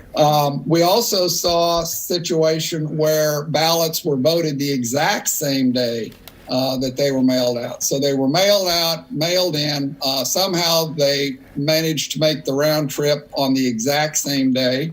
We saw it happen just one day after, so that you mail it on a Tuesday, and Wednesday afternoon in the mail you got the ballot back. We just saw a lot of these kinds of problems with the mail-in ballot. But it was the 96,000 that were never received back that really jumped out at us in a big way. And what was the difference in the margin between President Trump and Joe Biden on mail-in votes? I don't actually have that number handy. I'm sorry. Well, if I told you 399,000, would that sound about right? That's probably in the ballpark. Okay. Yes, sir. Thank you. Tell us a little bit about yourself, and then let us know what you want us to hear. My name is Phil Waldron. I live in Texas, close to Mr. Ramsland out in Dripping Springs. So, my background is Army information operations, the intersection of computer network operations, electronic warfare, psychological operations, deception, and OPSEC. And my point of view of looking at these systems is how to penetrate them, how to corrupt them, how to manipulate them to conduct strategic influence operations. And in my opinion, this is the American people are under a pretty significant information warfare campaign that's multifaceted. And we've looked at the Dominion system. We've looked at the history of these electronic voting companies, and they're all pretty well related. They're connected by a common DNA, which is their software code. So this all started back with Smartmatic. It was designed basically to keep Hugo Chavez in power in Venezuela. He invested, I believe, 28% of the funds to stand the company up.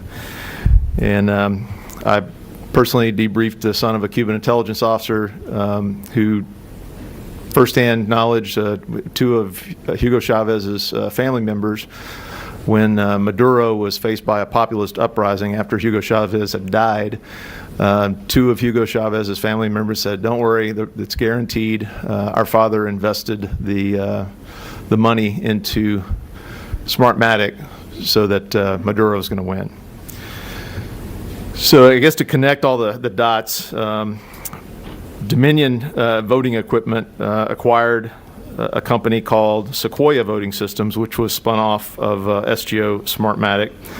And they also acquired the Premier system, which came from the Diebold election company, which also used Smartmatic software.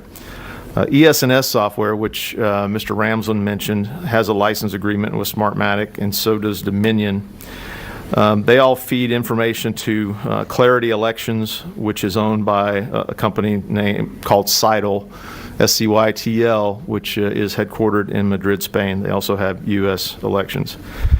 Our team's recently uncovered, just doing basic investigative work on the dark web, but we have an affidavit to this effect that Smartmatic and Dominion do share a physical business address in Barbados at the same building, the same street address. So there are commonality in business links, licensing agreements, as well as the software code and the functionality. We began really looking at these as looking at the operator's manuals for these software systems, and just like President Chavez designed them for, they're designed to control and manipulate votes. And that's what we found reviewing these things. Okay. Are there any questions? Yes, sir. So, have you had an occasion to examine one of these Dominion machines? Yes, sir. We did up in northern Michigan. Our team conducted forensics analysis on Central Lake Township Precinct in Antrim, Michigan, on the 27th of November. And would you consider it to be a very insecure machine that can be accessed very easily? Correct. These machines have been shown at DEF CON and hacking contest, and actually elementary school students to DEF CON guys can get in under 2 minutes.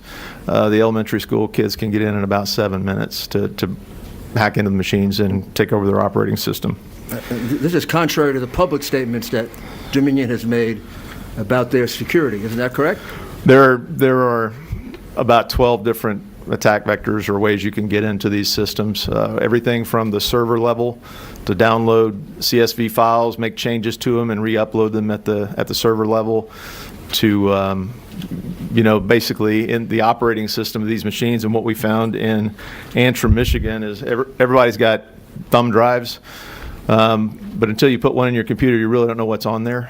That's a common vulnerability. And actually in the military, in our classified equipment systems, all of the USB ports are disabled because of the huge vulnerability represented by USB drives. So when the Antrim County, actually it was the township of Central Lake, they had finished their voting on the 3rd, stored all their ballots according to the policy and all of their chain of custody documents for the software. They got called back to do a rerun on November the 6th using the same voting data card, using the same encryption or the encryption software, but a different USB drive to run the totals.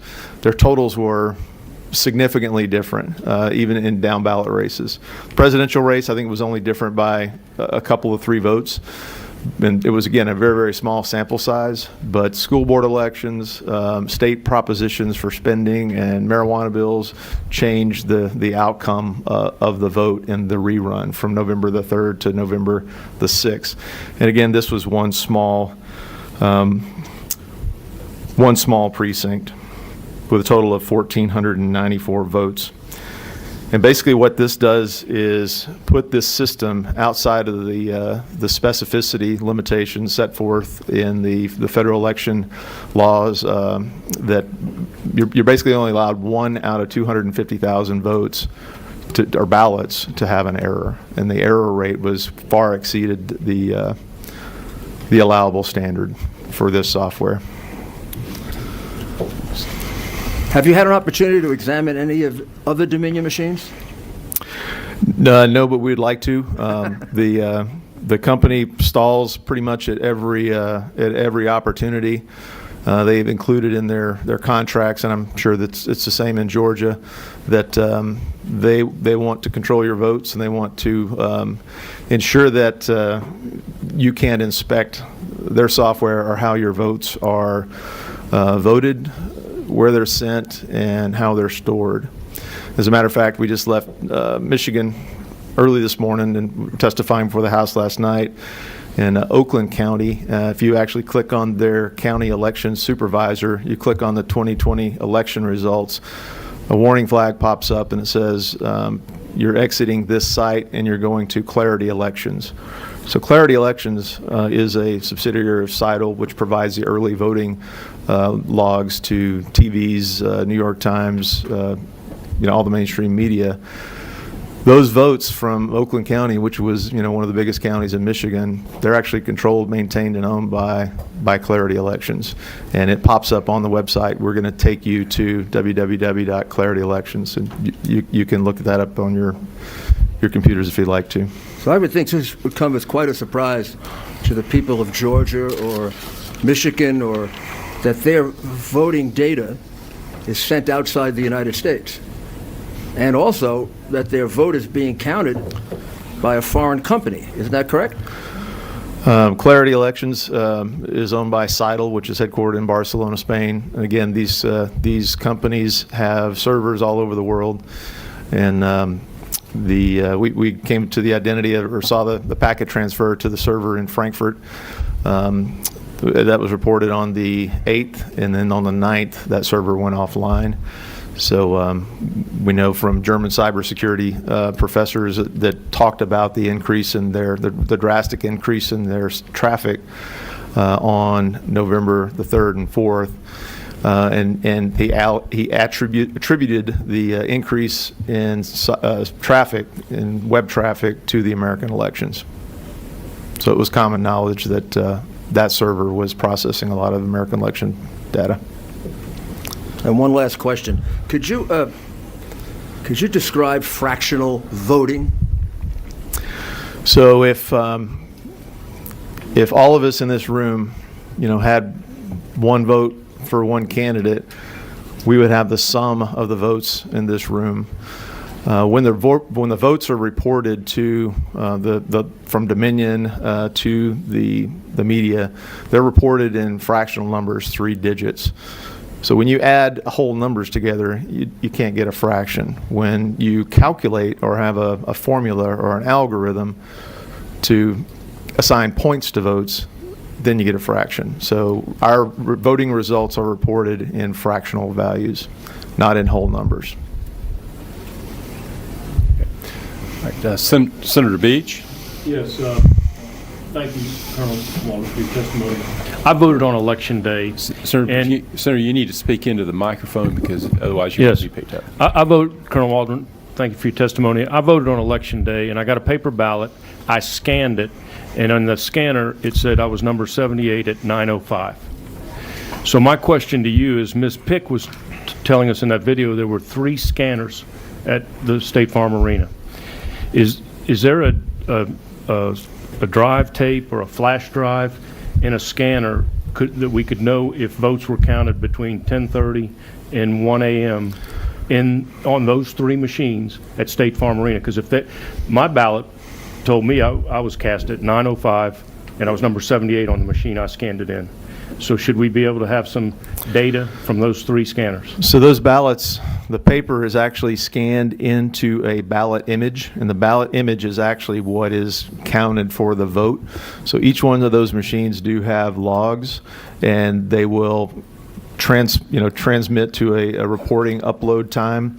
It's my understanding, I believe Tuesday though, that the Fulton County machines were wiped. I heard a report of that. I don't know that. There are forensic artifacts that can be pulled off those machines, but really the place you would get that is under the U.S. Code. I believe it's Title 46 all federal election documents, whether they're paper or electronic, have to be maintained for 22 months.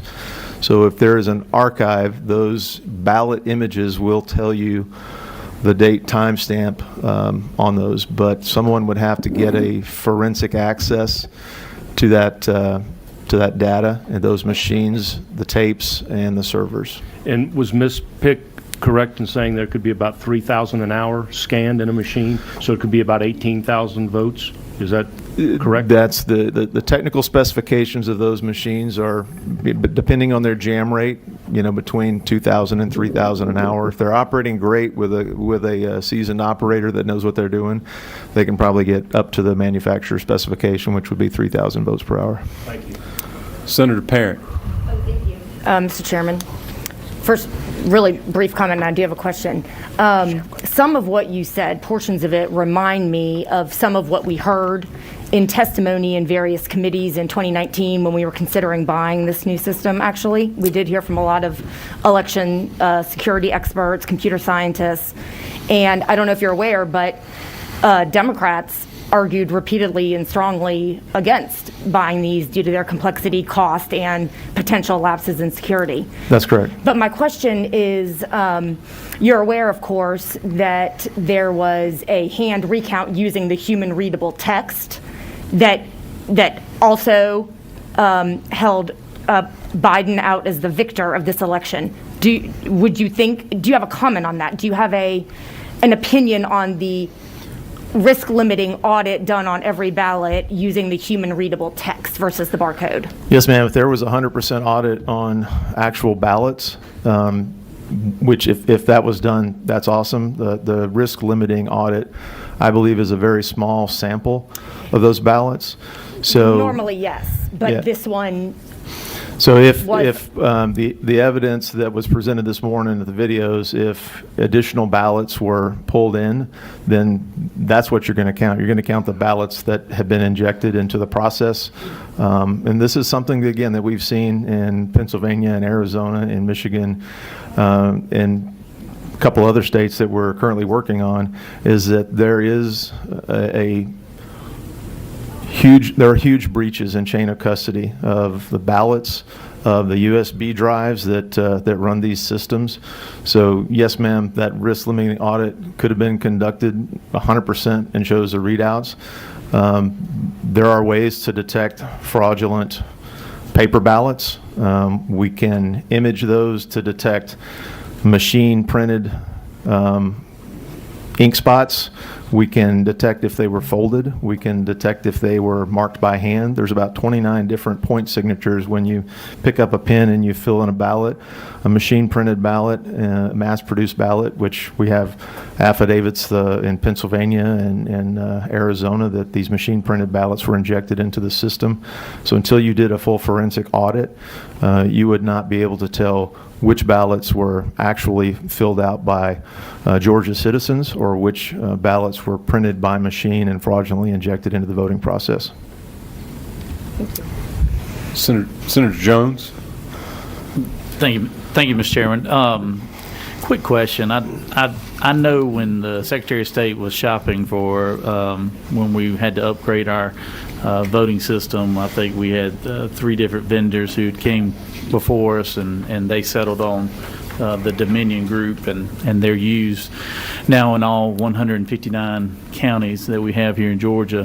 How many other states use this system? Do you know the answer to that? And what's been the feedback with other states?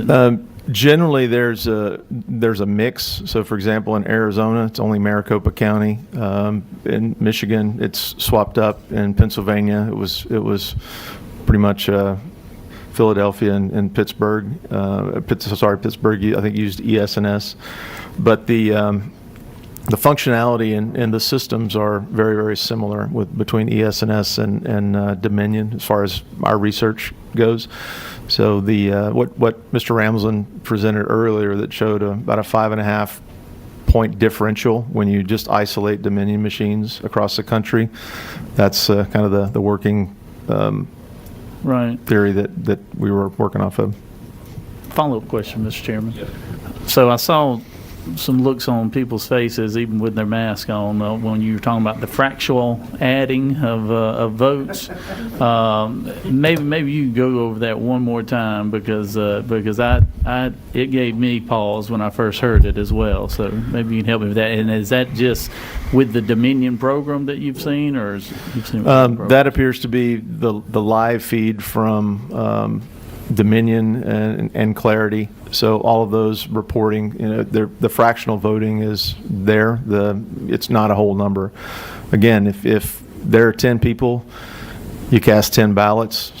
The sum of the whatever candidates are voted for should equal 10, and not 2.87 for one, 3.13 for the other, and 4 for the third candidate. It should all, equal whole numbers, and that's not what's represented. Okay, thank you. Thank you, Mr. Chairman. Thank you. Senator Jordan? Let me see, let me get what number are you on? 7. Thank you, Mr. Chairman. I just have some follow-up questions because I'm a little bit confused. Yes, ma'am. Senator Parent indicated that or asked you about the fact that there, in terms of the risk limiting audit, that there had been a hand examination of every single machine cast ballot that resulted in virtually an identical outcome as the scanned vote. And I'll represent to you that it was 100% recount, that normally risk limiting audits obviously are a small portion, but here it was an actual recount of all ballots. So I just want to make sure that we're on the same page with respect to that. Yes, ma'am. Okay, and so after she said that, though, you went on to say something about, however, what we saw in the video about the ballots injected into the process. So are you trying to say that in the video what you saw were ballots that were somehow not lawful, that weren't real, that weren't actually cast by registered voters in the state of Georgia? We do have affidavits of people who trucked in ballots from out of state into other states, and that and to be clear, into Georgia, because I heard not into Georgia. No. That's right. I heard a lot about Michigan too, and a lot about not North Carolina, which is part of the problem, but a lot about Michigan, a lot about Arizona, a lot about these other states, which some use some of the same systems, some don't. And as you know, state to state, the election laws and processes are very different, right? That's correct. Okay. And even from county to county, under the same law, the execution and chain of custody procedures appear to be a lot different. It can be. We're trying to make sure that they're as Yes, ma'am. streamlined and as possible. Obviously, that's hard. So your opinion is based on the fact that there are affidavits of other people from other states who have alleged that they've trucked in ballots to other states, and then your testimony is saying that ergo these ballots in this video must have been trucked in from other states and are unlawful? Is that the conclusion? No, ma'am. I said that a full forensic audit would determine that, and forensically auditing the paper, the ink, and the ink signatures with optical imaging devices would be able to tell you if there were any ballots that were not legitimate ballots that were injected into the process. And so then my question is, if these were extras that were just trucked in, right, somebody just brought them in, then you would expect then that the number of ballots would exceed the number of registered voters who had requested absentee ballots and or who had voted in person, correct? Underneath within the margin of error, we've seen, again, I haven't seen in Georgia, so I can't testify to that, but we've seen in other places where ballots were segregated, separated, and discarded or not counted, and then other ballots were injected, and those were by affidavits that have been acquired by all the legal teams. And so, for example, in Georgia, you Senator don't know, Jordan, just one if, more. I was going to say One more, just Mr. one more Chairman. question.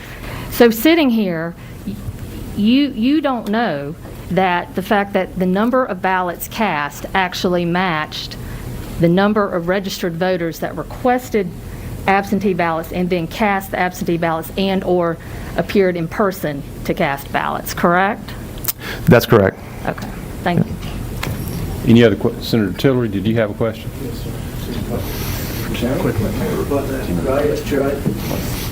Yes, sir. Yes, sir. Yes, sir. Colonel, when you see those ballots being taken out from under the desk, aren't there 96,600 ballots that were voted, but for which there's no return? Could they possibly be those ballots? There is a possibility. Or could that be a reasonable explanation for these unexplained ballots? It could be one explanation, yes, sir. And what about to go further back in Mr. Ramsland's analysis, expert opinion, he says there are 136,098 votes that have the indicia of fraud. They're in serious question based on the analysis that he did of the Dominion machines. Could it have something to do with that? The machine vote is highly suspect. I think if I recall correctly, the timeline, the upload of votes. Yes, I was going to ask you that. 0336 in the morning, that of the 4th. Georgia had the largest single ballot upload, and it was from multiple centers, but it was a 200,000 ballot upload. And at 0336. What time was that? 0336 Did that on the include 4th. Fulton County? That was across multiple precincts across the state. Mr. Chair, I just have one really quick follow-up. One just real quick. One, but I have other senators that have questions. I know, but one of the issues with respect to Mr. Ramsland that I want to, is that there was an indication that, are you aware of the fact that in the system, in our voting system, that when you vote early, it indicates that you have cast an absentee ballot?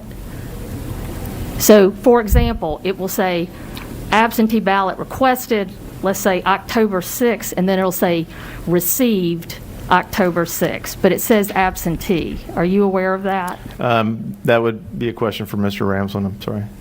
Okay, and so could that explain some of these purported votes that he was talking about in terms of they were absentees the day, they were received the day of and then voted the same day? Or so requested if and they're then voted? in Georgia, if there's a difference in absentee ballots versus mail-in ballots, then there is a difference. If the early votes were recorded as absentee ballots, I believe what I heard Mr. Ramsland say that those were mail-in ballots. So if there's a distinction between absentee and mail-in in the state of Georgia, that would be a question for your election officials as far as how they tabulate or account for early voting statistics on the Secretary of State's website. Senator Tillery. Thank you, Mr. Chairman. I think the mayor asked the question about the 96,600 votes that I was going to ask a lot more eloquently than I could. So thank you, Mr. Mayor. But I do have two follow-up questions on that. When you mentioned, it sounds like if we have done a full audit of the paper counts, 100%, not just a small percentage of audit, that may negate some of your concerns about the Dominion machines, but you then said we might need to audit the paper for what the 200-ish thousand or so that may have come in. Did I hear you correctly on that? Again, there are so many ways. So I look at life as how to attack it. That's what I did in the military. How do I attack it? How do I defeat it? How do I interdict it? And if we looked at those, you can, we've heard testimony, and again, I'm not sure about Georgia on the processing, but I did hear it in Pennsylvania, I did hear it in Arizona, that mail-in ballots were opened by the time they got to the processor. There were ballots separated from the envelope. The signature verification was non-standard on the envelope. I don't mean to cut you off. I'm doing it just for time purposes. Yes. I apologize. But I thought you said something about ink and where folds were and marks on the paper. Correct. My question goes to that. With the Dominion system and our ballot marking device, would that put marks in the same place that would cause some issue with auditing the way you suggested, possibly on marks on the paper? No, the hand-marked features of a ballot are forensically, it's just like, when your DPS, your state troopers do ballistics on a bullet. Every ballot has a unique marking parameter that can be picked up by optical sensors to differentiate it from machine printing. Even if they try to smudge a machine print on a printer, a hand-marked ballot is different than a machine-marked ballot, and that can be picked up and with a reprogrammed scanner. One final question for you, Mr. Chairman. I do not know if you've been able to look at Georgia's numbers specifically yet, but I'm wondering, did you see fractional numbers in Georgia? I did not look. I just looked at the aggregate roll-ups, so I did not. Mr. Ramsland and several other members of the team did That'd be a question the we work should on ask him. Georgia. Correct. Thank you. Okay, I think Senator Rett had a question. Thank you, Mr. Chairman. And I want to welcome you all to Georgia, and particularly the Honorable Mayor. I'm a retired veteran, and I lived in New York under your tenure as mayor, in particular under 9/11, and I want to give you kudos for a great job. But I have a quick question. From a financial and logistical standpoint, it won't be feasible to change out the Dominion system before the January 5th runoff. So if you had a chance to talk to the voters of Georgia, what would you say to them in terms of encouragement moving forward using this system? Thank you, Mr. Chairman. Thank you. I would say there are controls that can be put into place for every machine. If there is absolute positive control of the software and the tapes, you basically put the software in position in the machines. You run a standard ballot, 200 ballots for one candidate and 200 ballots for the other candidate. Get the tapes out and make sure that they run right, and then you pretty much have a guard on that machine so that nobody touches the USB drives or the soft drives, and then every precinct can have a hard copy tape, and that can be manually added up. Okay. Thank you. I don't think there are any further. Senator Harper, did you have a question? Mr. Chairman, What number is it? This is number 10. Thank you, Mr. Chairman. I just wanted to just a point of clarification to Senator Jordan's point about absentee ballots. I just pulled up I voted early and in person, and I think we do, although it says absentee, it specifically says absentee early in-vote.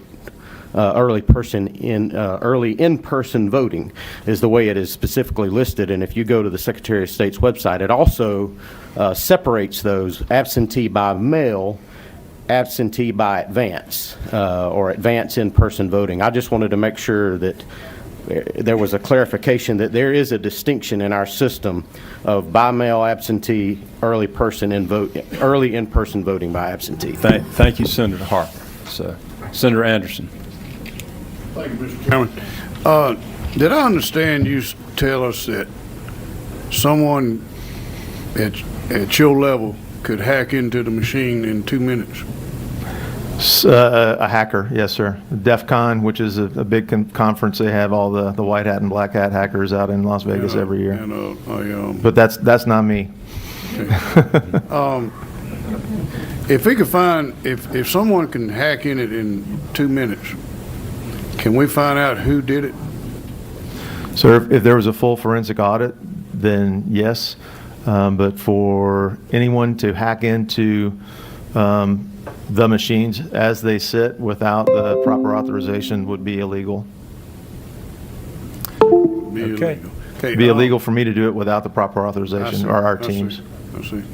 All right, and then my follow-up question, the 96,000 votes that the mayor's talking about, could they been, in this situation we in, could they been come in from out of state? The capability exists, the possibility exists for them to be printed. We had voice recordings of an order being placed in China to print ballots. They were given the basic ballots, and they were, again, that's outside of the U.S. and outside really of our purview, but there are indications that there were fake ballots printed up and pre-positioned in places for injection into the voting systems. In Georgia? No, sir, not that I know of in Georgia, in the U.S. presidential election. Okay. Thank you. Yes, sir. All right, Senator Cardin. Yes, sir, Mr. Mayor, go ahead. Mr. Mayor. Thank you very much, Colonel. I would just like to finish up with 2 points. First of all, Representative Jordan, you said that the Democrats here objected to Dominion. I should tell you that the best letter written on Dominion is written by my Congresswoman, Carolyn Maloney, who is a Democrat. And I really would suggest reading it. It's prophetic. She wrote it in 2006, and she basically outlined the history of Dominion and Smartmatic, the connection to Hugo Chavez. Eventually, she followed up with Maduro, and how it's a highly inaccurate machine. And I guess this is just a question. I don't know why that isn't discovered in due diligence. And whether you're a Republican or a Democrat, this is not a machine you want counting your votes. Second, on the so I don't consider that a partisan issue at all. But it does cast doubt on the entire legitimacy of the vote.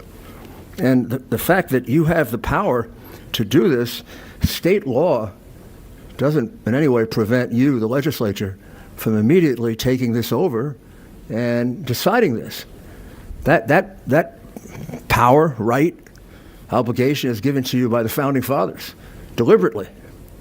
The Founding Fathers felt in a situation, I can't imagine they thought of this one, but in a situation of complexity, the best place to decide would be with the institution closest to the people. And you're the institution closest to the people.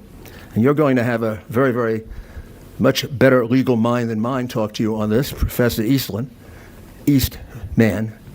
My professor in law school was Eastland. This is Professor Eastman.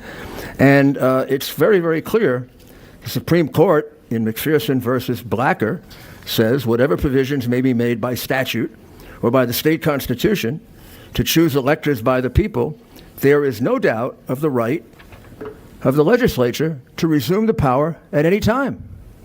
To be sure, at any time would likely not allow the legislatures to pick its own set of electors by whim, but there would have to be a substantial basis for it. And that's really what we're presenting to you, a substantial basis, even to the point that these votes are too illegitimate to certify. Either too illegitimate to certify, or you can look through them and certify them in whatever way you feel is right. But this is your power, your obligation, and I know it's surprising. I've been before state legislators who didn't realize it, and really, so do we really have this power? And then once reading the Constitution and the Federalist Papers, it clearly is yours. You are the final arbiter of who the electors should be and whether the process is fair or not. And the other way to look at it, it's your responsibility if a false and fraudulent count is submitted to the United States government. And it is clear that the count you have right now is false. Thank you. All right. I think we're going to move on to the next witness. Mr. Smith, did you want to say something else, or did you have? Well, we do have a couple of other witnesses. Okay.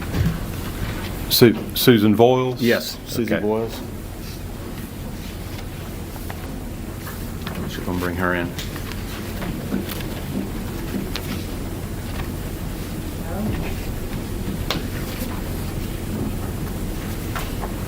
I'm sorry, Clark, but just answer my question. Yep.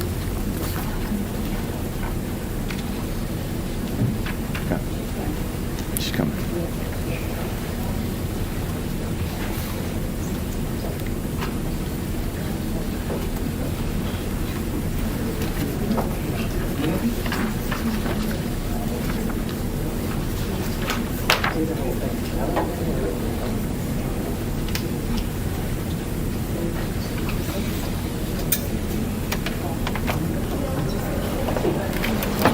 There she is.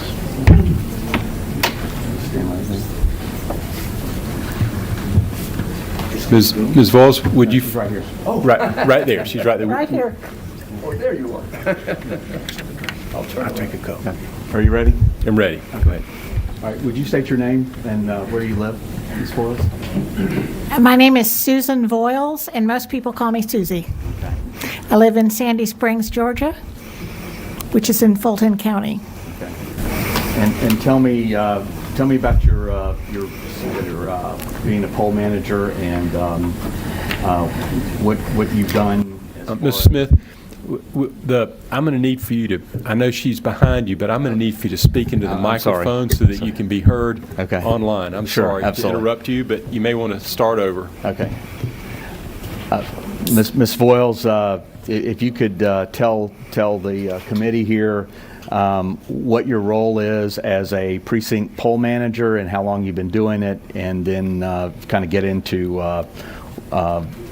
how you were involved with the recount, et cetera. I'd be happy to. Okay. I have been a manager of a precinct polling location in Sandy Springs for over 20 years. I've mostly been in the same location. When they consolidated polls, however, they asked me to move to another poll. Then when they pared them down, I got to go to SSO2 again, which I thought was a wonderful thing. Anyway, I have never experienced in all my time an election quite like this one. I have never seen such poor handling of not only the machinery, but the chain of custody from the very beginning was so flawed. I went in on Sunday, and that's the typical day that we pick up our things. And all our equipment, our big BMDs, the ballot marking device, is supposed to be put in place. Could you tell what date that was, please? Yes, that would have been Sunday, the 1st of November. It's always the Sunday prior. And that Friday prior to that, our ballot marking devices are all supposed to be in the location of our poll. Up to that point, I had no idea that mine were not there. But when I went in on Sunday, I'm to pick up my poll pads, a lot of material, and the poll pads are really an updated version of the numbered list of voters. It's just on an iPad-like device. And it also has a place where I can encode the cards for the voters, the voter access cards. But when I went in, the only thing I received was my telephone. And Ms. Voiles, I'm sorry. Could you? We've got limited time. Why don't we skip ahead to when you were involved with the recount on November 14th? I'd be happy to. Okay. On Saturday, well, I was called the day before on the 13th. Friday the 13th, I was called and asked, could I obtain two of my assistant managers, and would I be willing to go down to perform the audit? I said, yes, I would. Unfortunately, we had to sign up for the entire 5 days, Saturday through Wednesday, and from 7 a.m. to 5 p.m. every day. If we could not commit to that time, they did not want our services. So I could, but my other assistant managers could not. I did go down with another manager, and our first box that we finally got close to 10 o'clock in the morning, I believe it was 9:45, because they didn't have enough tables for everybody. They weren't prepared for as many as they asked to come. Our first box that we got was a corrugated cardboard box that was not the size of a typical file box, but it was just like maybe a book box if you were moving. It was bound together with packaging tape, and on the top of that, clear packaging tape, on the top of that was the seal that should be totally pressed down like a sticker from the Secretary of State's office, which should, according to the chain of custody, have the signatures of those who had prepared this box, who had been the last to touch it. Likewise, at the end, that would have been my responsibility once we had gone through the contents to do the same thing, replace it with a new seal with my signature and my partner's signature. We were instructed how we were to do the ballots, and our first batch, our first box, contained 8 batches of at least 100 apiece. One batch did have 110 in it. And as we went through the batches, they were normal absentee ballots, and most of them were pretty worn until we came up to a batch that is, my words were pristine. It was white. It was so white. And this is a typical absentee ballot. You can see how when it comes to you in the mail, how it's got many folds in it. These had no folds. You could see where it should have been folded if it went through a folding machine, or for the voter to figure out easily how to do that. But these did not have that. I was running my hands up, and I said to my seatmate, I said, feel these. They feel different. And when you have felt absentee ballots for as long as I have, yeah, the years are creeping up there, you know the feel of them. You know the feel of a real dollar bill. You know the feel of a play dollar bill, even though it might look genuine. But the thing that really jumped out at us, besides the feel of these ballots, besides there were no folds, was the fact that the first one that was bubbled in had almost a little eclipse of white in the bubble where you would bubble in. And in that ballot, I mean, everything else was right there. But as we began to proceed through, because we had to sort these by Donald J. Trump, Joseph R. Biden, and Joe Jorgensen, and then write-in if we happened to have a write-in. What we began to notice was an overwhelming amount were exactly, not possibly, but exactly the same. So these absentee ballots had no folds in them. Yet they were presented as absentee ballots. Even if they'd wound up as a provisional ballot, which is similar in structure, just different type of envelopes, it would have been exactly the same. There would have been folds in them, but these ballots were exactly the same, and there was one in the middle of this stack that all of us at times have pulled something out of a scanner or a copier too soon, and the image is not square on the paper. And that's exactly the way one of these ballots was in this batch. It was also striking to me that rather than having the customary 100 to the batch, it had 110. We found this to be quite an oddity.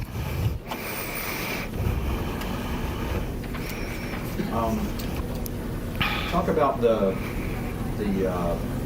when you were down there about the organization. Oh, I'm sorry. Talk about the organization when you were down there and you came down there, and on that, I think it was a Sunday morning, you came down there and you thought you were going to be down there all day and they told you to leave. On the second day, we stayed until about 4:45 on Saturday.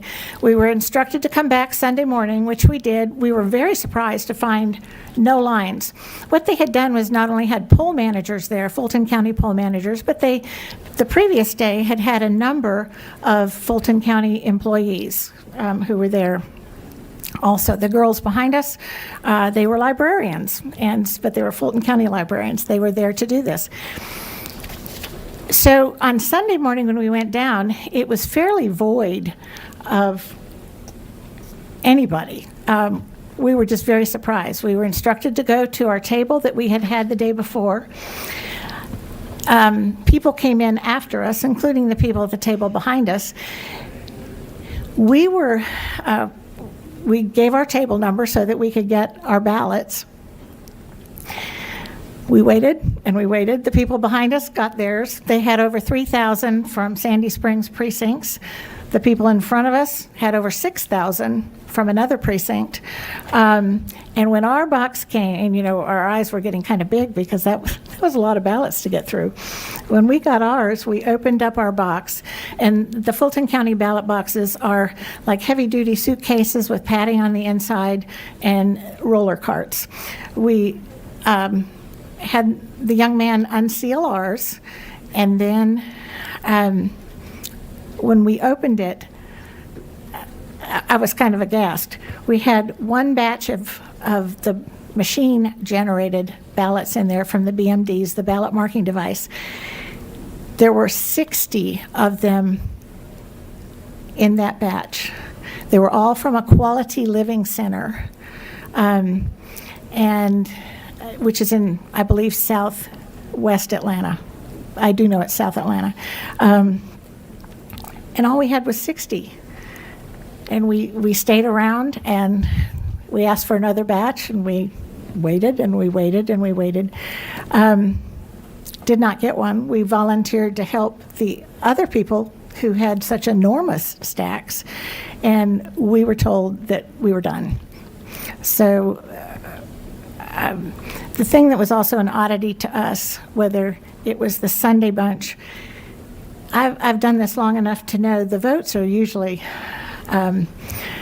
fairly even, and this was not the case either with the absentee type ballots or when you're seeing a stack where 98% of them are for one candidate. Those are overwhelming odds, particularly when you look at the overall vote count. Okay. Were there other when we were told to leave? Was there anybody else still left there, still counting? Oh yes, this was 10 in the morning, and that's why we volunteered to help the gals behind us and the gals in front of us, or anybody else in the room. But we were told to leave. Some other friends of ours, Dr. and Dr. Roll, were told to leave, and so I suggested to my partner that we left. And when we were there the night before, there were pallets of ballots that needed to be addressed and counted. And those pallets were non-existent the next day. And to be told we had to block off so much time and miraculously finish by 10 o'clock on Sunday morning, and not required for any other service. That was amazing. No further questions of this witness. Thank you so much, Mr. Chairman. Ms. Wells, thank you for being here with us today, and thank you for working as a poll manager.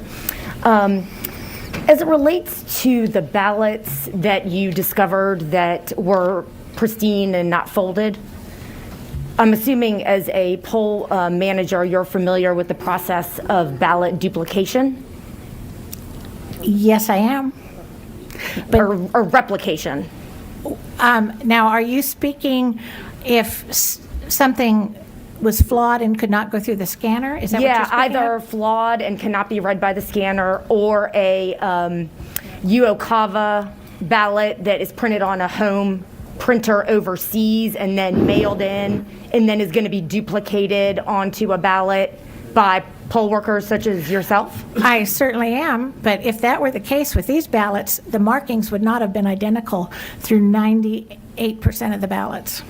Well, couldn't it be explained, the lack of folding, could that, and the fact that they were more identical, couldn't that be explained by the fact that they were all personally replicated and duplicated with observation by individuals working that same poll?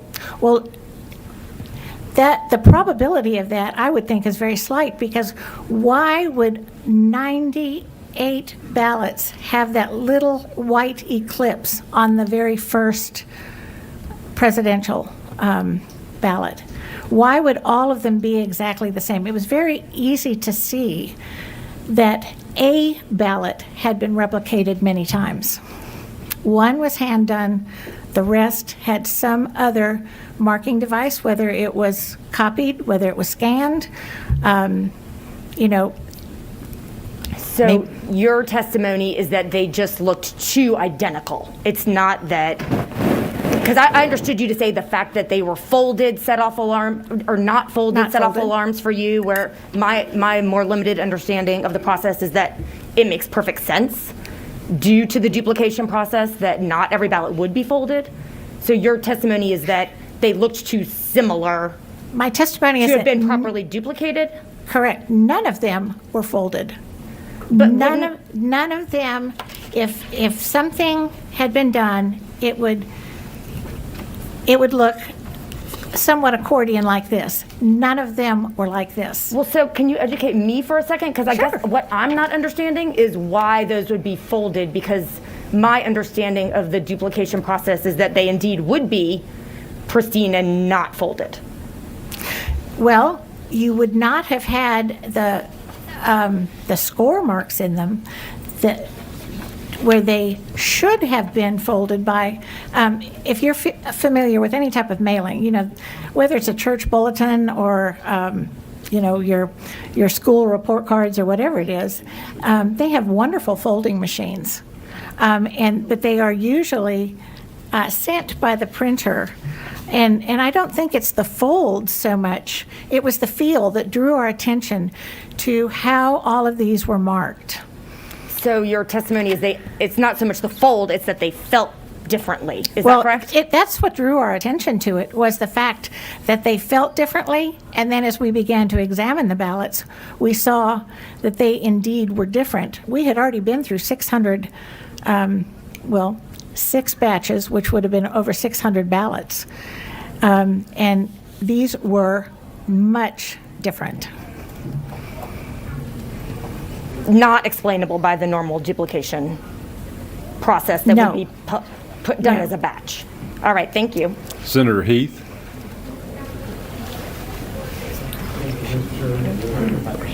You mentioned, I think I got this right, you mentioned a box that had 60 ballots in it.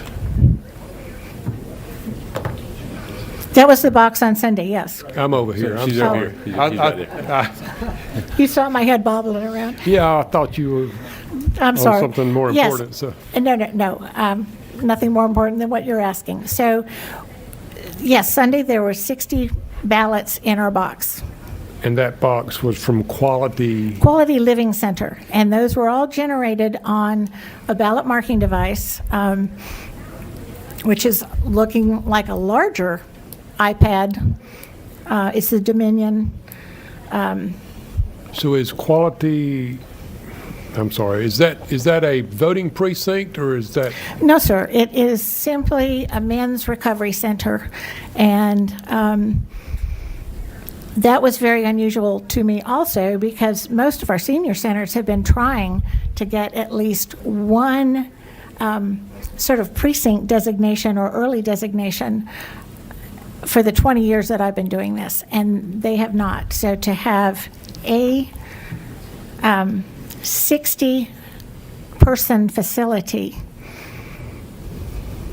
So is this, Fulton County made mention that they had some mobile units. Mobile units that they it seemed to me that they were saying like they were mobile precincts, that if they had an issue at a precinct, they could roll in there with this thing and take over the work there.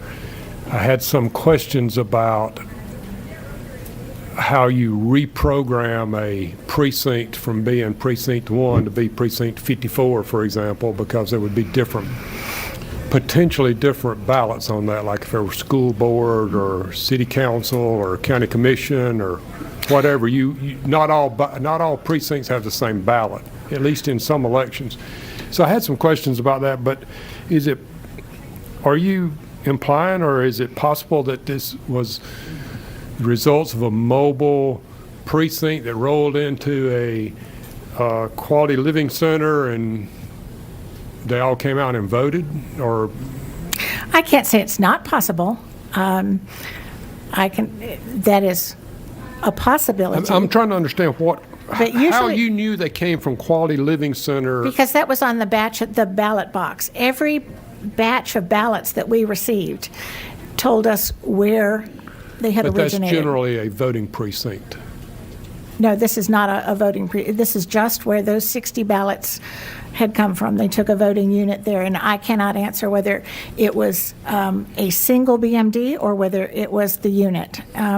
So it could have been the mobile voting unit or mobile precinct. I think Fulton County testified they had 2 of these. But my point is that they sort of, I'm not sure how the level of detail at the elections, but I don't think you can just decide, oh, we'll have a precinct over to Kroger today from noon to 3, and then we'll move over to somewhere else later that day. I don't, and furthermore, I mean, I understand having ballots, a group of ballots that came from a precinct, but a group of ballots that came from an address doesn't seem right. If I might answer your question from another direction, when I finally did receive my poll pads and we were trying to have our first voters vote first thing in the morning, the one thing that we noticed, and I did bring, if you'd like to see, I brought the poll pad. The first thing that came up was the voter didn't belong in that poll. And yet I saw her, her ID and her license address and everything like that, and I thought, well, this is screwy. I looked at it, and our poll pads were actually programmed for Adams Park Library. And so it did show her it gave her directions how to get up to where she was standing physically in front of me. And so then at that point, what was done, when the text finally came in to remedy this problem, they, with the use of the internet, got a hold of Dominion in Denver, and they were able to reprogram those. But I think on a so that they went for my poll, I think on a different level, and I can't, I'm not even going to speculate on the mobile units. I went and I voted in person on October 23rd with my younger sister, who was a first-time voter. And when I went to check in and give them my license and verify my identity to get my voter card, I was told that there was an absentee ballot already out for me. But I never requested one. I've never voted absentee. I always go vote in person. And I had to sign an affidavit saying that I did not request an absentee ballot. So I got my voter card, I voted in person, everything went fine after that. The next day, my mom called the voter center and was told that somebody voted absentee in my name on October 7th. We don't know who that is, and we haven't gotten any answers about that since. And on October 28th, I filled out an open records request for the Fulton County Voter's Office. I received an email from Fulton County Registration Chief, Mr. Ralph Jones, and I called him. He asked about my experience, and he told me he was going to further investigate the situation and get back to me with more answers. November 3rd, his assistant, Mariska Bodison, emailed me to say that my request was given to the Secretary of State's office for further investigation. I haven't heard anything else from either of them. Then I got an email from my dad's friend and lawyer, Mr. Bob Cheeley. I spoke with Mr. Cheeley on November 19th on the phone, and he wanted to know how the investigation was going. And I didn't know, so I tried to call around to find out more answers for him. And I couldn't get anyone on the phone. Once I did, in the Secretary of State's office, nobody had any answers for me. They hadn't seen my open records request, and they had no answers about how the investigation was going. Later, I spoke with Sharon Griffin in the elections office at the Secretary of State, but she couldn't tell me anything either. I never got another call back, and at this point, I was knowing that I was getting the runaround from everybody. You are not the first person that we have heard of Right. That has had this happen, and this to me is probably some of the most discouraging testimony. Yes, sir. This is probably your first or second presidential election you've had the opportunity to vote in, depending on when your birthday This is my second one. Yes, sir. We're going to get this right. Thank you. I appreciate it. And we need to figure this out, and thank you for being here today. I, Harry S. Truman, do solemnly swear. I, George Herbert Walker Bush, do solemnly swear that I will faithfully execute the office of President of the United States. best of my will to the best of my ability. preserve, protect, and defend The Constitution of the United States. of the United States. So help me God. So help me God. So help me God. So help me God. So help me God. Protecting our presidents and their families. Perhaps no job is more daunting for law enforcement. But for the brave men and women of the United States Secret Service, it's a mission they'd take a bullet for. For more than a century, Secret Service agents have been alongside every president through good times. So, my fellow Americans, ask not what your country can do for you. Ask what you can do for your country. Mr. Gorbachev, tear down this wall. And bad. Today, our fellow citizens, our way of life, our very freedom came under attack in a series of deliberate and deadly terrorist acts. And the moments these agents have witnessed along the way are the stuff history is made of. Tonight, I ask you to choose greatness. The President's Men, Tales from the Secret Service. January 20th, 2017, Inauguration Day. Welcome home, Mr. President! All eyes in the crowd are on the new President and First Lady as they smile, wave, and hold hands, celebrating the moment. But the men and women who walk along Pennsylvania Avenue with them never look at the couple, only into the crowd. They focus on people's hands, looking for signs of danger. They lock in on objects, movements, and situations that are out of place. The temperature is 28 degrees, but the Secret Service agents' suit jackets are open, hands held free in front of the chest, just in case they have to reach for their Sig Sauer P229 pistols. On television, as the motorcade proceeds, the world can sometimes catch a glimpse of a man's silhouette on top of a building, a counter sniper poised and watching. But that is just a hint of the massive security precautions planned in secret for more than a year. The Secret Service has scripted where Donald and Melania Trump can step out of the beast, as the presidential limousine is called. At those points, counter-assault teams stand ready, armed with fully automatic Stoner SR-16 rifles and flashbang grenades for diversionary tactics. If they spot any hint of a threat, the grim-faced agents never betray it. They never tell. Because Secret Service agents are sworn to secrecy, voters rarely know what their presidents, vice presidents, presidential candidates, and cabinet officers are really like. If they did, says a former Secret Service agent, they would scream. These agents are at constant risk. They pledge to take a bullet for the president. Ronald Kessler, a former Washington Post and Wall Street Journal investigative reporter, is the New York Times best-selling author of books on the Trump White House, the Secret Service, the FBI, and the CIA. Kessler's book, In the President's Secret Service, Behind the Scenes with Agents in the Line of Fire and the Presidents They Protect, tells the inside story of what our presidents are really like. You know, I love to penetrate secrets about organizations and people that are important. And in the case of the Secret Service, they are so important that if you have an assassination, it nullifies democracy. But at the same time, the Secret Service, as the name implies, is really very, very secretive, more than even the CIA or the FBI, which I've also written books about. So it was a challenge. I love a challenge. And it's also important to know what our leaders are really like. And this book, In the President's Secret Service, tells what they are like in terms of their character, in terms of how they treat other people. So all of that comes together to, I think, give you quite a read. Americans want both openness and security. These goals have competed in the minds of presidents who want to be with the people, but also remain safe and alive. The history of the Secret Service is surprising. Protecting the president was almost accidental.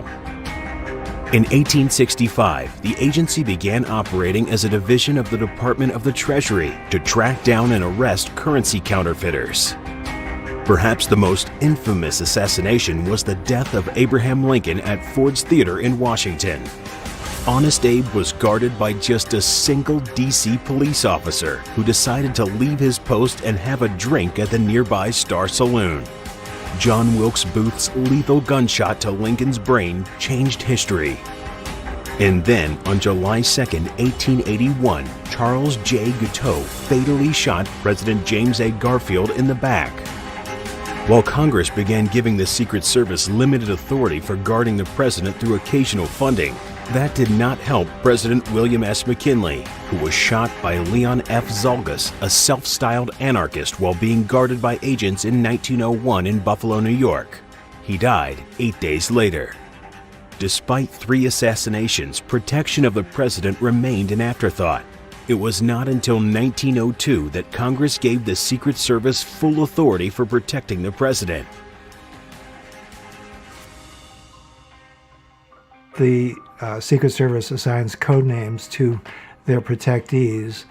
The president, the first lady of the family, is originally, there was no encrypted communication. So they wanted to refer to the protectees without anybody knowing what they were talking about. Now, of course, they have encrypted communications, but they still use code names because, first of all, they might be in a crowd, they might be talking about President Trump. They don't want someone to hear his name, and so they have a code name, which is Mogul, a name that he chose. In addition, they don't want to have confusing names, for a family. So if they have a code name which begins with the same letter of the alphabet for each family, for example, the Clintons are Eagle for President Clinton, Evergreen for Hillary. In the case of the Trumps, it's Mogul, and then Muse for Melania.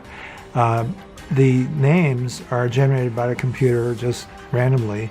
They eliminate any swear words or words that might be incomprehensible. But then the protectees have the right to choose their own code name.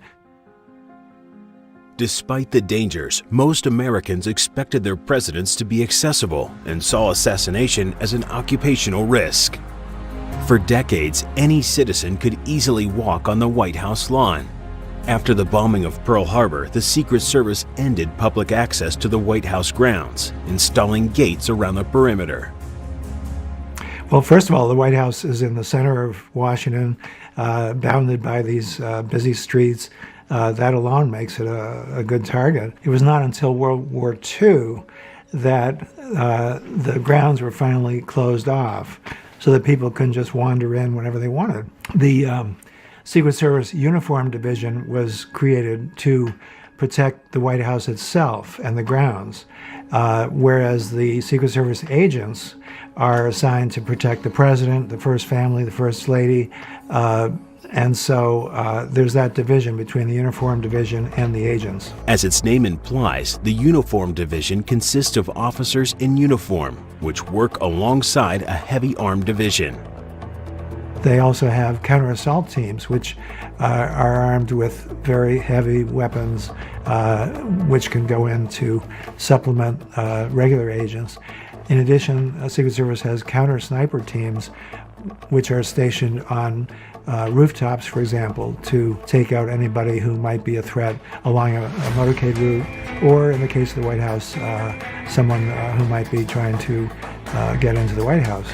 In the case of the White House, it is surrounded by a fence, but it's not a very effective one. And over again, assailants have scaled the fence, and the Secret Service takes them out. They either bring them down with dogs who are cross-trained to sniff out explosives or take down an assailant, or they will shoot them. However, the public is most familiar with the agents in suits wearing earpieces. These agents are responsible for the security of the First Family and the Vice President and his family. They also protect former presidents and their spouses, presidential candidates, and visiting heads of state. They are responsible for security at special events, such as presidential inaugurations, the Olympics, and presidential conventions. By the end of World War II, 37 Secret Service agents were assigned to protect the president. The stepped-up security paid off. At 2:20 p.m. on November 1st, 1950, two Puerto Rican nationalists tried to force their way into Blair House to kill President Harry S. Truman.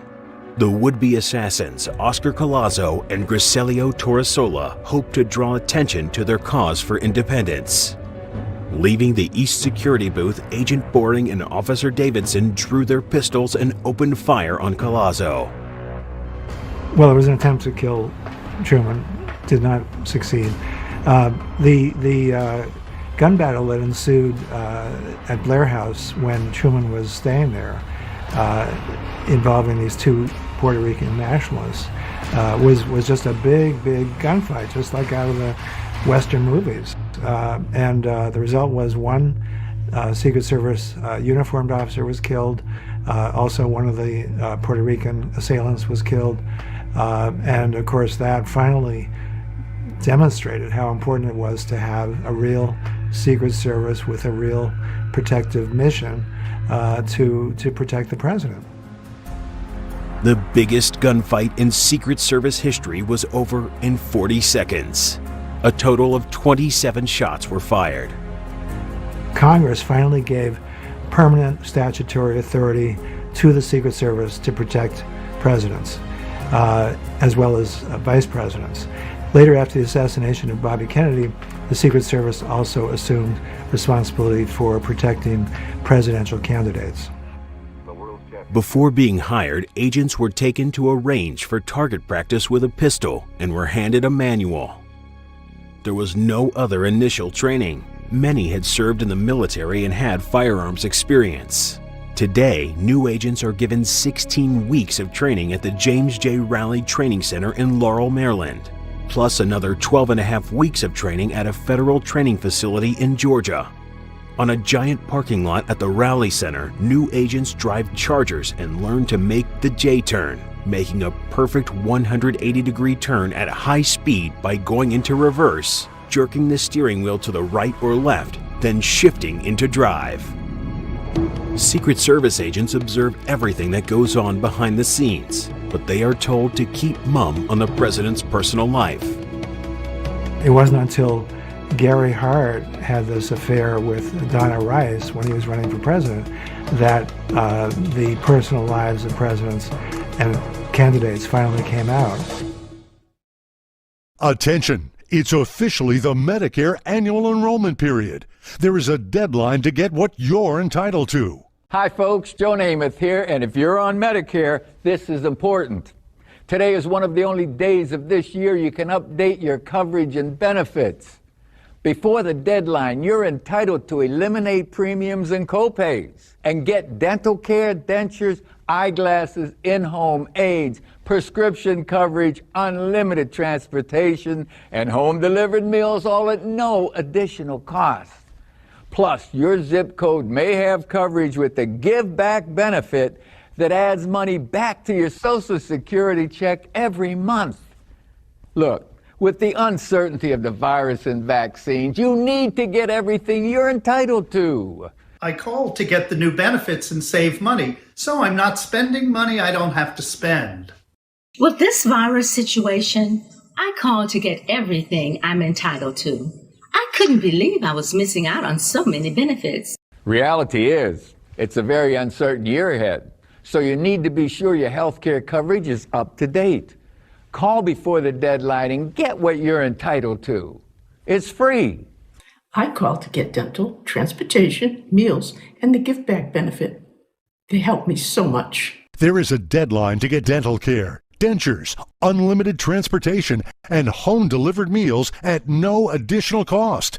And your zip code may have coverage with the Give Back benefit that adds money back to you. Air Force One with a pretty secretary, even when Lady Bird was there. Of course, again, too old to fight, and under contractual obligations to the studio, which would keep him out of combat. Wayne ended up spending World War II touring military bases around the world, often entertaining troops and visiting wounded soldiers in hospitals. He would do the same during conflicts in Korea and Vietnam. But John Wayne was distraught about not being allowed to serve his country in active duty. It stung him for the rest of his life. In 1948, John Wayne was cast in director Howard Hawks' Red River, opposite Montgomery Cliff. Come on, get up. Red River would go on to be nominated for 2 Oscars and is widely regarded as one of the best westerns ever produced for the big screen. The success of Red River and his growing power in the industry led John Wayne to a starring role he cherished as no other, the American war hero. Played with a fierce sense of duty, Wayne's portrayal of Marine Corps Sergeant Stryker in the 1949 production of The Sands of Iwo Jima cemented his place as a major Hollywood actor and reliable box office draw. My name is Stryker, Sergeant John M. Stryker. You're gonna be my squad. You joined the Marines because you wanted to fight. Well, you're gonna get your chance. And I'm here to see that you know how. And if I can't teach you one way, I'll teach you another. But I'm gonna get the job done. The Sands of Iwo Jima earned Wayne his first Academy Award nomination. Thanks, Marine. The 1956 film The Searchers saw John Wayne and John Ford teaming up once again to make what is arguably one of the finest westerns ever made. Leave them carry off their hurt and dead. Well, Reverend, that tears it. No, and you stay out of this. All of you. I don't want you with me. I don't need you for what I gotta do. You go see a Western directed by John Ford, whom by that time I kind of figured out was this terrific director, and John Wayne in it. And by that time I put the 2 names together when they were both on a film. It was usually very interesting for boys particularly. And you sit there and suddenly this character, this lonely character, comes out of the desert or something, and he's absolutely terrifying.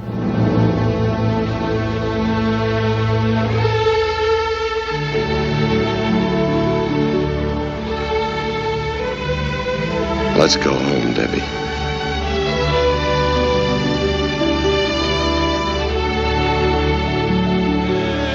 Out there, his peace of mind, he knows he'll find.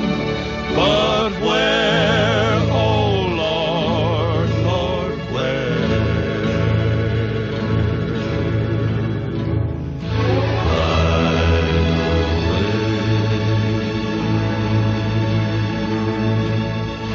Right away. Heading into the 1960s, John Wayne was crushing it as one of Hollywood's biggest and most beloved stars. I've made quite a few pictures with John Wayne, and by the way, I've always called him John. Everybody calls him Duke. Yeah. We have never seen eye to eye on a lot of things, but professionally, yeah, I think he's one of the most professional actors I've ever worked with. Oh yeah, he is. It was a chance for Wayne to try his hand at directing. First up was The Alamo in 1960, an epic starring himself as Texas hero Davy Crockett. It's here at last, the monumental history-making motion picture, 14 years in the making, the $12 million epic, The Alamo. Starring John Wayne as Colonel David Crockett. The Alamo was roundly trashed by critics, mainly because of Wayne's politics. But the pro-America film was a big box office hit. Republic. I like the sound of the word. Means people can live free, talk free, go or come, buy or sell, be drunk or sober, however they choose. Some words can give you a feeling that make your heart warm. Republic is one of those words. Having scratched the director itch, John Wayne went back to his passion, acting. The Man Who Shot Liberty Valance was a difficult piece of filmmaking, again directed by John Ford. In this 1962 classic Western, John Wayne's character saves the life of his friend Ransom Stoddard, played by Jimmy Stewart. I said Liberty Valance. But if that's what you gotta do, you better start packing a handgun. A gun? I don't want a gun. I don't want a gun. I don't want to kill him. I want to put him in jail. Wayne stood for courage, loyalty, and honor. Well, you're not going to use this story, Mr. Scott? No, sir. This is the West, sir. When the legend becomes fact, print the legend.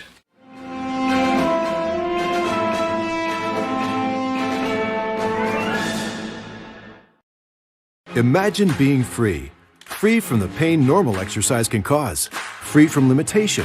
Free from excuses. Introducing the Teeter Free Step. The Teeter Free Step provides a total body workout that combines cardio with strength training without stress or compression to the back, hips, or knees. So you can have an amazing workout without the pain. Other recumbent machines use a cycle motion that causes joint pain. The Free Step patented stepping motion follows a smooth, linear path that prevents the knees from traveling past the toes and stabilizes the back and hips for an exceptional stress-free, zero-impact workout. 93% of users surveyed reported the Free Step was easier on their knees and back than other cardio options. Free Step has been a game changer. I can get a full body workout and not be in pain while I'm doing it. It's been a godsend. Free Step is proven to burn over 17% more calories than traditional recumbent bikes in the same amount of time. That's like doing 6 workouts and getting the benefit of a whole 7th additional workout. The Free Step is so effective because it engages both the upper and lower body. You increase calories burned while distributing exertion so no one muscle gets fatigued. You're able to work out longer or harder, but it feels easier. It's just amazing to feel like your muscles are starting to tone up, starting to get less jiggle in the arms now. This is something that I want to do every day because it's just a pleasant experience. The Teeter Free Step is designed with the same technology as high-end seated steppers found in physical therapy offices, and it's virtually silent, so you can watch your favorite programs while staying in the best shape of your life. It's almost like the machines that I had at physical therapy. The Free Step has been a lifesaver for me. It really has. I can still get a great workout without having to kill my knees and kill my body. The Free Step has given me freedom. Call or go to tryfreestep.com to see how you can try the Free Step for 60 days, and it ships to you free. It's all at tryfreestep.com. What if your dentist stopped bugging you about flossing? What if you could brush and floss at the same time? Now you can with the world's first flossing toothbrush, the Waterpik Sonic Fusion. It's the only device that lets you brush and floss at the same time, and it's so easy to use. Best of all, it's clinically proven to be twice as effective as regular brushing and flossing. Help keep your smile healthy between dental visits with Waterpik Sonic Fusion. Go to waterpik.com to learn more. For what you will do tomorrow, you need Sheets tonight. The world's most breathable, stretchy, moisture-wicking, stay fit, ridiculously soft sheets. For the most cool, dry, and comfortable sleep, Sheets tonight. Guys, feeling tired, getting soft, growing old? Wake up and grab Ageless Male Max with a non-prescription ingredient to help boost your total testosterone from the one and only #1 brand in America. Hi folks, Joe Namath here, and if you're on Medicare, today is one of the only days of this year you can update your coverage and benefits. Before the deadline, you're entitled to eliminate copays and get dental, prescriptions, transportation, and meals at no additional cost. Plus, your zip code may have coverage with the Give Back benefit that adds money back to your Social Security check every month. I called to get dental, transportation, meals, and the Give Back benefit. They helped me so much. With this virus situation, I called to get everything I'm entitled to. I couldn't believe I was missing out on so many benefits. With the uncertainty of the virus, you need to get everything you're entitled to. Millions of people have trusted the Medicare Coverage Helpline. You can too.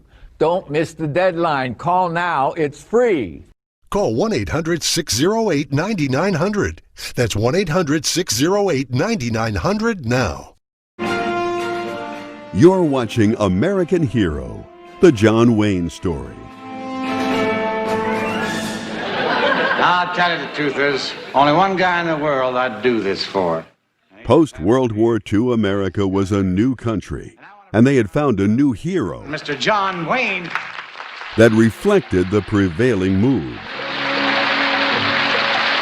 Here you are, one of the biggest stars in the whole world, been making pictures for 37 years, got a spanking new daughter. Now, what do you want for her, Duke?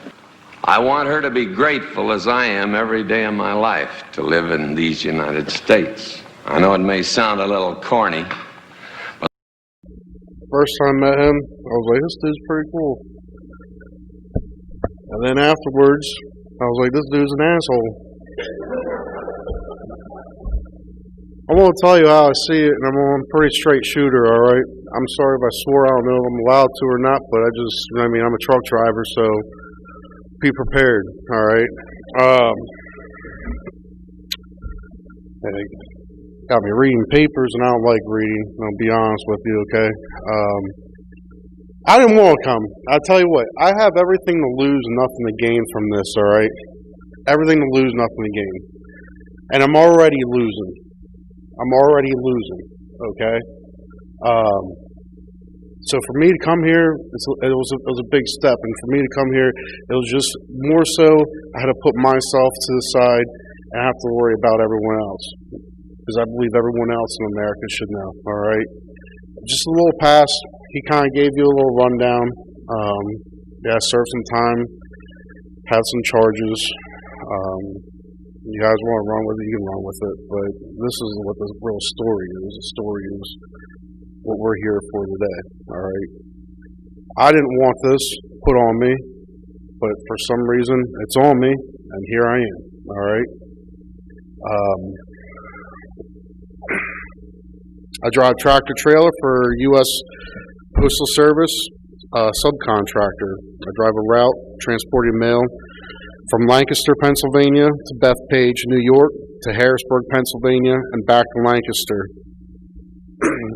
On October 21st, when I arrived for my usual route in Bethpage, New York, an expediter made 3 references to ballots that were to be loaded into my trailer, including saying, hey, you've got a ballot today, or you have ballots today.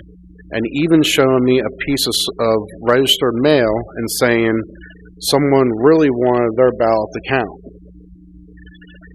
In total, I saw 24 gaylords. Where's that box? Right here.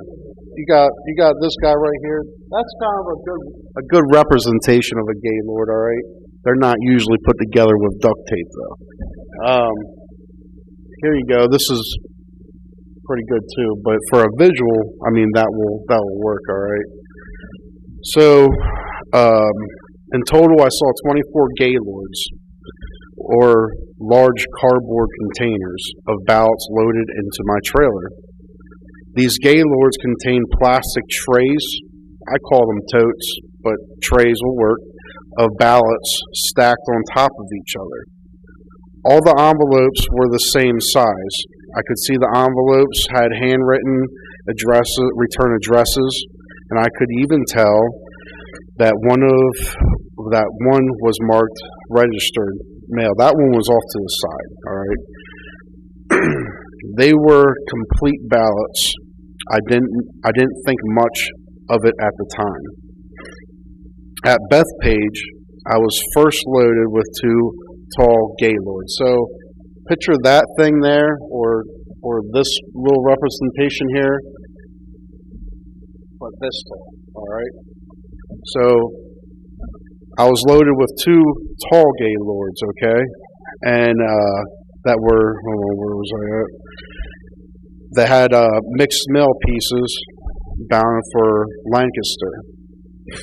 These Gaylords were loaded first because they would be the last off my trailer.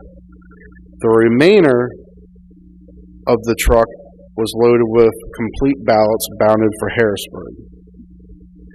I then drove to Harrisburg with the ballots. Usually I offload in one of the 7 docks every day, but not on October 21st. I wasn't allowed to offload. That's different. Whenever I pull into Harrisburg, I go around and I get unloaded and then I roll out. Not that day, all right? Not that day. Instead, I was made to wait for roughly 6 hours in the yard, from 9:15 a.m. to 3 p.m. This really ticked me off, all right? Because my brother was in town. He just moved back up. And I wanted to spend some time with him. I tried to get the attention of postal workers, but no one would tell me what's going on. All of this was weird. I arrived at about the same time every day.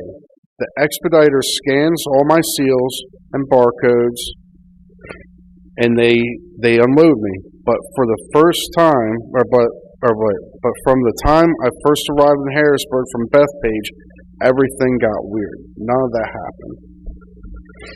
After waiting 6 hours, I went inside to figure out what's going on. I was told to wait for the transportation supervisor. This was also weird.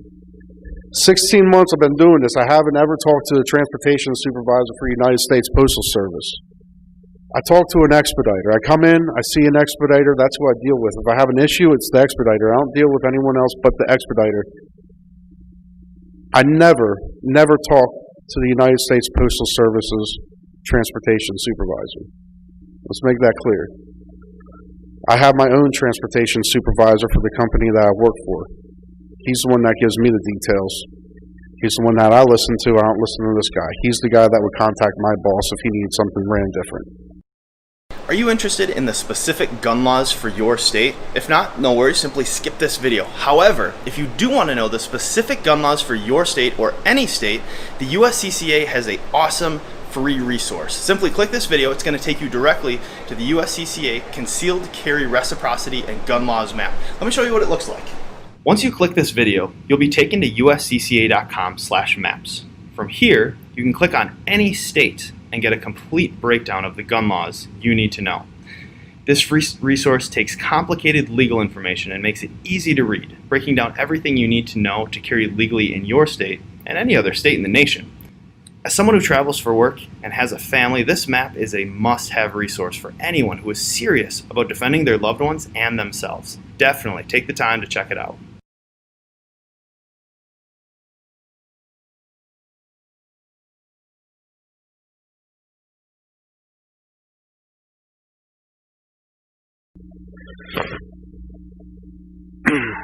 I've never spoken with this transportation supervisor from the United States Postal Service. They don't speak to people like me. He's a top guy. He's the kind of guy that would speak to my boss, not a trucker like me. The supervisor told me to drive to Lancaster without being unloaded in Harrisburg. This made no sense to me. I knew the ballots were loaded for Harrisburg, and that if I was to go to Lancaster, they would have to off-unload my those pallets in Lancaster to take off Lancaster stuff, to put the ballots back on the trailer, to send it back to Harrisburg. Doesn't make no sense. This was a real screw-up in my thinking. I wanted my ticket, so whenever I go to a place, when I go there and whenever I'll leave, I'll get a ticket. I'll get a ticket, a slip, whatever you want to call it. It's the date, time that I'm supposed to be there. It'll have my trailer number on it. It'll have how much I'm loaded. It'll have the seal number. It has my name. It'll have who was the expediter. So I wanted my ticket, my slip. I call them tickets. Some people call them slips, okay? And then because I was there for 6 hours, I wanted my late slip too, because I wanted to be paid for sitting in that yard for 6 hours. So I wanted the ticket and the late slip for stopping in at Harrisburg. Also, I wanted it because if they tell me to take this load to Lancaster, I want to pull up the Lancaster of Harrisburg crap and be like, yeah, they just told me to come here and not have no ticket, because they don't look like I just came straight here, you know? Just to prove that I was there. And so others would know I wasn't the person that screwed this up. A ticket is always provided to a driver when they arrive at a United States Postal Service facility that proves you were there. The transportation supervisor refused to give me a ticket and told me to leave. I then demanded he give me a late slip, since I wanted to get paid for the time I was sitting there and waiting for them to offload me. He refused to give me that too. He was kind of rude and wouldn't explain anything to me. He just told me to go to Lancaster. I then drove to Lancaster, unhooked my trailer in its normal place, and then drove my truck to where I always park it in a nearby lot. And then I went home. The next day, it just got weirder. As I arrived at Lancaster's United States Postal Service facility with my tractor, I went to hook up to my trailer. And my trailer was gone. Not there no more. 10R 1440. Since I started driving that Bethpage route, I've always had trailer 10R 1440. I like that trailer. It was a nice trailer. I know you guys probably don't really know nothing about truck driving or trailers or anything, but the rear tandems had with your driving light, the rear tandems the front axle will actually go up. Nice air ride. The doors on it worked great. Some of the trailers that place has, you could honestly put it on the back of a carrier and drop it off in the middle of the ocean and no one would worry about it. So that trailer I really liked, okay? What happened on October 21st was a series of unusual events that cannot be a coincidence. I know I saw ballots with return addresses filled out, thousands of them, thousands, loaded onto my trailer in New York and headed for Pennsylvania. At first, I didn't think it was a big deal. In fact, I thought it was really awesome. I really did. I was like, sweet, I'm doing something for the presidential race, this is cool. But as things became weirder, I got to thinking and wondered why I was driving complete ballots from New York to Pennsylvania. I didn't know why, so I decided to speak up. And that's what I'm doing today. Thank you.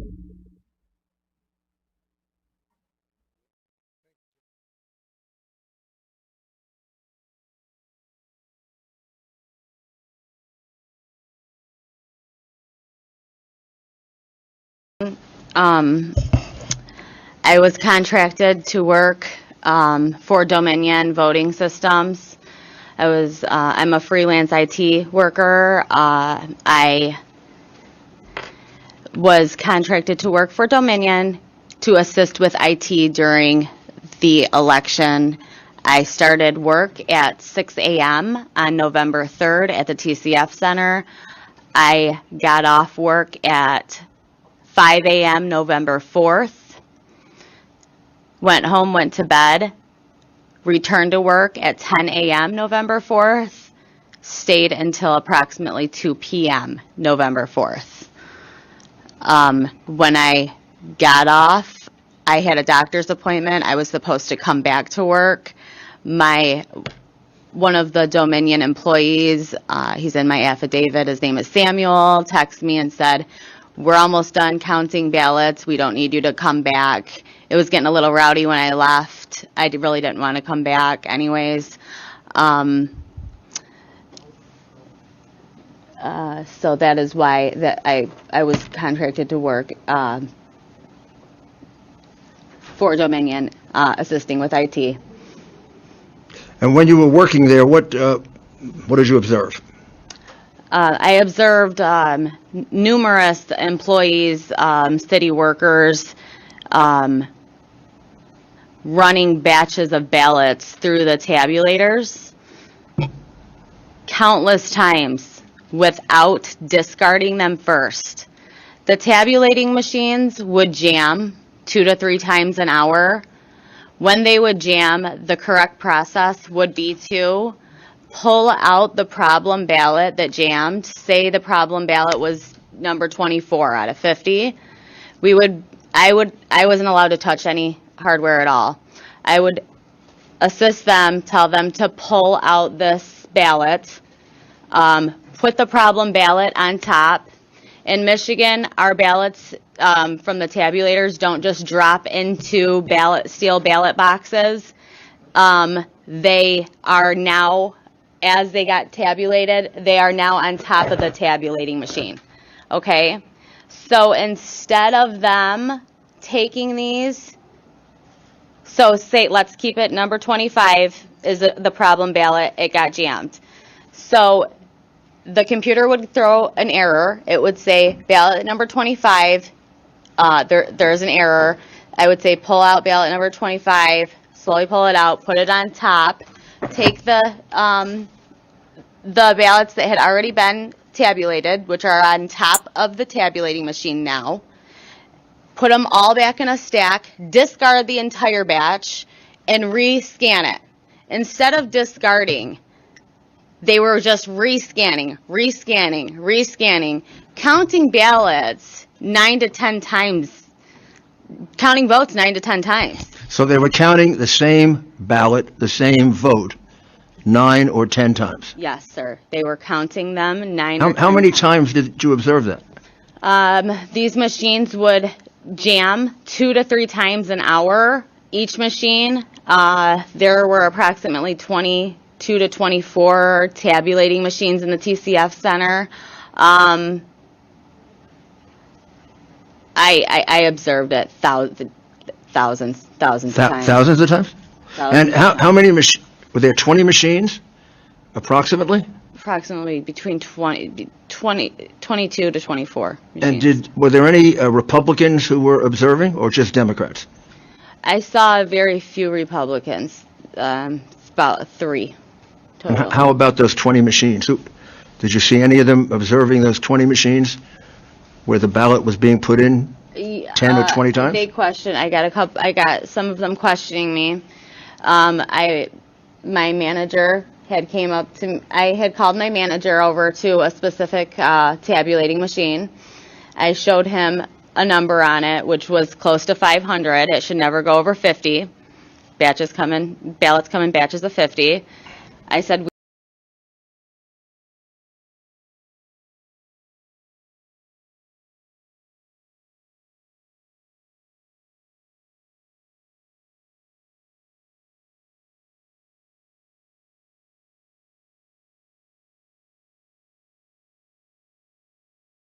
I was contracted to work for Dominion to assist with IT during the election. I started work at 6 a.m. on November 3rd at the TCF Center. I got off work at 5 a.m. November 4th.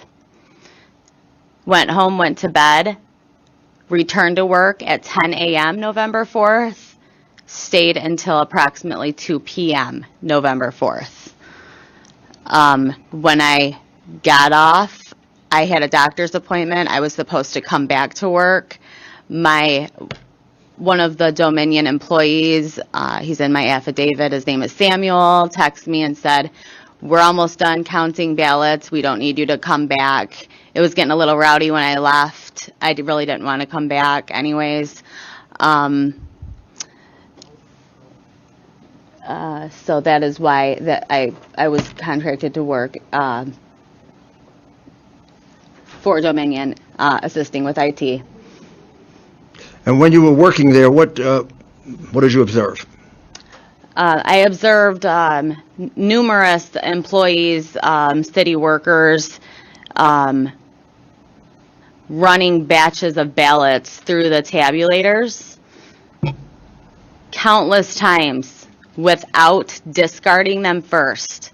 The tabulating machines would jam 2 to 3 times an hour.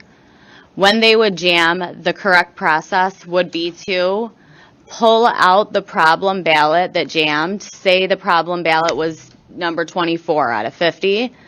I wasn't allowed to touch any hardware at all. I would assist them, tell them to pull out this ballot, put the problem ballot on top. In Michigan, our ballots from the tabulators don't just drop into steel ballot boxes. They are now, as they got tabulated, they are now on top of the tabulating machine. Okay? So instead of them taking these, so say, let's keep it number 25 is the problem ballot, it got jammed. So the computer would throw an error. It would say ballot number 25, there's an error.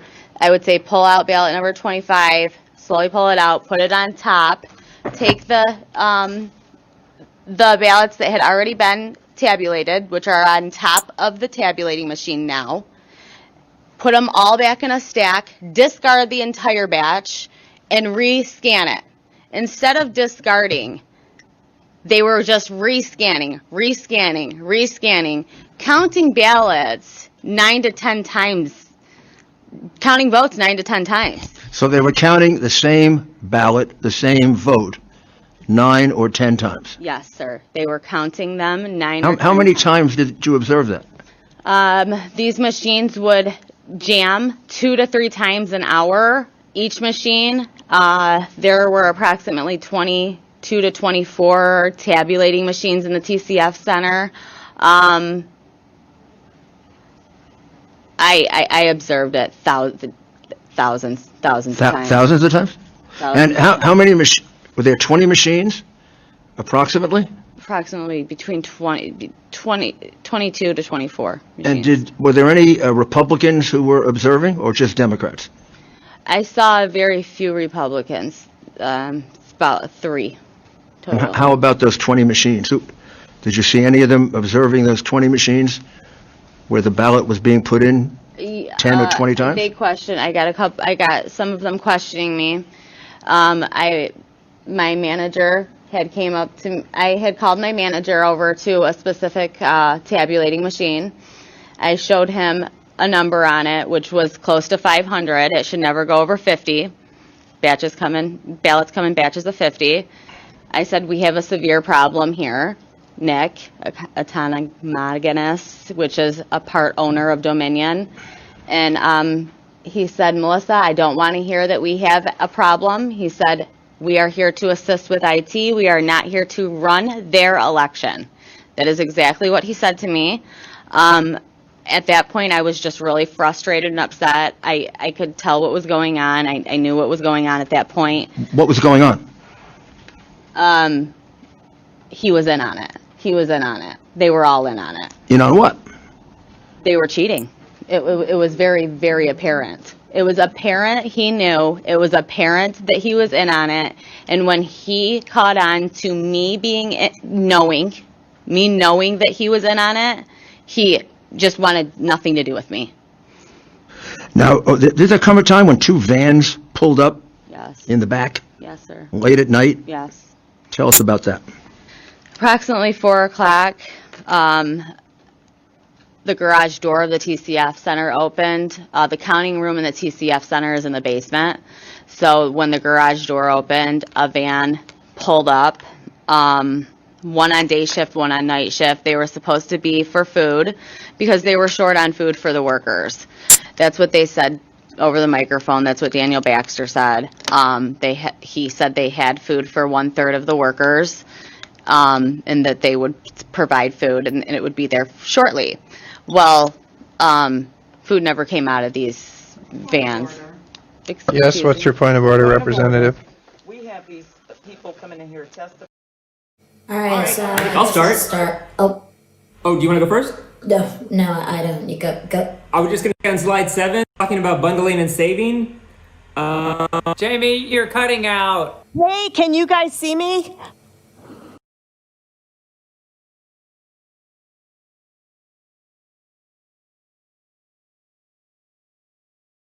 Hey, this is Tom Busby. I know I'm interrupting your YouTube video, but I need to share something really important with you. I just launched an incredible project I'm calling America's Income Project. It's a project where I show everyday Americans, even if they've never traded a stock in their life, how to potentially make $10,000 in extra income each and every month using a secret but simple 3-step formula. Click the blue add button on this video and I will show you the formula. Go ahead, click it now. You'll even see my friend Roger put me to the test. He wanted me to prove that this formula works in a matter of a few seconds for someone who's never traded before. Well, I won't spoil the whole thing, but making claims, they should be under, we should have them under, what do you call it? Oath. Under oath. Representative, we don't do that. Representative, we're not going to do that. You're out of order. I have an affidavit. You're out of order, Representative.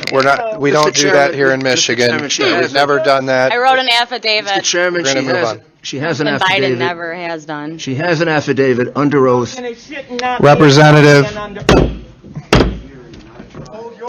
Please continue, and if we could have fewer back and forth, and maybe you can tell your story. No, I'm talking with Mr. Giuliani. We really want to get through this, and this is sort of a format that is a little unusual to our committee. So if it's possible to tell a little more of your story, and I understand you're trying to speed it up, but we want to make sure we get through everything today, Mr. Giuliani. Good. And reach them for your affidavit. That's your affidavit. Sure. Under oath. So I have 19 things in my affidavit. I was at the TCF Center for 27 hours. I'm a mother. I have 2 children and I have 2 degrees. I'm very, I would never, I don't know any woman in the world that would write an affidavit under oath just to write it. You know, you can go to prison for this. So anyways, I want to make this very clear. I was initially supposed to work at the Detroit Department of Elections building. That was an order by my manager, Nick Economaganis, part owner of Dominion. I have it all in emails. I was trained on the adjudication and tabulation process. So in the email, it says you are to park in a parking lot and get shuttled over to this, they referred to it as the Chicago warehouse.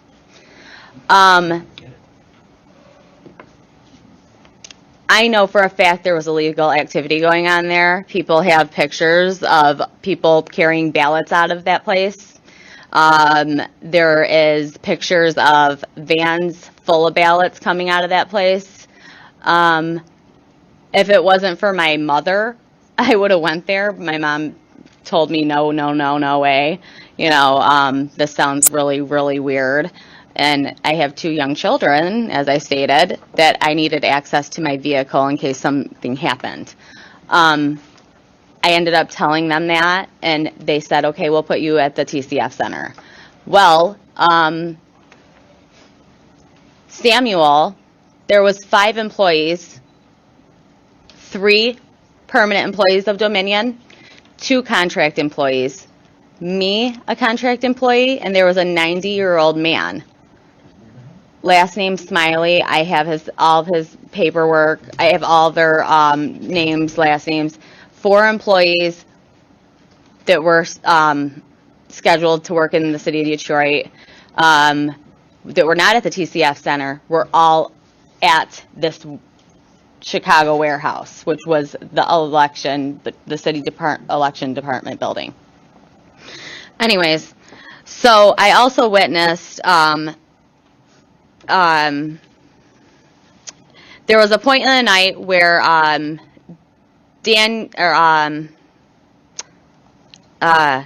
Samuel and Nick said that there was a big data loss. They started freaking out, stepped off the stage, got on their phones. I asked them what was going on. They said it was taken care of. Nick sent Samuel over to this warehouse for about 3 hours. When he got back, I said, "Where were you? Where'd you go?" He said, "I was at the warehouse." And I said, "What were you doing there?" And he's like, "Nothing, they just needed my help." Well, I said, "Where is this warehouse?" And he said, because I wasn't putting 2 and 2 together yet, that I, was initially supposed to work there, because I'd never even looked up the address. And what I believe is it wasn't a data loss. It was actually when they found out Trump was ahead 100,000 votes, and they sent Nick over there to assist with these ballots that came in these vans full of ballots that people can attest to, that they witnessed being carried out of these vans at the TCF Center. I didn't see any ballots being carried out of vans. I'm not going to lie. I didn't see anything being carried out of them, but I know people who have and that did see this occurring. But I also witnessed the adjudication process. Numerous adjudicators machines were all the ballots were being judged by 2 Democrats. I heard them talking. One woman said to another woman, "Are you a Republican or are you a Democrat?" She said, "I'm a Democrat." And she said, "Well, so am I. Let's sit together." Sat together all night judging ballots. Thousands of ballots got judged all night by the reason the rule's there is so it can be a fair process. It wasn't a fair process. It wasn't a fair process at all. And the tabulating problem with them running numerous ballots through these tabulators and just continuing to do it. I had a friend that I knew for over 20 years, and he came up to me and said, he was working the night shift. He came up to me and said, "Melissa, we did not get any training at all. None." He goes, "I have no idea what I'm doing." He was with 3 other people. I said, I just told my manager that. I said, "I could tell you guys don't know what you're doing." And he said, "Nope, we were trained on the adjudication process, not the tabulation process." And I said, "So you don't know what you're doing?" And he said, "Nope." I said, "Great, that's just great." Because nobody was helping me. I was, running around assisting these people all night long. And it was all day and all night. It was crazy. And they were running these ballots through without discarding them countless times. There were so many ballots that ran through these tabulators numerous times. Without any oversight at all. There's so much. This election, I will say, these Democrats took every avenue possible to commit fraud in this election. And what I saw on the 3rd and 4th was over 20 counts of fraud being taking place in front of my face. And this isn't counting, the ballots that are found in rivers, the ballots found under rocks, the ballots, that ended up. First of all, Representative, please. let me tell you why I'm Representative, asking you to hold it. do you have a point of I order? love how you can What's just your say point of whatever order? you want to say. Do you have a point of order, Representative? She's just... Get early access to all the latest episodes at Rakuten Viki and discover a whole new world of Asian entertainment and a rich selection of Korean dramas, Asian movies, variety shows, and more. Start your free trial now with Rakuten Viki.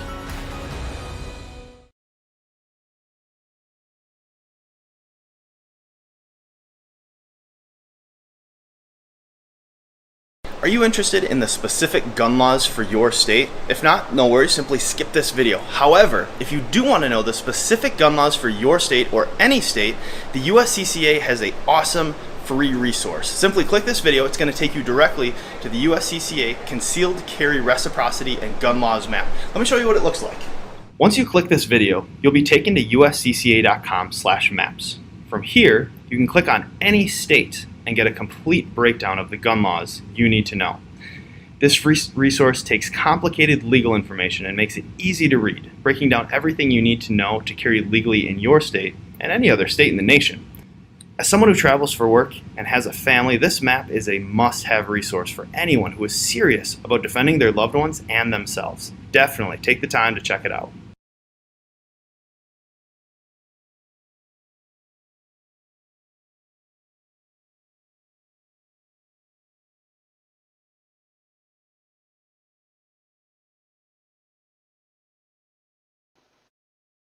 Cynthia wants to defend the fraud.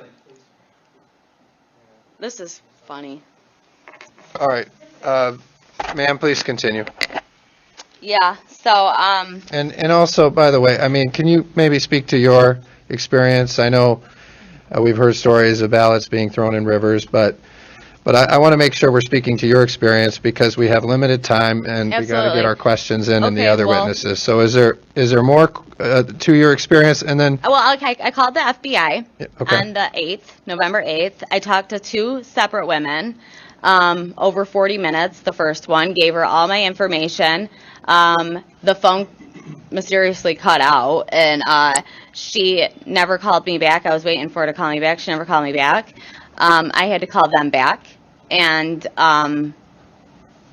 they never called me back. Never got a call back. Still haven't got a call back. And I had somebody else working on it that has a neighbor that's an old FBI agent, and still haven't heard back from that. Can I ask you just one last question? Sure, sure. Melissa? So how many ballots would you estimate in front of you that you observed were counted multiple times in the machine? Can you put a number to it, an estimated number? At Best you least, can at do. least 30,000. At least 30,000. Okay. Thank you. Okay. Thank you. And I guess I'll ask a question. I just want to understand. So what is your role with Dominion? Can you clarify that? Okay. You're welcome. My role with Dominion was to assist with IT for the election. So are you're some kind of contract employee? I was a contract employee, yes. Okay. Of what organization? I'm sorry. So were you were like a contract employee of Dominion, or was there some? So I have my Contractor. resume everywhere, Yeah. you know, and because I was laid off from Ford, Mhm. so they just found my resume and called me and said, do you want to work the election, the 3rd and the 4th? I see. But you were employed directly by Dominion. Did Dominion pay me? No. PDS staffing paid me. Okay. Because they called me, but I was working for Dominion. Yes. Okay. Something very, very suspicious too, must I add, that we were not allowed to wear name tags at all. We were not allowed to talk about who we worked for. They were very secretive. They didn't want anybody knowing anything about them. And so I just want to make sure I understand you correctly. So you said you're alleging that you heard or that you witnessed ballots being put in the machine, run through, counted, and then put through again? Is that what you're alleging? Out discarding. Mm-hmm. That is what I am telling you to be a fact. And how many times did you witness this happening? I witnessed it in a 27-hour period, thousands and thousands of times. Yeah, that's very interesting, and I will note, Dominion won't come before this committee. I've asked them, and so far they've refused, and I do want them to come before this committee because we need answers from them about how their machines missing. work. So we're going to continue to try to get them here. But with that, I'll go to Representative LaFave. Thank you, Mr. Chairman, and I am not sure how I'm going to do this with one question, but I'm going to try my best anyway. So, with these tabulator machines, of which you estimate there are approximately 22 to 24, I guess I'm not understanding. So, you place batches of 50 on top of the machine? No. Okay, so, we're going to look, I'm going to try to explain it to you as if it's a printer, okay? Thank you. Okay, so a printer, when the papers come out of the printer, that's where in these tabulators, that's where you would feed the 50 in, okay? Now, on top of the printer, right, so where the scanner would be, right? If it's like a 4-in-1, right? So that's where these ballots would come out after they had been tabulated, okay? So if one jammed, number 25 jammed, right, then it would put up an error. Discard, rescan. Ballot number 25 has an issue. So they would then take all the ballots that had been tabulated from the top, right, that are now on the top, the 24 that are on the top, the ones that are on the bottom that haven't been tabulated yet. Okay, and number 25, the problem ballot, they would put number 25 on top, they would discard the entire batch, and then they would rescan it. Instead of discarding it, they would rescan them, counting those 24 again. Okay, now let's say it was out of 50, number 48 that jammed. That's 47 being counted again. I'm just using you know what I'm saying? So, does that clarify that? Okay. It does. And basically you put batches of 50 in until you're done with that precinct, right? That's what they would do, yes. But a lot of these workers would, they would get a batch of 50 and then they wouldn't get another batch for like 10 minutes. So then the ballot box was behind them, the steel ballot box. So they would have this batch of 50 in front of them for 10 minutes with no oversight. So they would run them through again with no oversight. They just had no idea what was going on. And if they did know what was going on, I'm giving them the benefit of the doubt, right?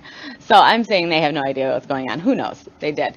I have no idea. That was helpful. I know helpful. what my friend said. Thank you, Mr. Chairman. Representative C.A. Johnson.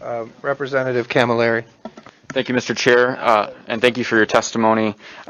Going back to the ruling from Judge Kenny, Timothy Kenny, he writes that your description of the events at the TCF Center does not square with any other affidavits. Yeah. He says that there are, Time of excuse me, I'm speaking. Please, Thank you. let's let the representative finish, and then you can answer. He writes that there are no other reports of lost data or tabulating machines that jammed repeatedly every hour during the count.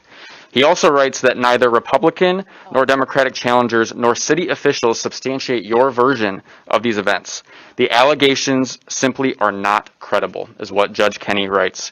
So my question for you is, you're making claims here today that there's systematic fraud in what's going on in our elections. Are the courts also tied up in that fraud? Let me tell you what I did by accident, okay? I gave Channel 7 an interview that they tied in to that and made me the witness that's uncredible. guess what? There's going to be a couple behind me that are going to say the same thing I just said. And The witness before you was also proven not credible as well by oh the no, same she judge. wasn't, because she wasn't even there. Representative The very Camilleri, first let her time finish, she had please. talked. The very Ma'am. first time.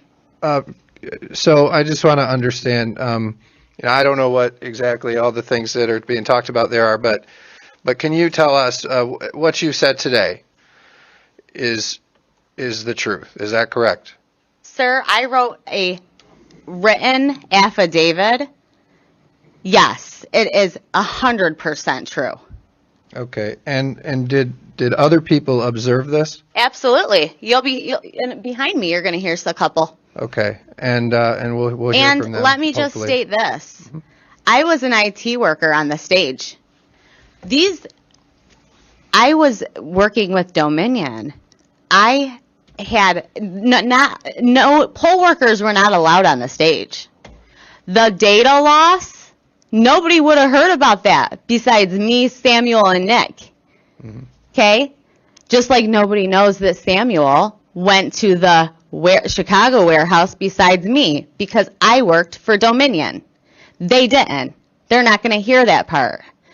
You know what I mean? The poll workers are not going to know that Samuel, they're not even going to know who he is.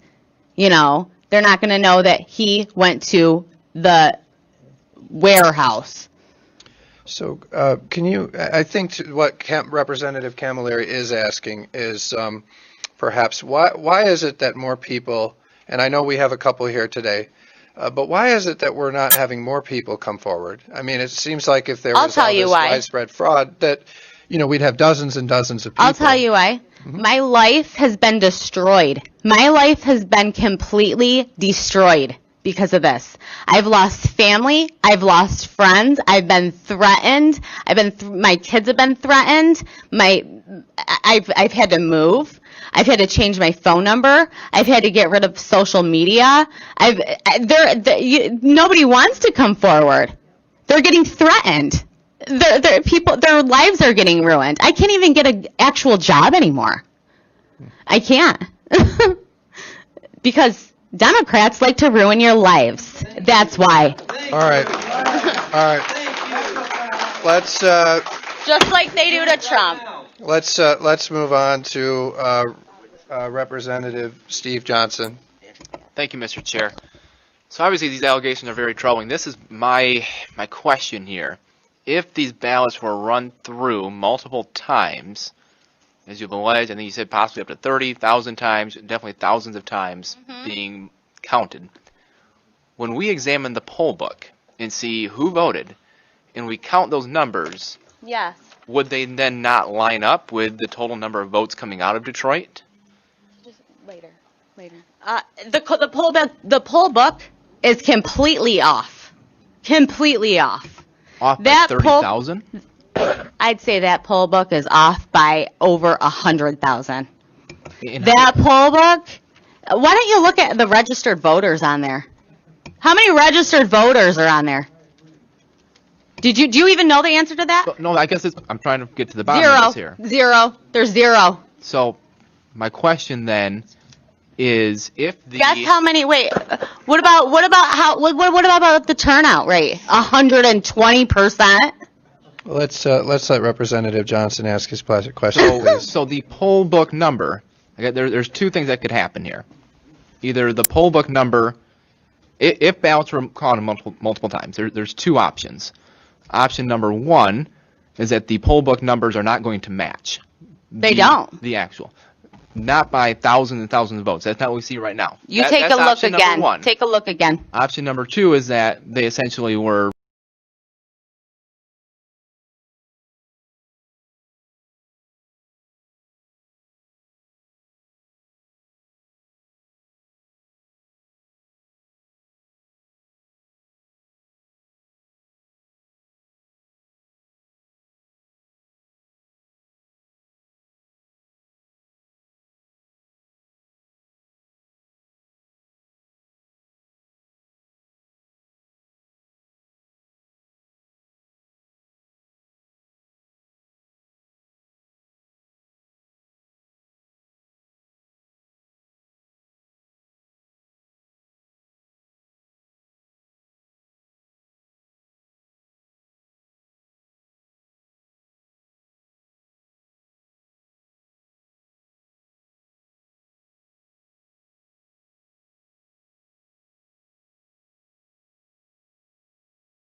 for filling in names of people who didn't vote. Dead people too?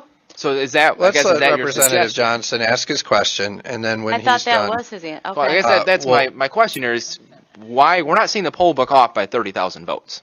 That's not the What case. did you guys do? Take it and do something crazy to it? I'm just saying the numbers are not off by 30,000 votes. So I know what are you I saying saw. that they're filling in? I know what I saw, and I signed something saying that if I'm wrong, I can go to prison. Did you? Okay, I'm just trying to ask you a legitimate question here. Yeah, let's let Representative Johnson ask his question, and then don't interrupt him, and then if you want to respond to it, that's fine. And did you have more, Representative? Yeah, I guess I just want to keep following back up with the poll book. So are we saying that the poll book is either wildly off or that they are Wildly filling off. in names? It's wildly off, and dead people voted, and illegals voted. Okay. So that's my answer. I think we're going to move on. Yeah. Representative LeGrand. Thank you, Mr. Chair. So, ma'am, can I ask you a simple question? Sure. When did you convey the narrative? When did you communicate substantially the narrative that you've given us today? At what do you recall the date that you gave that to the Trump legal team, to Mr. Giuliani and the woman sitting next to him? To Mr. Giuliani, To the team. to them, I'm working with a different attorney. Well, they're here with you now, and they heard your story, and it's not the first time they heard it. When did you tell them? I have when did you not give them spoken essentially directly the narrative? to Mr. Giuliani. Pardon? I'm not asking you to finesse here. I'm asking you, when did you tell them the narrative that you're telling us now? When did I write my first affidavit? November 8th. Thank you. That's a great place to start. Thanks. Right. All right. But does that answer your question? Because think it does. It was sent to Lauren McLaughlin. I think we're good here. Got it. We'll move on. So thank you, Representative LeGrand. For the record, I met her for the first time today Mm-hmm. and talked to her for the first time yesterday. Mm-hmm. But if you're saying the affidavit is essentially consistent with her testimony today, and that was submitted on November 8th, that's great. That's what I wanted to know. I can't hear you, I'm sorry. His statement was, I think his statement was, if the affidavit matches the testimony today, you're good. Is that what you said? Of course it matches it. Okay. All right. With that, I think we'll move on to our next person, if that's all right. Thank you for your testimony today.